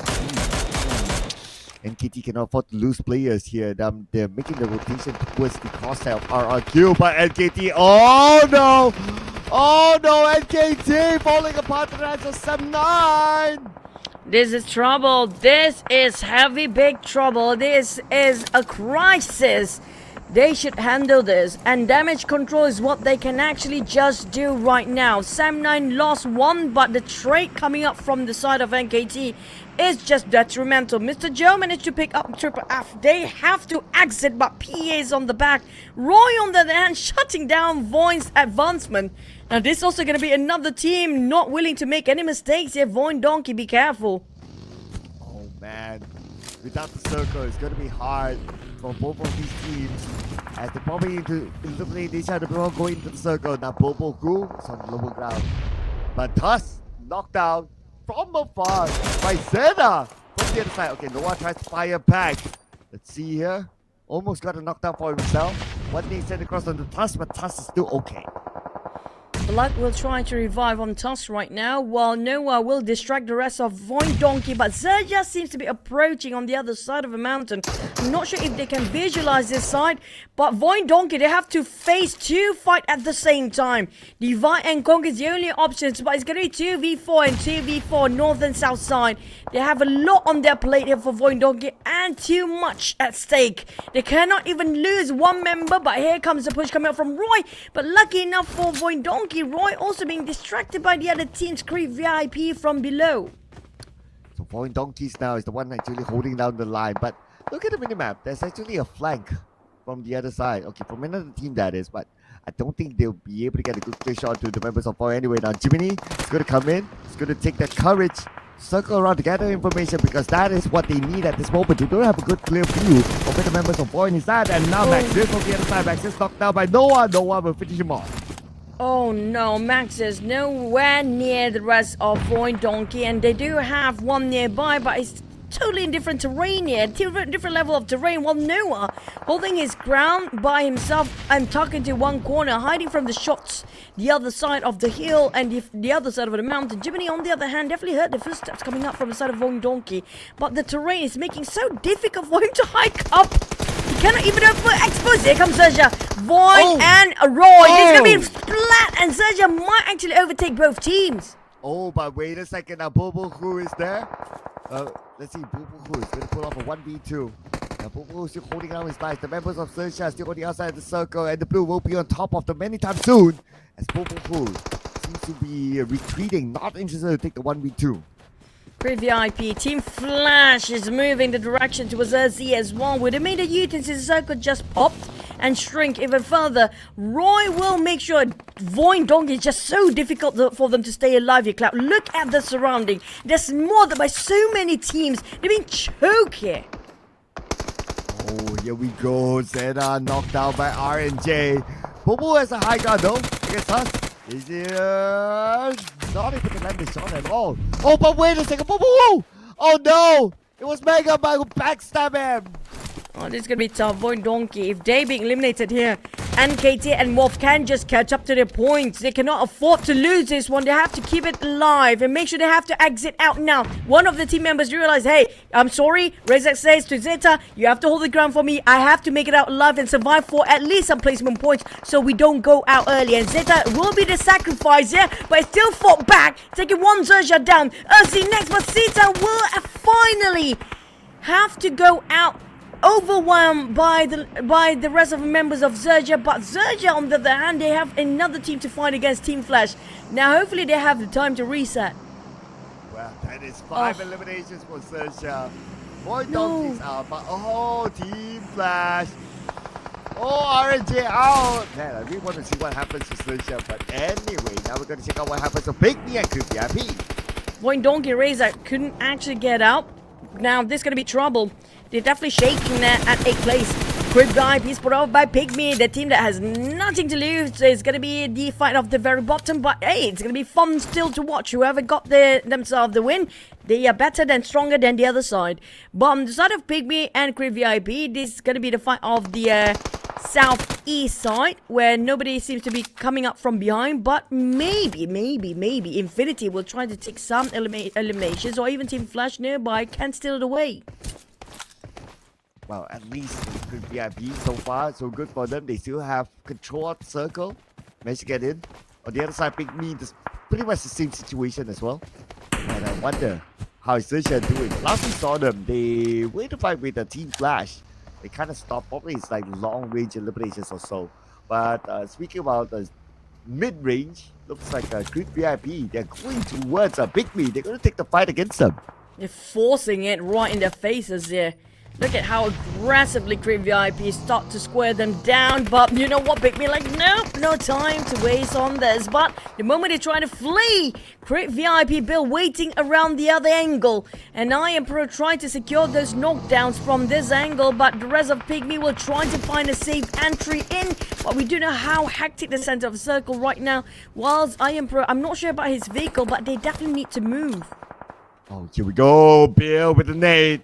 Will he be able to get a knockdown on a member of PIGMY? 10 is just right below him. The nade will be sent down. He will not be able to knock down 10. But then again, that gave a lot of damage onto the others. But from behind, Team Flash is actually knocking down the members of Greek VIP. Team Flash solidify their placement points as well as their eliminations, getting more. They are in the 7th place, not really in the trouble when it comes to maintaining the position in the top 8. For Greek VIP, obliterated into smithereen by 10 of PIGMY. The last play that made a comeback for the team and just helped the rest of PIGMY to reclaim themselves for the victory and just go straight into the circle. They cannot go up because they're just waiting. So, right now, PIGMY, lucky enough, they have a second chance thanks to Team of Flash. They made the rotation up north, but little do they know that there's another team waiting for them there. But speaking about teams waiting, NKT this time, they'll be waiting to revenge against 7-9, who took out the 2 members of NKT at least. Forward 7-9 steps in and they're creating their smoke bridge. NKT will be prepared for them. 7-9 reposition Team Flash. They do have the elevations, but the circle will not allow them to stay here anymore. Infinity will be the one that will gate Team Flash from pushing forward. Flash taking advantage with their positions here, trying to knock down as many members of XERXIA while they're trying to rotate. But their biggest problem is going to be Infinity, but Infinity visited by the likes of FaZe Clan. While PIGMY, oh my, the whiff. He got himself the Mini 14 and finally changed it over to Mini 14. Oh man, that stone right in front of him kind of blocked his view for a couple of some of the shots, but that's okay. Yeah, these Team Flash right now, one of the closest contenders, VOIN Donkeys, have been eliminated. So now Team Flash just need to focus on to themselves. And next, it could be XERXIA, which is going to be their next target on the lower side with Lobby being shot at. But let's not forget about the Infinity on the other side as well. Look at how close all these teams are together. Stage 6 at 11 teams. We haven't got this many teams at this stage for quite a while. This is going to be a tricky also when it comes to picking the spot for yourself here, Clown. Because look at the circle jet strings that divided the map into 2 sides. Whether you want to take the compound area, you want to take around the mountain area. And if there's too many people inside of the compound, the circle will shift away just to make it even harder for the players. So Infinity, if they stay where they're at, they might actually win this one more chicken, triple chicken in a day. It's still within their reach. But for the side of XERXIA, it's difficult for them to pick out. They try to pick out. It's going to be Team Flash come out from above, try to pick forward. It's going to be Infinity gun them down, try to push aside into the street. It's going to be PIGMY waiting. And the rest of the team, there's so many compounds in there. They're just going to hug the walls and hug the corners. Wow. Terrain-wise, it's going to be so interesting. Like, you came up with a lot of theories that what might possibly happen. Because we have, like, this super duper high ground on Team Flash's side, and then you have the urban area in San Martin, and we have a lot of teams already inside of there. We could see a urban finale here. Very, very likely for that to happen. As Jabrenki spot out XERXIA went down, and XERXIA taken out by PIGMY. That's going to be XERXIA. 1 player left now, down to 50% of health. Oh, make it lesser than that. 30% now remaining. I have a bad feeling for XERXIA. Lobby Axe will try to reset himself. The last player of XERXIA. While Team Flash is trying to figure out how to come down, but Quanti still not having it enough. Might as well just get himself a couple of knockdowns or probably a couple of eliminations before they have to face their biggest threat down there, which could be Infinity. Look at this. PIGMY. It looks like they're losing the plot to XERXIA. Bit of a revenge there. Now PIGMY.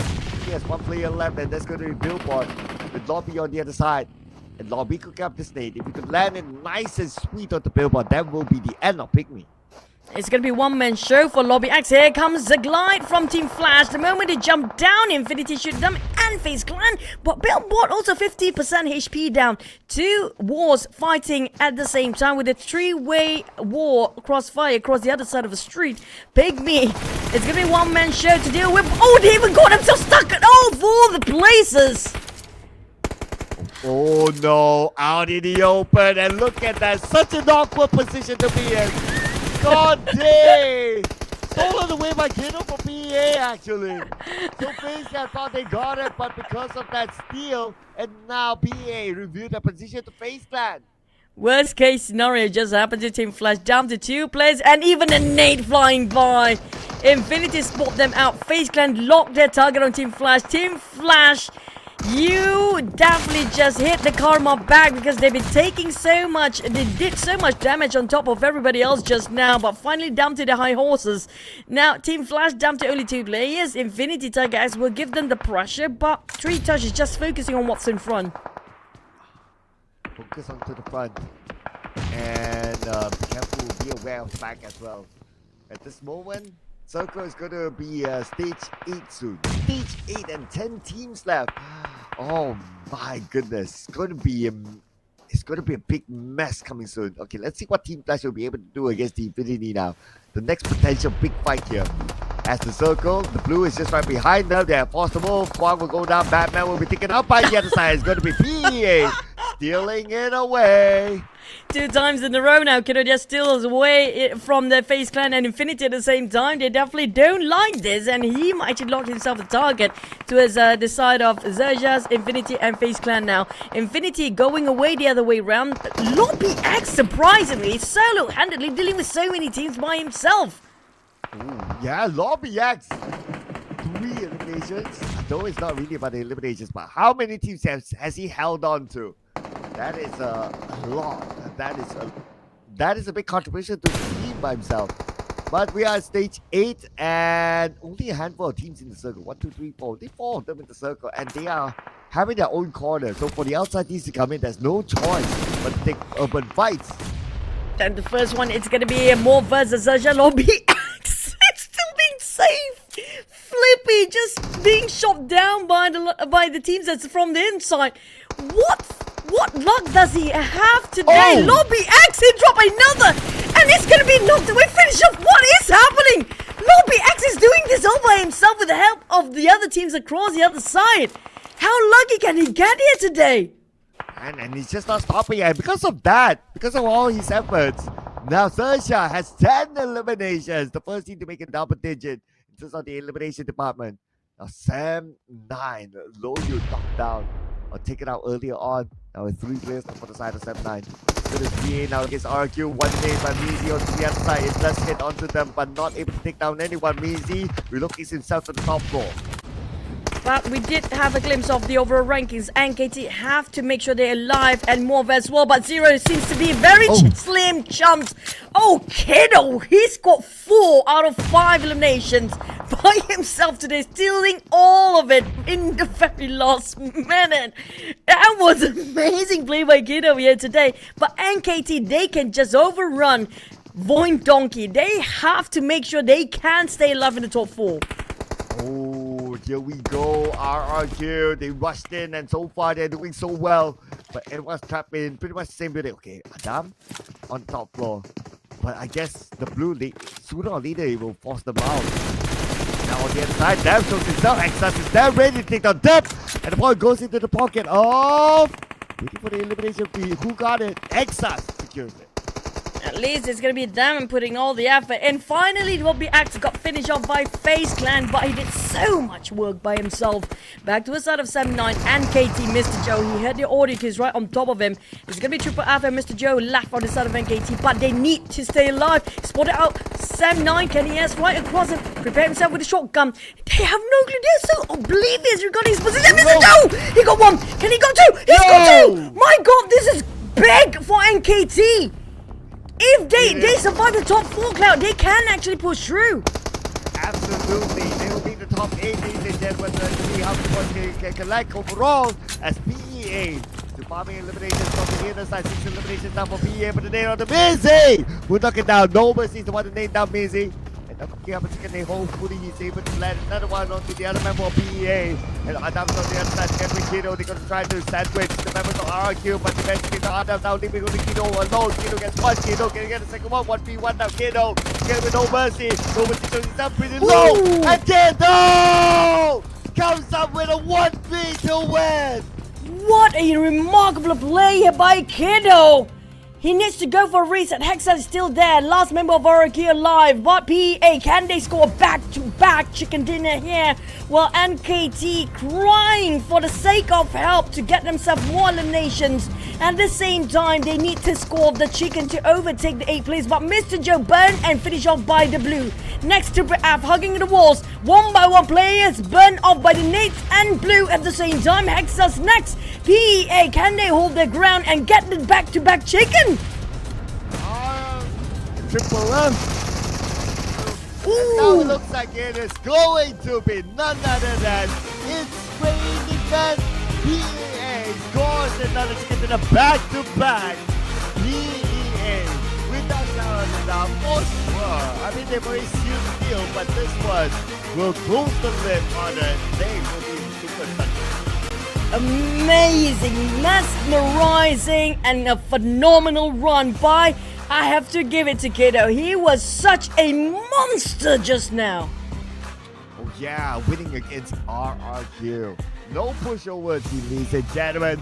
And PEA, because of that fight, they scored this chicken dinner. That was the start of their greatness in this round. And when it comes to the points collected by them, look at this Kiddo with 6 eliminations and a total of 9 eliminations for PEA this time. Oh, Kiddo, I think his brother is definitely so proud of him. Definitely so proud. Shouting out for you, Timmy. But Kiddo, oh my, what an amazing, phenomenal run. This is sublime coming up from himself. He did so much work, but man, 5%, who cares about a 5% headshot? Nobody cares. But look at the damage received. Very few. It's a fraction of his damage output. He still weighs so much just now. Man, 6 eliminations, 1,097 damage. That's a lot for 6 eliminations. Definitely the MVP given the amount of work that he has done. 134 damage received as well. Under that PEA, also FaZe Clan, RRQ, and XERXIA. Though NKT is not within this list here, but because they survived fairly long, they should be in the top 8 by now. My god, but I don't know about the top 8.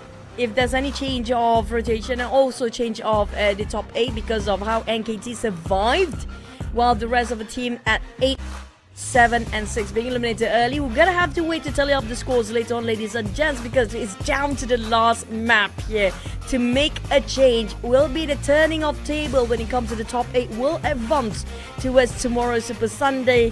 While we're watching some teams crying at the bench, we'll have to have a earlier break towards the grand final or not, but let's rewatch 100. What an amazing game.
I like it. I like it the fact that PA is showing a level of versatility this time.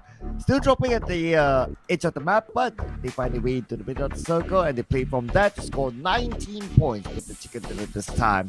Followed by FaZe Clan 13 points, IQOO 12, XERXIA 12, NKT with the 8-point score. They are definitely in the top 8, but we got to tabulate the overall scores just to see how big of a gap do they have among the other contenders for the Super Sunday ticket. Yep, it's gonna be down to the teams at the 10-9-8-7-6, having a bit of shaky start just now when it comes to the map switch of Miramar. But we do have one more map to go, Cloud. And just now, PA, the moment they change their rotation going into the center of the circle instead of playing at the edge of it, things are so different for them now. But VOIN Donkey unfortunately didn't score anything. They are at the brink of losing the slot to Super Sunday. Yeah, I know, right? It's I worry that it's going to be a tough campaign for them. But we got to see like how close they are, like how close the points are. Okay, here we go. So NKT, number 8 right now, 85 points. So that is the golden number as of now. But look at this, Team Secret 86 and they got Team Best 87. So 6, 7, 8, super duper close for the next round. Now it's all about number 9 onwards. So how many points are there? 85, 81! Are you kidding me? MORPH at 78! Oh!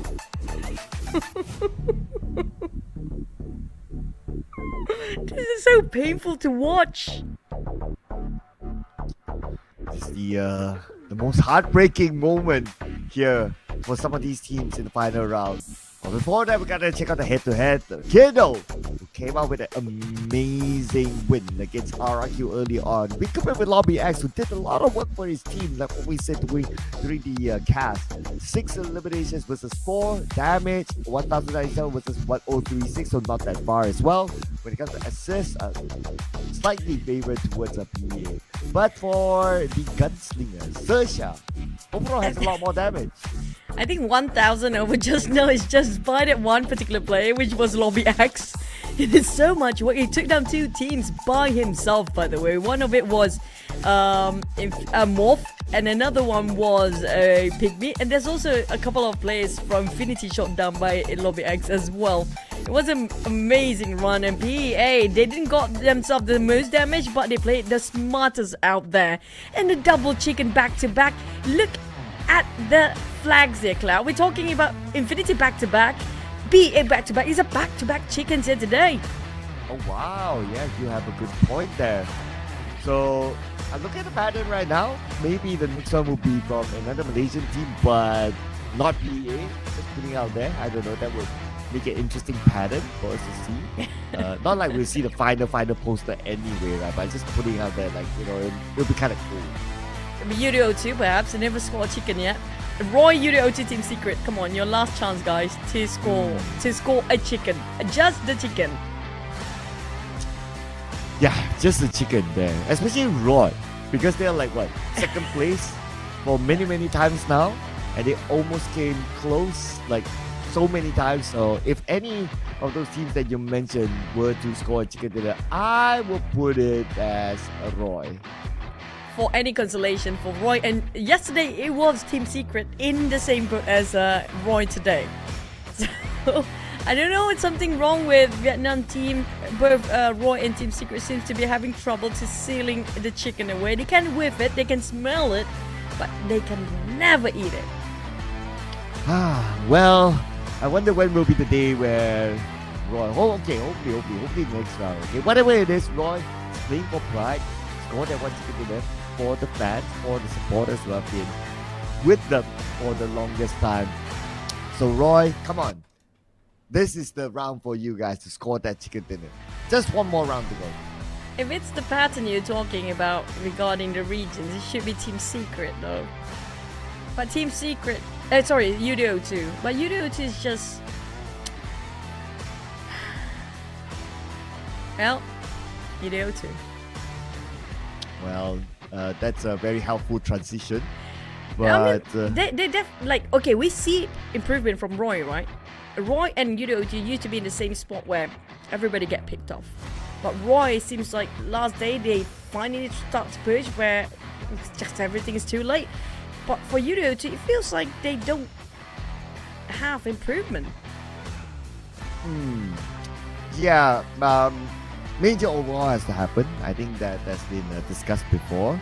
So at this point, it's all about looking forward to the next season, because YOODO is one of those teams who cannot, will not be possible for them to enter the Super Sunday with the final round. So yeah, I guess that's the only answer. It's overhauls for these teams, especially who have not gone to Super Sunday at all. A major overhaul needs to happen. If they're at least going to one Super Sunday, but then still not enough points for them to be in the grand finals, then that's okay. At least they'll be telling themselves like, okay, maybe it's just like 3 tweaks here and there, then it's fine. But if you're not able to get into the Super Sunday at all, then it's a signal. It's also a signal if the same team that didn't get themselves any Super Sunday didn't get into the grand finals last season and this season. Now that's going to be a lot of overhaul to do for the side of YOODO too. But Roy, I mean, like you mentioned before, they definitely want to prove that hey, don't transfer us yet. So we kind of finally get some improvement when it comes to this season. Maybe next season it's going to be a different story. How PEA just shows us how much a team can change across just one season to the other. But speaking of PEA, if you guys don't know what really happened on their side, so Mizi actually one of the key players for Kido, his best partner, but he couldn't play previous season because of he didn't actually have the legal age. And Lex was in last season, but he was being let go by the team because they feel like they're not on the same page. The chemistry seems to be don't seem to gel well. That's why they pick up XERXIA, and due to XERXIA having more experience when it comes to big tournaments, so he's being put into IGL. But I have to say, their pickup with XERXIA was incredible for this season, honestly. Yeah, it's much needed. Even when he was announced, then there was already talk about like, okay, they're going to change their play style because they needed a solid IGL because they were too passive last season. They hardly took fights. I mean, they were just, in summary, just too passive, right? But at least this time around, yeah, there were games where they played with their strength, which is play it slow, play it passive, it's okay. But they also games like what we saw earlier on is that suddenly, right now they are able to play a little bit more versatile. They're trying to get comfortable playing a different style that they're not used to, and it worked out well for them. So that's of course in preparation for them in the Super Sunday, because they still need to catch the points in Super Sunday to be sure, because they're not too far away from the borderline 16. So they still need to work out stuff for them to be able to be in the grand finals for the first time. As long as they carry out the momentum today. But speaking of tomorrow, though, tomorrow is going to be a different group of teams and different dynamics entirely, because we have all the big boys back up there, because the heavy hitters will be coming into as a Super Sunday as well. But coming up from PEA, it's a privilege for us, I think, because we casted last season together and we get to see them again this season. It's just tremendous growth, and it's a privilege for us to actually see the growth of the player across the seasons here. But it also kind of saddened me when it comes to the teams that don't really budge and seem to be hit as stagnant and don't really have any progress across, which we do know some of the teams down there. But unfortunately, the only team where we don't see any progress is going to be, for now, is just YOODO 2. Yeah, if only last season we had the whole league stage, right, on the English broadcast. So that's why it's important for you guys to support the broadcast, you know. All you need to do to support the broadcast is very simple, you know, just share the live stream out there, ask your friends, your goldfish, your cat to come and watch together, because if there's lots of support, we get to have this fun all together in many more togethers. So just True.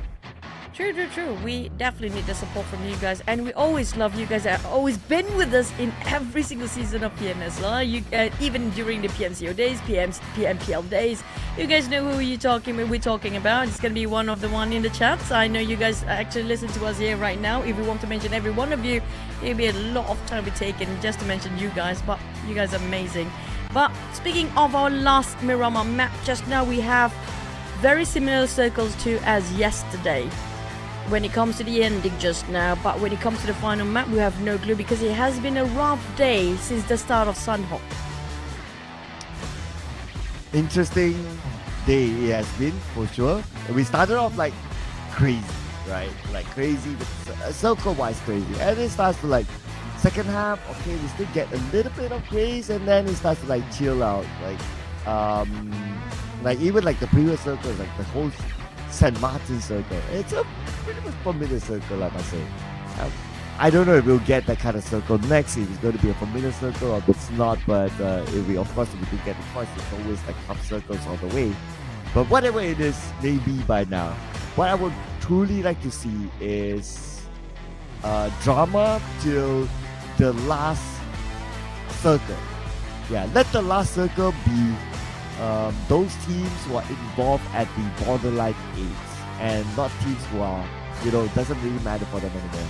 And that'll be kind of fun. I'm supporting you, brother. You got it. I do love a bit of a drama until the end. We are the drama king and queens. But speaking of drama, we already have the flip between VOIN Donkey and KT just now. That's already enough drama because of the points of how small of a gap. Even the one that actually on the second page was just like a couple of points different. It was less than 10 points. It's going to be a lot of change and swaps here if the teams start to make the take being eliminated early. It's going to be a lot of problems as well for the teams that didn't score themselves 90 and above. And like I said, the safest benchmark is going to be the 100 point. 100 is without a doubt by now. But I guess roughly, because we are looking at like week 1, like the number to pass through is like, okay, week 1 is 91, week 2 is 94, so it should be about 90. If I were to average out 92.5, make that 93 to make it a logical number, then that should be still the magical number perhaps. But because there are like so many teams still like at the 80 plus bracket, including like the late 70 bracket, which is MORPH, so I would still put, based on logic, probably still at that 93. Yeah, but okay. I think maybe sometimes a little bit too critical on what is the actual number because it's already the final game and we can see the live chart on the right side of the screen anyway. So we just keep an eye on that. So as long as those teams are alive or not alive, then that's already the indicator, right? True. Because by the end of the day, if they're being eliminated early, all the teams that being the top contender being eliminated early, it's no point of keeping the track of the points. All they need to do is just make sure that they survive long enough, avoid unnecessary conflicts. But the problem, wow, that's going to be the fingers exercise by the pro teams. In case you guys want to be fast with your fingers, just roll your fingers that way, guys and girls. But speaking of which, yes, Cloud, I totally agree. Because if they survive, but the problem is, the teams that has nothing to lose make it so difficult for them to stay alive. Yeah, and that's always the sometimes the factor, right, that scares like the teams who truly wants to gain the points. And while we wait for the game to start, we're going to check out the average healing for PEA. Good amount of numbers there. But without further ado, we will jump into our final game. This is where all matters. Sunhawk! It's not the map, it is Miramar. Let's go.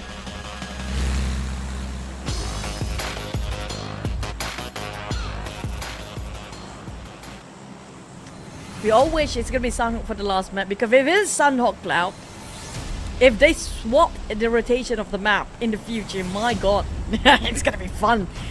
Everything down to the one last map, but we have very southern side of a flight path. If it's ended up on the northern side, last time we did have one Tierra Bronca across the valley sort of circle. If that's the case here, that's going to be a lot of bloodbath way early on. Oh man. Plus the flight path is on the south side. There is that slight possibility that this early fights might happen because teams will be forced to be on one corner, maybe challenge transport number one, maybe try to grab vehicles out of each other's hands. So that could be the case as well because on the flight path we might see a few or maybe even small skirmishes at the early stage. I'm keeping my eye on the right side of the map there where PIGMY is overlapping with at least another team, and that could be the early fight spot. I think that's RRQ. If it's RRQ, we can assume it's going to be a very aggressive approach on the side of RRQ because they never back down, never think twice regarding getting the fights on, and we might actually have a Northern Circle this time. Unfortunately, it's still gonna be quite a reach for the teams at the very bottom, which are gonna be a GEEK round from top with Faro. So speaking of PA, and never mind, it's not actually RRQ, it's PA. But hey, they already secured themselves in the Super Sunday, so it's fine. Yeah, whatever happens to PA, it's okay. But for PIGMY, well, I mean, as many points as they can collect, there won't be enough points for them to collect to be in the top 8. So it's just these two teams just having fun with each other. Yep, the number 1 and the number 16. Exchange of nothing exchange, no trade, but PA lost 2 men. Maybe they just want to rest early for the side of PA if they just decided to bow out early on. And YOODO knocked down next. And there's going to be a bit of clash, but YOODO to MORPH. Now this is risky for MORPH. They still can do it if they push themselves up there. Oh man. Okay. Okay. We don't get that often. He's on when we up on our courts. But anyway, so it looks like it is the final game for some of these teams, and we want to truly enjoy the moment. Yep. Just before some teams will take a long vacation, knowing the fact they cannot get into the grand finals. One of the team will actually have a very long vacation. We will just highlight for you guys, since you guys missing us so much. We're back with you guys. Hey. But speaking of which, that's gonna be Roy. Definitely will be missed. But hey, if Roy actually scores a chicken by end of today here, or even Team Secret, I wouldn't mind as well. Yeah, I wouldn't mind either of these two. The Team Secret team that got the second place curse. Yeah, it's time to break it. One last game to go. Roy being the team that I don't know how to say it, right? But yeah, obviously have been having a tough campaign, and yeah, I mean, chicken dinner. Oh, but so happened, right? These two teams happen to be from the Vietnamese region. So, yeah, they probably got at last minute, I guess. Well, if their last minute is happening, then their last minute is just, you know, it's probably going to be next season now, because there's no more games to play after this. But actually, I was leading the conversation towards saying that, you know, there's a big disparity between like the two teams here in the Vietnamese region, and also like teams like Xavier and teams like Team Flash, who's like very healthy up there, especially Xavier. That is, it just shows that like within the Vietnamese region, it is still quite dominated, frankly speaking, by Xavier. True. I mean, but we can see that if you can actually put it two tiers, it's going to be the Xaviers, and then maybe because of the experience, right? We do know that Team Flash players, most of them are quite experienced as well, but these Xaviers is up here. Middle ground, it's going to be Team Flash, and then we have Roy and Team Secret. Very different. But if you compare with also, maybe because of they only have 4 slots, so it's kind of a parity with only 4 teams there is for Vietnam region. But if you compare with also Indonesian teams, it feels like the rest of the other teams are up there. Okay, we're gonna put up like Alter Ego and Boom is different league entirely. There's also Talent and RRQ seems to be pretty much almost in the same bracket. Bigatron in between these two, like the Boom Alter Ego, then BTR, and then we have Talent and what was it again? RRQ, and then we have PIGMY and MORPH. You know, it feels like there's still skill gap in between these teams. Yeah, and I think it comes down to also like maybe it's partly population, maybe it's also partly like the number of talent that they do have, and maybe they're still in development of the bigger pool of talent for the Xavier. And yeah, I mean, that's what's interesting is that for me, the Xavier has always been super duper consistent, and there's no other team that's able to overtake them in the Vietnamese region. If it is like, let's say, Indonesia, then you would get a swap, right? Sometimes Alter Ego, sometimes Boom, sometimes BTR, and there are moments where it's RRQ and all that. So they still healthily swap each other. But I think for the long-term growth of Vietnam is that they cannot be over-dependent on only the Xavier. They have to have like teams within their region to be able to push each other, come up with better competition, so that whether the Xavier gets better because of that competition, or at least a new team arise and they will have new talent to be able to overtake the strength of the Xavier representing the Vietnamese region. I agree. In the long term, if the Xavier's example, or like the player is pretty much veteran enough, if one day they decided to just retire, then where would Vietnam region as PUBG Mobile community can actually go? How far can they go, right? I think that's the biggest topic here coming out from, feels like a podcast now, but okay, we might as well, since we're waiting for the lobby to remake. But yeah, I agree, but it's just it's so obvious, it's so distinct when it comes to even the teams that are actually coming up from Vietnam region, right? We only have 4 of them, but every single one of them just so different when it comes to skill gap still. Whoever, if example, the Xaviers will not play, example, if the Xavier decided to retire all their players one day, then nobody else can be up there still. Yeah, if we look at some of the signs, right? Just putting it out there, okay? Lamborghini's newly married, and who knows, commitments might change.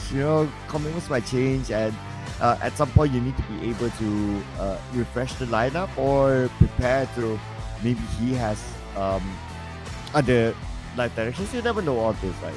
It's not necessarily sometimes about like whether you're still able to play at the top of your game, and sometimes it's like life just hits you, and then there will be other focuses. So I guess that's something that I do want to see, like within the Vietnamese region, to be able to get like fresh new talent. I know there are a few new talents here, like some of the players that we can see here in the PMSL, but still, maybe okay. I mean, there are like 2 different school of thoughts. Whether you want to say that, oh, it's a team game at the end of the day, and you need everyone to function to be able to catch up to teams like the Xavier. Another school of thought is like, okay, as individuals, can that person actually carry the team to be up there collecting the same amount of points of the Xavier? So I'll leave that school of thought as just 2 ways of thinking about it. True.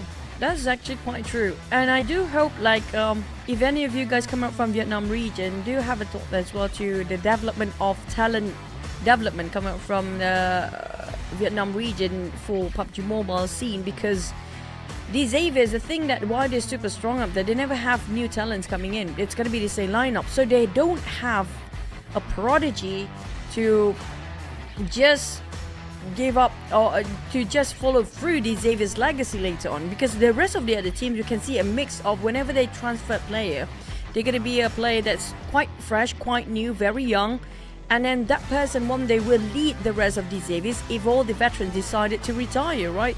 But the lineup of the Xaviers, they pretty much have the same lineup for the past few years, and there's no prodigy to just overtake their legacy later on. Which is an interesting topic, right? Yeah, which is an interesting topic to see, like what will be next for these areas. But for now, what they do have in their system, I notice, is that okay, they refresh their players like one individual in and out, right? Like let's say for example this season, like Chua is taking a back seat and they brought in another new player. So at least in that sense, they have also they don't shake the system because they somehow have a good system and very consistent system, but yet they are able to bring in like someone fresh to like transfer the system down.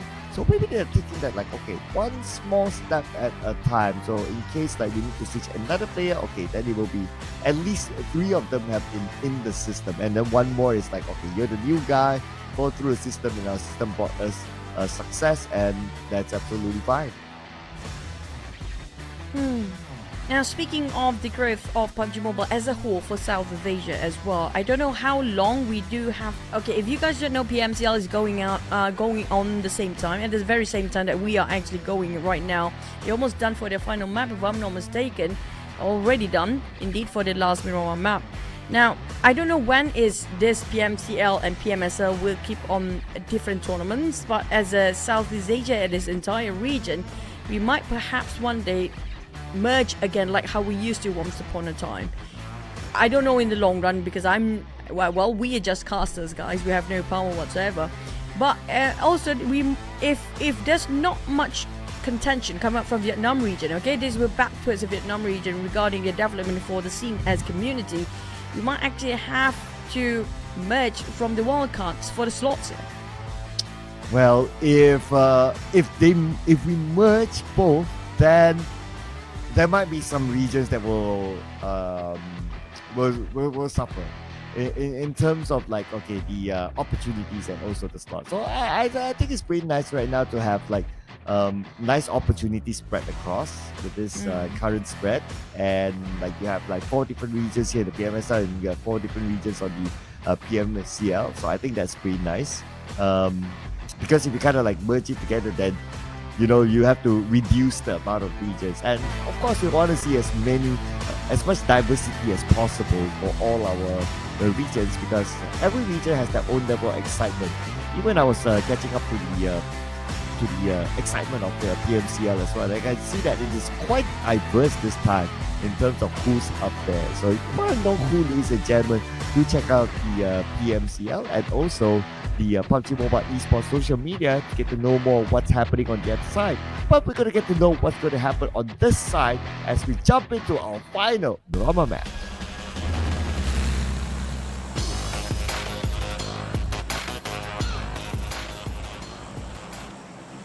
We're done frying noodles at the back here just to make some topic for you guys to keep you guys entertained as well. We're finally starting off from 0 for our last Miramar map of the day, but the map split it 2 different angles. There are 2 sides, north, west and southeast, which gonna be Capoblita down to Valdemar, but the circle just now more towards the northern side. Since we do have a very generous circle, everybody can drop wherever they fancy, which means it's going to be within reach of all the teams, regardless of how far the circle is, as long as they got themselves vehicles here. And let's see here. I wondered if we'll see an early clash like before, but frankly, it's sometimes down to the flight path. Right? So if I were to base that on this flight path is like cut in the middle from Campo Militar down to Valdemar, then you want to like and then I would kind of think that, okay, how far would this team need to go to drop into the Regatron spot?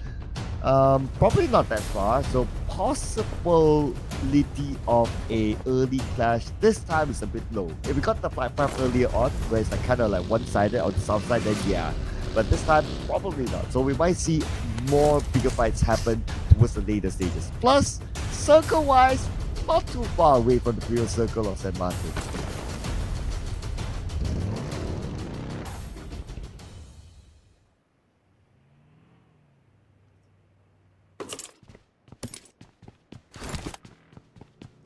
Right, anyway, speaking about San Martin, inside Team Flash seems to be pretty nice and chill, and that's what we kind of expected because of on top of the flight path, nobody's challenging them. Yeah, and also speaking of flight path, Jenna, sorry, I have to refresh. The circle, high chance it will be on top of truck stop because of how, since it was renamed from graveyard, if I'm not mistaken, to truck stop. The circle just seems to be favoring there, maybe because of how brand new the town is or the compound is right now. And we do know truck stop probably will be one of the favorite places where the players start to rotate early because of how the compound itself do have a lot of walls, a lot of room, despite it's a truck stop, but it has a lot of covers and structures in it. So we might actually see that happening to stage 2, but no first contact made because of how close the gap between VOIN, Donkey, MORPH and KT is at right now. Even up to possibly, I feel like Team Flash is still not safe as well.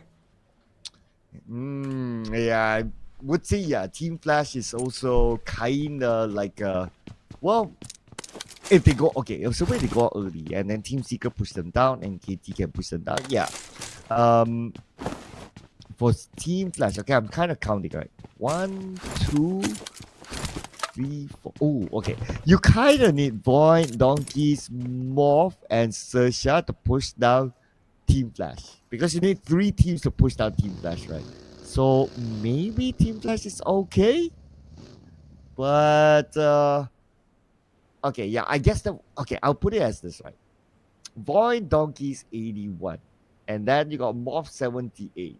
I'll still put MORPH into the mix. So at most, I would say Team Secret and NKT. I would say that Team Flash is probably okay, because you need another team to push down Team Flash. That is kind of like the light logic for as of now. But at least for everyone else, it is a good chill start. So again, I will come back to the point where rather than overanalyzing the numbers and all that, I would kind of still put it as, okay, since we do have the live chart happening on the right side, we might as well just let it flow and see who gets eliminated first. Then we get a good clearer picture as we go along the way. True. So we're gonna have to wait, like you mentioned just now. But also, speaking of waiting, the teams sometimes don't really like to wait. For VOIN Donkey, unfortunately, across today didn't score as much as we hoped for, and this is surprising if we compare VOIN Donkey. First week was amazing. Second week they start to tame down, or just slowly being toned down for the performance. For the final week, surprisingly, they just declining all around. Yeah, I thought that when they made the substitution, they'd be like, okay, cool. But not all hope is lost for VOIN Donkeys, though. I still put them at they're at number 9 right now with 81 points, so 4 points difference to NKT. So not all hope is lost. I kind of felt that based on the last round where they made the substitution to allowing Boboho to play, it does seem like they do have a little bit of a improvement in terms of overall performance. It's just that NKT did better with the survivability until a top 3. So that's why it is more of NKT's performance rather than VOIN Donkey's performance that is lower than NKT, that allow NKT to overtake them. So, but anyway, that makes the race exciting, right, for this round. So 2-3 teams still can go for it. So yeah, keeping it open is kind of nice. True. Question is who will be pushed down by end of today. Keep your eyes out to XERXIA as well. If they go crazy for this one, they still have a shot at it. It's still doable. If they score themselves 25 points at the end of the day, and even Team Secret and KT didn't score any, then it's going to be done deal that XERXIA can advance later on. As long as they secure themselves around the 90s by end of this round, but provided that Team Flash, TS and KT cannot advance too much when it comes to their points by the end of today. There's so many conditions to be met up here. But speaking of the points, definitely we have to wait. No contact being made, nobody being eliminated, nobody even have a scratch yet. That's just how crucial things are. But speaking of VOIN, oh boy, Team Secret. Yeah, just as when you ask for scratches, oh, if only VOIN knows that is Team Secret, they'll be much obliged to eliminate them. But obviously they don't know, so they kind of let that one go. But anyway, Good VIP was around the corner as well. So if they went in for Team Secret, they would have put themselves at risk as well. So looks like VOIN, they're going to stick to their personal game plan of playing it chill, playing it safe, and kind of hope for the teams above them to be eliminated first. But the thing is, it just parked next to each other. Team Secret versus VOIN Donkey. I would be worried for both teams right now because they are pretty much in a shaky spot. Roy, on the other hand, today has been amazing turn of events for the side of Roy. But like we mentioned, VOIN. But if they manage to shut down on Team Secret, that's going to be a huge jump when it comes to taking over the 8th place.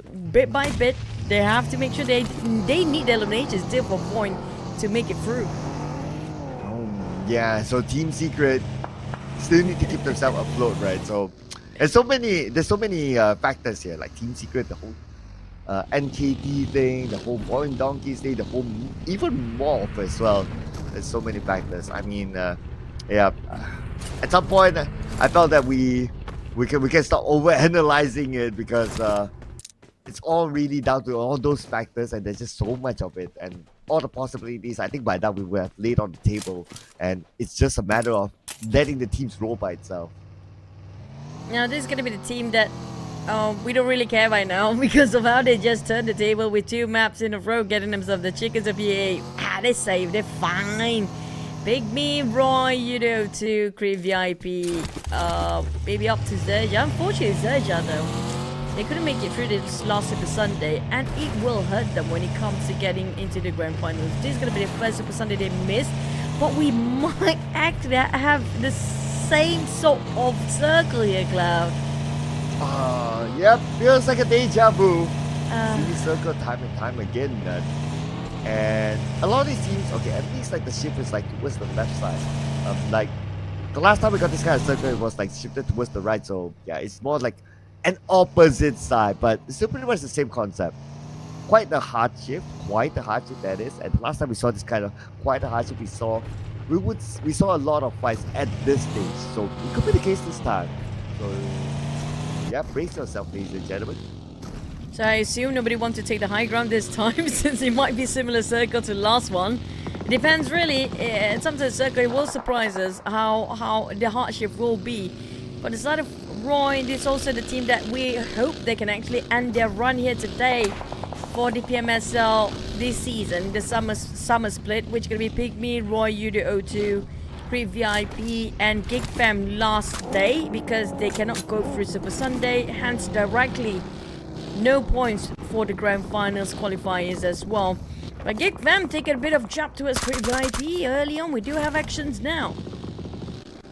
Oh, and here we go, action on the elimination feed with Cree VIP, Chewy knocked down by the members of Team Secret, and GEEK Fam as well in the fight with Infinity, with Mika knocked down. Nice from afar.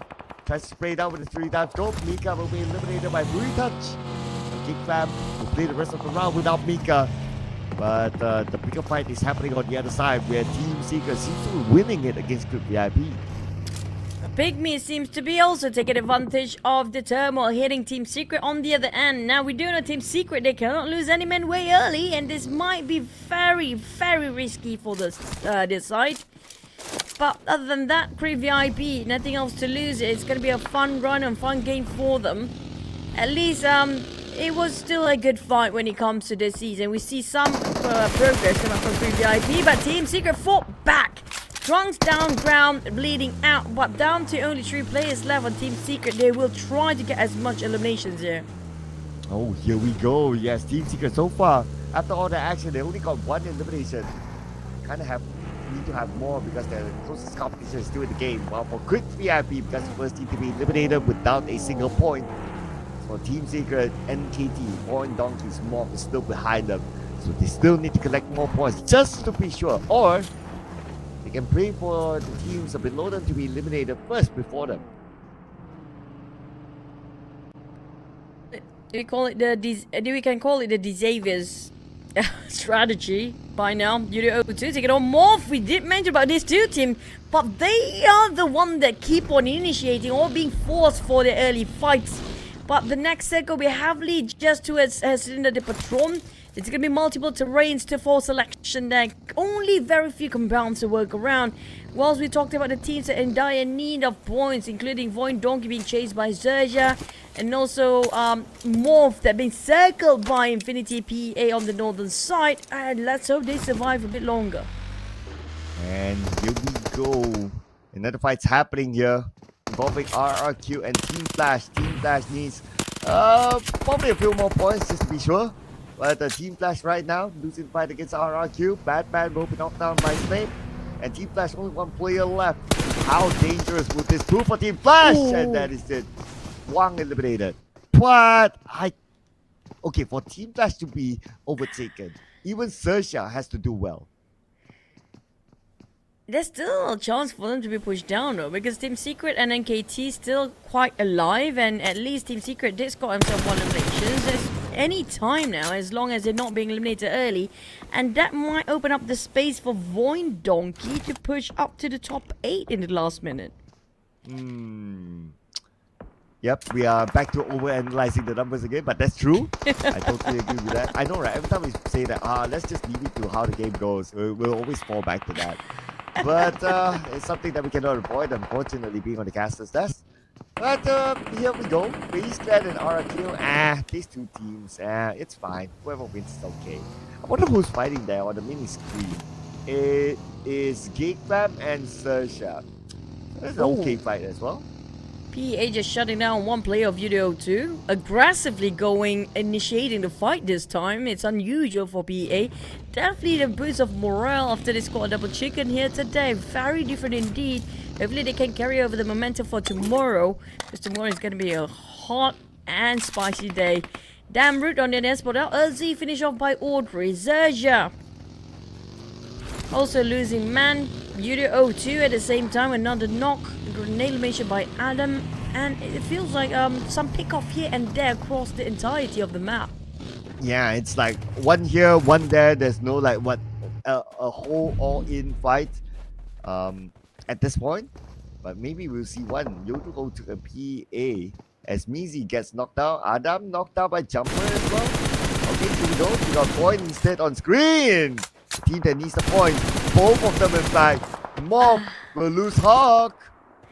Oh boy, speaking of the tight race, two teams that's not supposed to be fighting happen to be fighting against each other, and Infinity and XERXIA will be in the stack of MORPH versus VOIN Donkey. We're gonna have to wait and see what's gonna happen next. RRQ in the center with FaZe Clan. Infinity shot down on VOIN Donkey, and XERXIA's neck. Infinity just obliterate everybody in their way. Maxwell will must compulsory going to revive his teammate, while his other teammate will try to buy them time. PA on the then, well, that knock definitely be finished off. Infinity giving away their bodies freely, but boo-boo-hoo down to only Zeta now. Oh no, VOIN Donkeys cannot afford to lose this fight. And now there's still TIGERX. Okay, Zeta relocates himself to the back. And it's going to be TIGERX now with the high guard advantage against Zeta. Zeta now on the lower ground. Zeta! Crucial fight for him to win. But he's not out of it just yet. And now the follow-up will cover 3 touch. VOIN Donkeys eliminated. They were not able to add more points to their game. Oh my god. 83 points at the end of their run for VOIN Donkey. 100% not getting into this Super Sunday. They must be devastated right now. MORPH, there's going to be opportunity need to be taken, not taken lightly, of course, but GEEK fam slowly getting the numbers up. 4 eliminations by now, spotted out Team Secret players from quite far. If they can score themselves double digit by the end of today, it will be a big one for the side of GEEK fam to come back in the very last minute. To make it even worse for VOIN Donkey, a team that had nothing much to play for. Just to make it worse. My goodness. Now, if we look at like the who's on the outside of the top 8, right? MORPH is the closest contender. If MORPH goes out, then that's it. Our top 8 is locked in. Yeah, what a bummer. What an anticlimactic ending. But hey, maybe GEEK fam can surprise us. Who knows? Who knows? It's like what, 25 points doable? 20, make it 27 points. 17 eliminations, yeah, no problem. Tough chance, but hey, just hope for the last and the best. MORPH on the other hand, we talked about MORPH Cloud. Infinity's right in their face right now. Well, here we go. Now that the Infinity, they knew that they have eliminated VOIN Donkeys. Well, maybe they might as well make it MORPH as well. But for Team Secret out, at this point, I wouldn't be too worried about Team Secret. It's between MORPH and NKT now. Yeah, but thanks to the Infinity, they shut down on Team Secret as well. Infinity is the party pooper for all the teams that are fighting for the slot, you know. Infinity pretty much shut down our plot, the story plot of the entire day, because they can do whatever they want now. Look at this. We talk about GEEK might be having their very slim jumps, and they just shut them out as well. Oh, at least Dabru tries to fire back, but they only have 2 active players at this moment, which is going to be Sniper and Damroot. And they're surrounded by the Infinity. Snipes takes out Gartuni, also exposes his position, now cooking up this nade to ensure that he secures that point. Sent across to Gartuni. Gartuni, down to 40% of health left. The other members of the Infinity coming soon. Infinity, somebody need to shut them down because right now we're losing our story plot and narration. If they even shut down on MORPH, look at how the team struggle and just have to bow out early due to how aggressive Infinity can get. Turning Gay down to only a couple of health remaining, only 10% or so. But IQOO and FaZe Clan definitely got themselves the center. Speaking of Infinity, they are unstoppable, shutting down even MORPH now.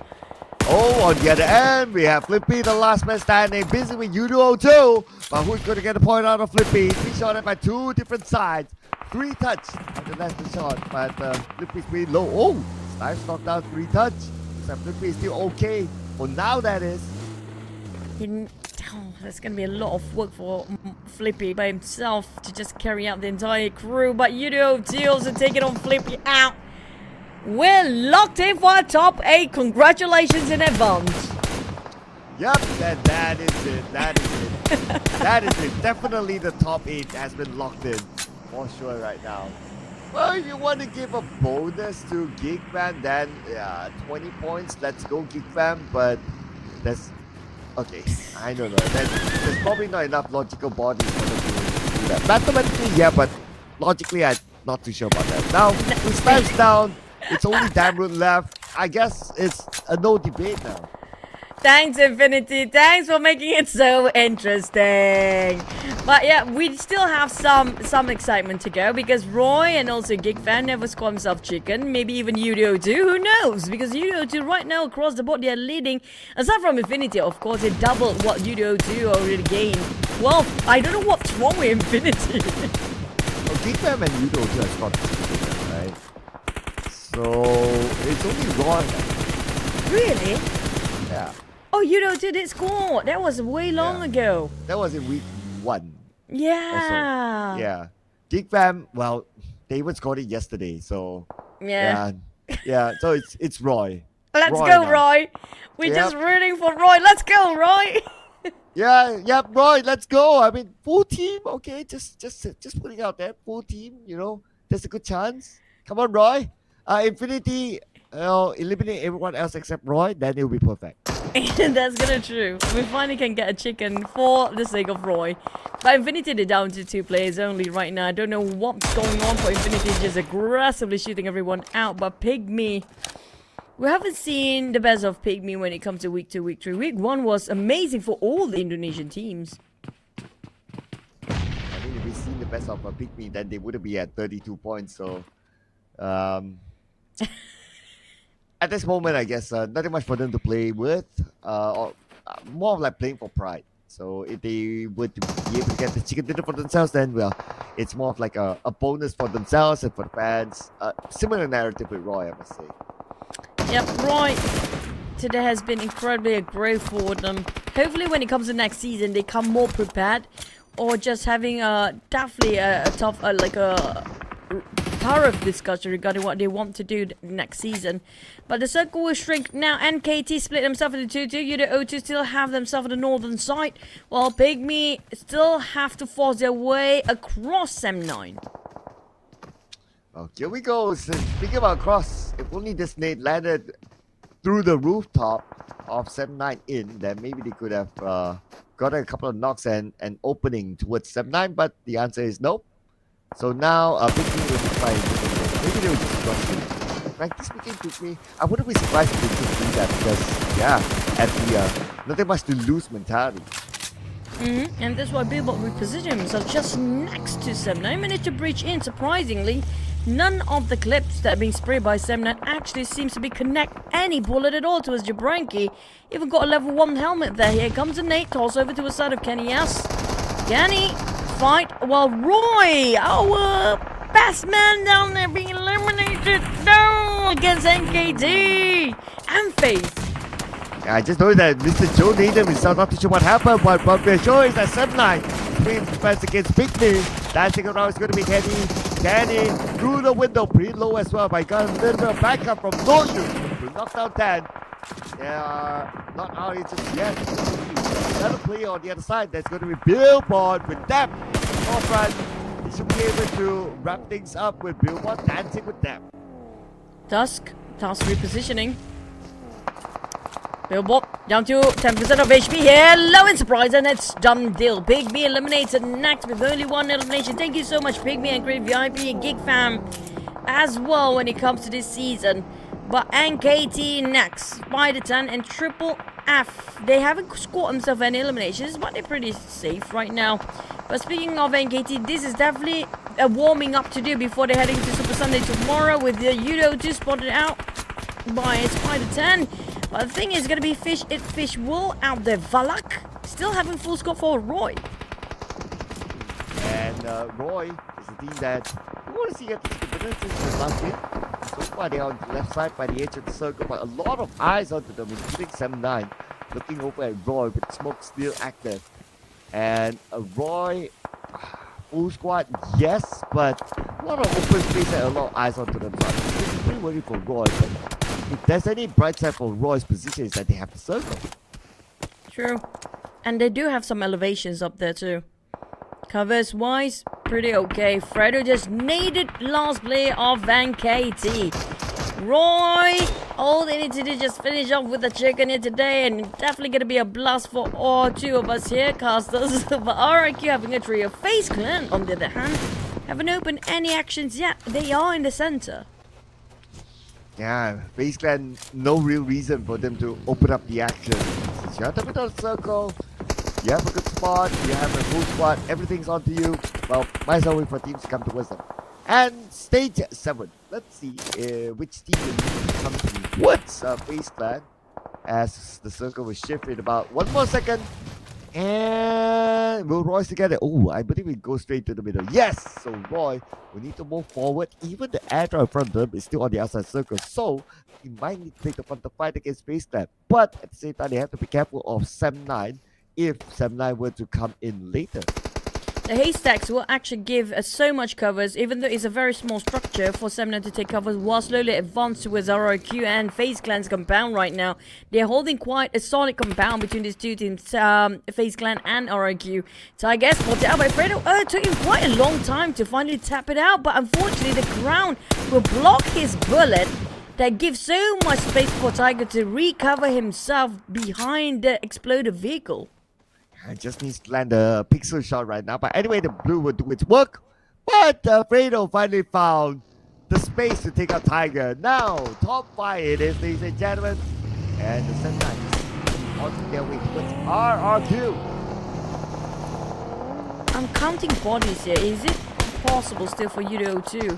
That's a question, and because Fredo keeping the numbers up, IQOO taking on 7-9. It's going to be the fight of the compound between these two teams. 7-9 slowly losing men and dropping one by one like flies, and down to only Kenny has for 7-9 to just push it out even further with one more play quite far a bit at the edge of the circle. Here comes another nade. 7-9 Kenny has still got himself slightly covered there. Oh wow, with the molly just right beside him, so that's a really close one. They have left one player behind, but Jumper knocked out by Bowman. Okay, YOODO 02 seems to be having a bit of a trouble getting into the circle. Same goes for Roy. They're still on the outside of it, and let's see when will Roy make the move. Likely for them to make a move against FaZe Clan, but FaZe Clan do have a good clear shot and also view in case any team would travel towards them to stop them from coming towards their space before while teams travel. No! Stop! FaZe Clan, it's Roy. Roy down to only last play, if I'm not mistaken. That's gonna be the last of them taken out. Now here goes. No more chicken. It's down to the top 4. But will be enough bodies right now? They scored themselves 65 points on the hands of YOODO 2. They need 20 more to go to just slightly push up. It will not be enough bodies out there possibly. Yeah, if you minus YOODO 2, yeah, it's not gonna be enough bodies. So it's just more about enjoying the game and giving it back to fans. Now without the top 4 teams, here we go. Nathan onto Kenny. Kenny managed to evade that. And I believe they're just by the edge of the goal. But anyway, a lot of focus now from RRQ onto 7-9. U-High will be eliminated, leaving really Kenny alone. If FaZe Clan also, YOODO, W3D4 being finished off, jumper take back on FaZe Venturas. If FaZe Clan score this chicken in, we have all double chickens in a day here. We already had Infinity double chicken. FaZe Clan, they had one double by PA just now. If they finish off with another chicken, it's gonna be double chicken the entire day. But YOODO to just finish off by Mormon and FaZe Clan down to only one last play. Jumper even got finished off by Mormon once more. This is gonna be a high chance, a double chicken ending for a last chance stage, Cloud. That is a good point. Okay, let's go for the pattern. Just for the sake of pattern, that is. And FaZe Clan, I mean, that's the next best narrative, right? Might as well. FaZe Clan, 4 players versus 2 from RQ and 1 from 7-9, which is Kenny.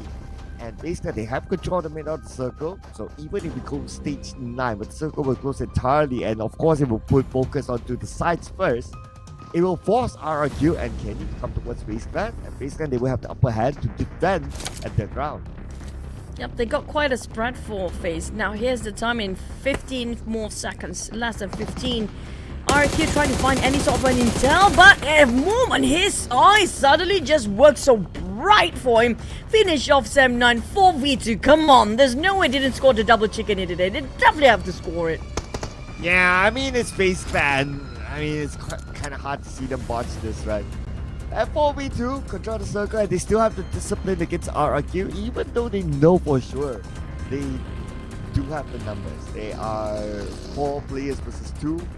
So right now, RRQ by the edge of the blue, maybe FaZe Clan, they want to play super duper discipline. They'll allow the blue to do its work against RRQ to force them to come out, and that's why FaZe Clan will pull the trigger. Yep, here comes the nade. They only have 2 nades inside of the pockets of their Pega right now. I'm not sure about how much util Snape actually has. But like you mentioned, it's going to be the blue actually doing the work for the side of FaZe Clan. There's definitely not having any necessity for FaZe Clan to push in. Yeah, very, very disciplined. Although it's like, look at this. It doesn't really matter for them, but FaZe Clan still wants to keep the momentum and discipline up. Even though this game doesn't really affect them that much, but yeah, they're still prepping themselves for the next stage. Moment knocked out by the Beko. Okay, could we see a plot twist here? Oh, it's the finish of it. Wait, are you kidding me? 4v2! It's a 4v2! And it was unnecessary for FaZe Clan to finish off the members easily like that. Down to 2v2 now. Okay. All of a sudden, it's 2v2. And that allowed RRQ, the other 2 members, to push in onto FaZe Clan. 9 noise down together with Onsen. It will be the last 2. FaZe Clan, they cannot allow RQ to do this. I mean, they had all the advantage. It will be a disappointment for the fans. Why did they purge just now? There's no need to do that. A big question. But the Blues have forced him to come out as well. And Onzen's already prepared himself with the M416. Clip almost entirely off his health. Here comes the blue zone. Oh, the knock. Are you kidding me? FaZe Clan botched this chicken. Oh my God. RRQ. 50 on. All this chicken against FaZe Clan. And now no, it doesn't matter. I know how it doesn't matter, but come on. It was 4v2. It's 4v2 plus they got the last stage on their side. Not even pressured by the blue. There was unnecessary push by Venturas and Mormon. It was like, what, 3 seconds difference? Oh man, it's not about the numbers here, ladies and gentlemen. I know it's 10 eliminations that they got. Nepeko scoring huge again. But it is all about how they scored this together. This is crazy. Man, I don't know which is worse, right? Is it the Team Secret one or is it this one? Honestly, it's the same. I think the worst one is going to be 1v3 clutch. Last time we saw that one. Conti moment, remember Team Flash? But yeah, pretty much in the same pie. But Nepeko, we will not discredit. It's the credit given when it's due. It's going to be 1,000 over 100 damage, 1,131, 7 eliminations. Where has he been hiding all this while for today? Well, he has been waiting for this moment. Like, he just wants moments. That's all. He just wants moment for himself, and he has got it here. Other than that, YOODO too, with a lot of eliminations that they have collected. They up here as well, together with the Infinity, who's a party pooper the entire round, and of course FaZe Clan. Man, FaZe Clan could have been. Oh man, this is. Oh man, this is so weird. Such a weird week. We don't know. We're gonna just relive the last moment of our last chance stage here today.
You know when they say saving the best for last? Nope.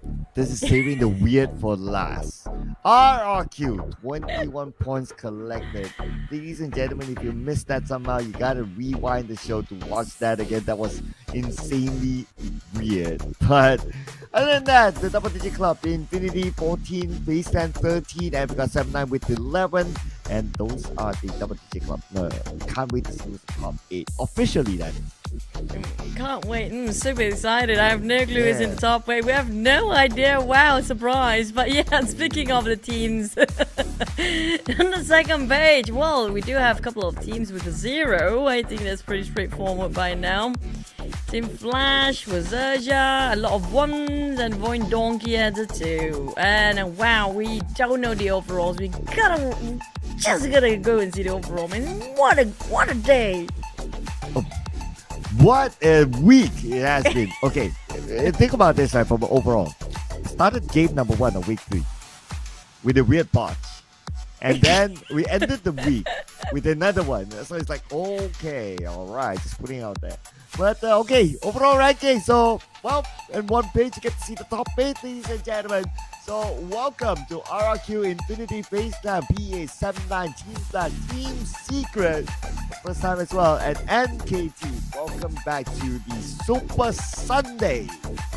Congratulations, but unfortunately, it's gonna be the end of the run for especially PIGMY, Roy, Creep VIP, and GEEK fam. They definitely will not be in the grand finals since they didn't get any Super Sunday at all. But XERXIA will have to wait and see. They are at the brink of being. They are not really at the brink. I think they definitely will not made it through as well. Well, here is the confirmation here again, ladies and gentlemen. And in case you missed out on who came from the 2 stage in this Alter Ego, Disaber, YOODO Alliance, Talent, BTR, Vampire Esports, Foam Esports, and for the first time, Dark made it through. And And also when it comes from last chance, IQOO, the Infinity, FaZe Clan, PEA, Sam9, Team Flash, and congratulations, first timer, Team Secret, and NKT coming back for another Super Sunday for their second time. But unfortunately, the one that actually didn't made it through, that only had one time. I hate to break it, but MORPH definitely will not be qualified for Grand Finals. NKT still have a shot though. VOIN Donkey will probably push down as well, so we're gonna have to wait and see for I think even the top 16 we kind of know later on. But let's jump straight to Miss Bell, our amazing stage host. Take the interview away.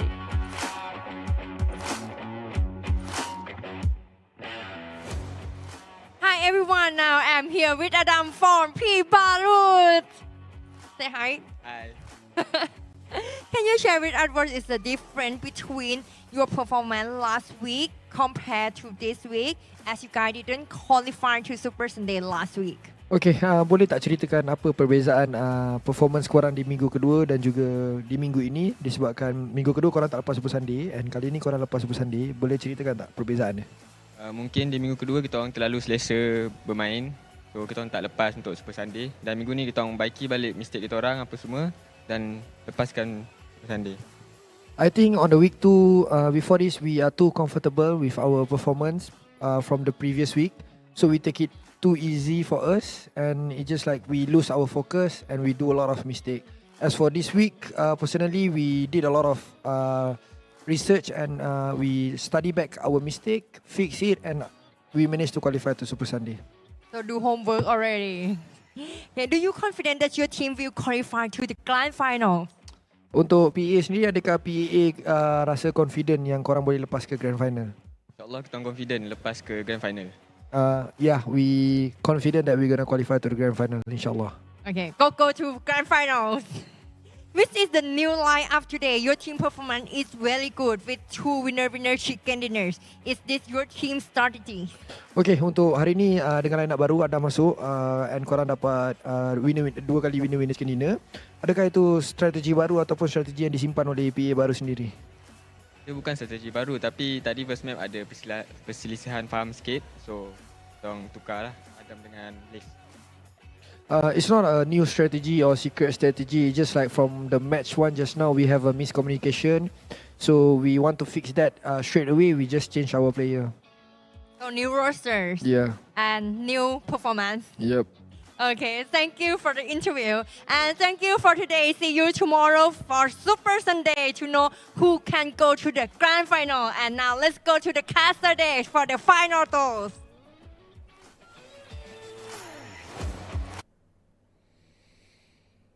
Yep, so welcome back PEA. It's PEA by the way, not P.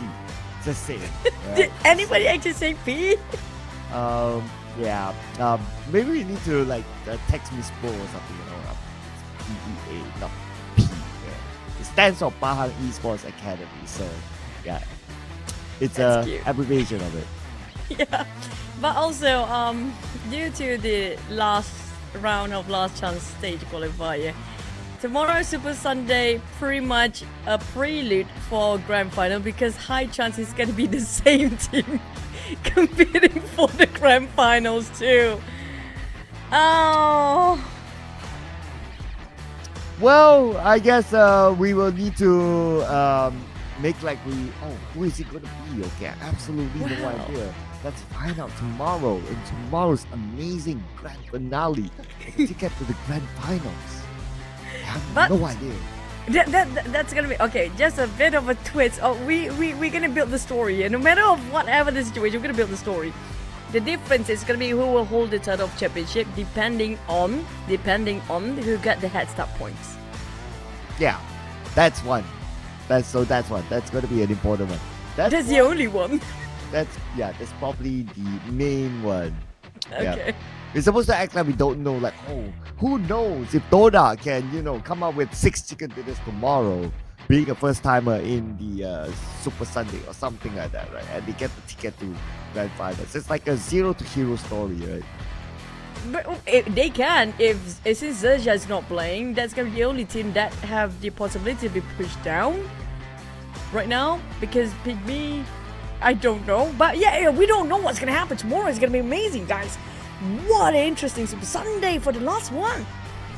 Oh yeah, absolutely. It could be anyone's game. It could be anyone at all going to the grand finals. But anyway, ladies and gentlemen, that's a wrap for today. So tomorrow, make sure you tune in because it's going to be the final Super Sunday. And of course, genuinely, we want to know how many starting points will any one of those teams get, because it may affect heavily onto the grand finals. For now, my name is XERXIA, together with Choo. We'll be signing off for today. See you again tomorrow, same time, same channel. Bye.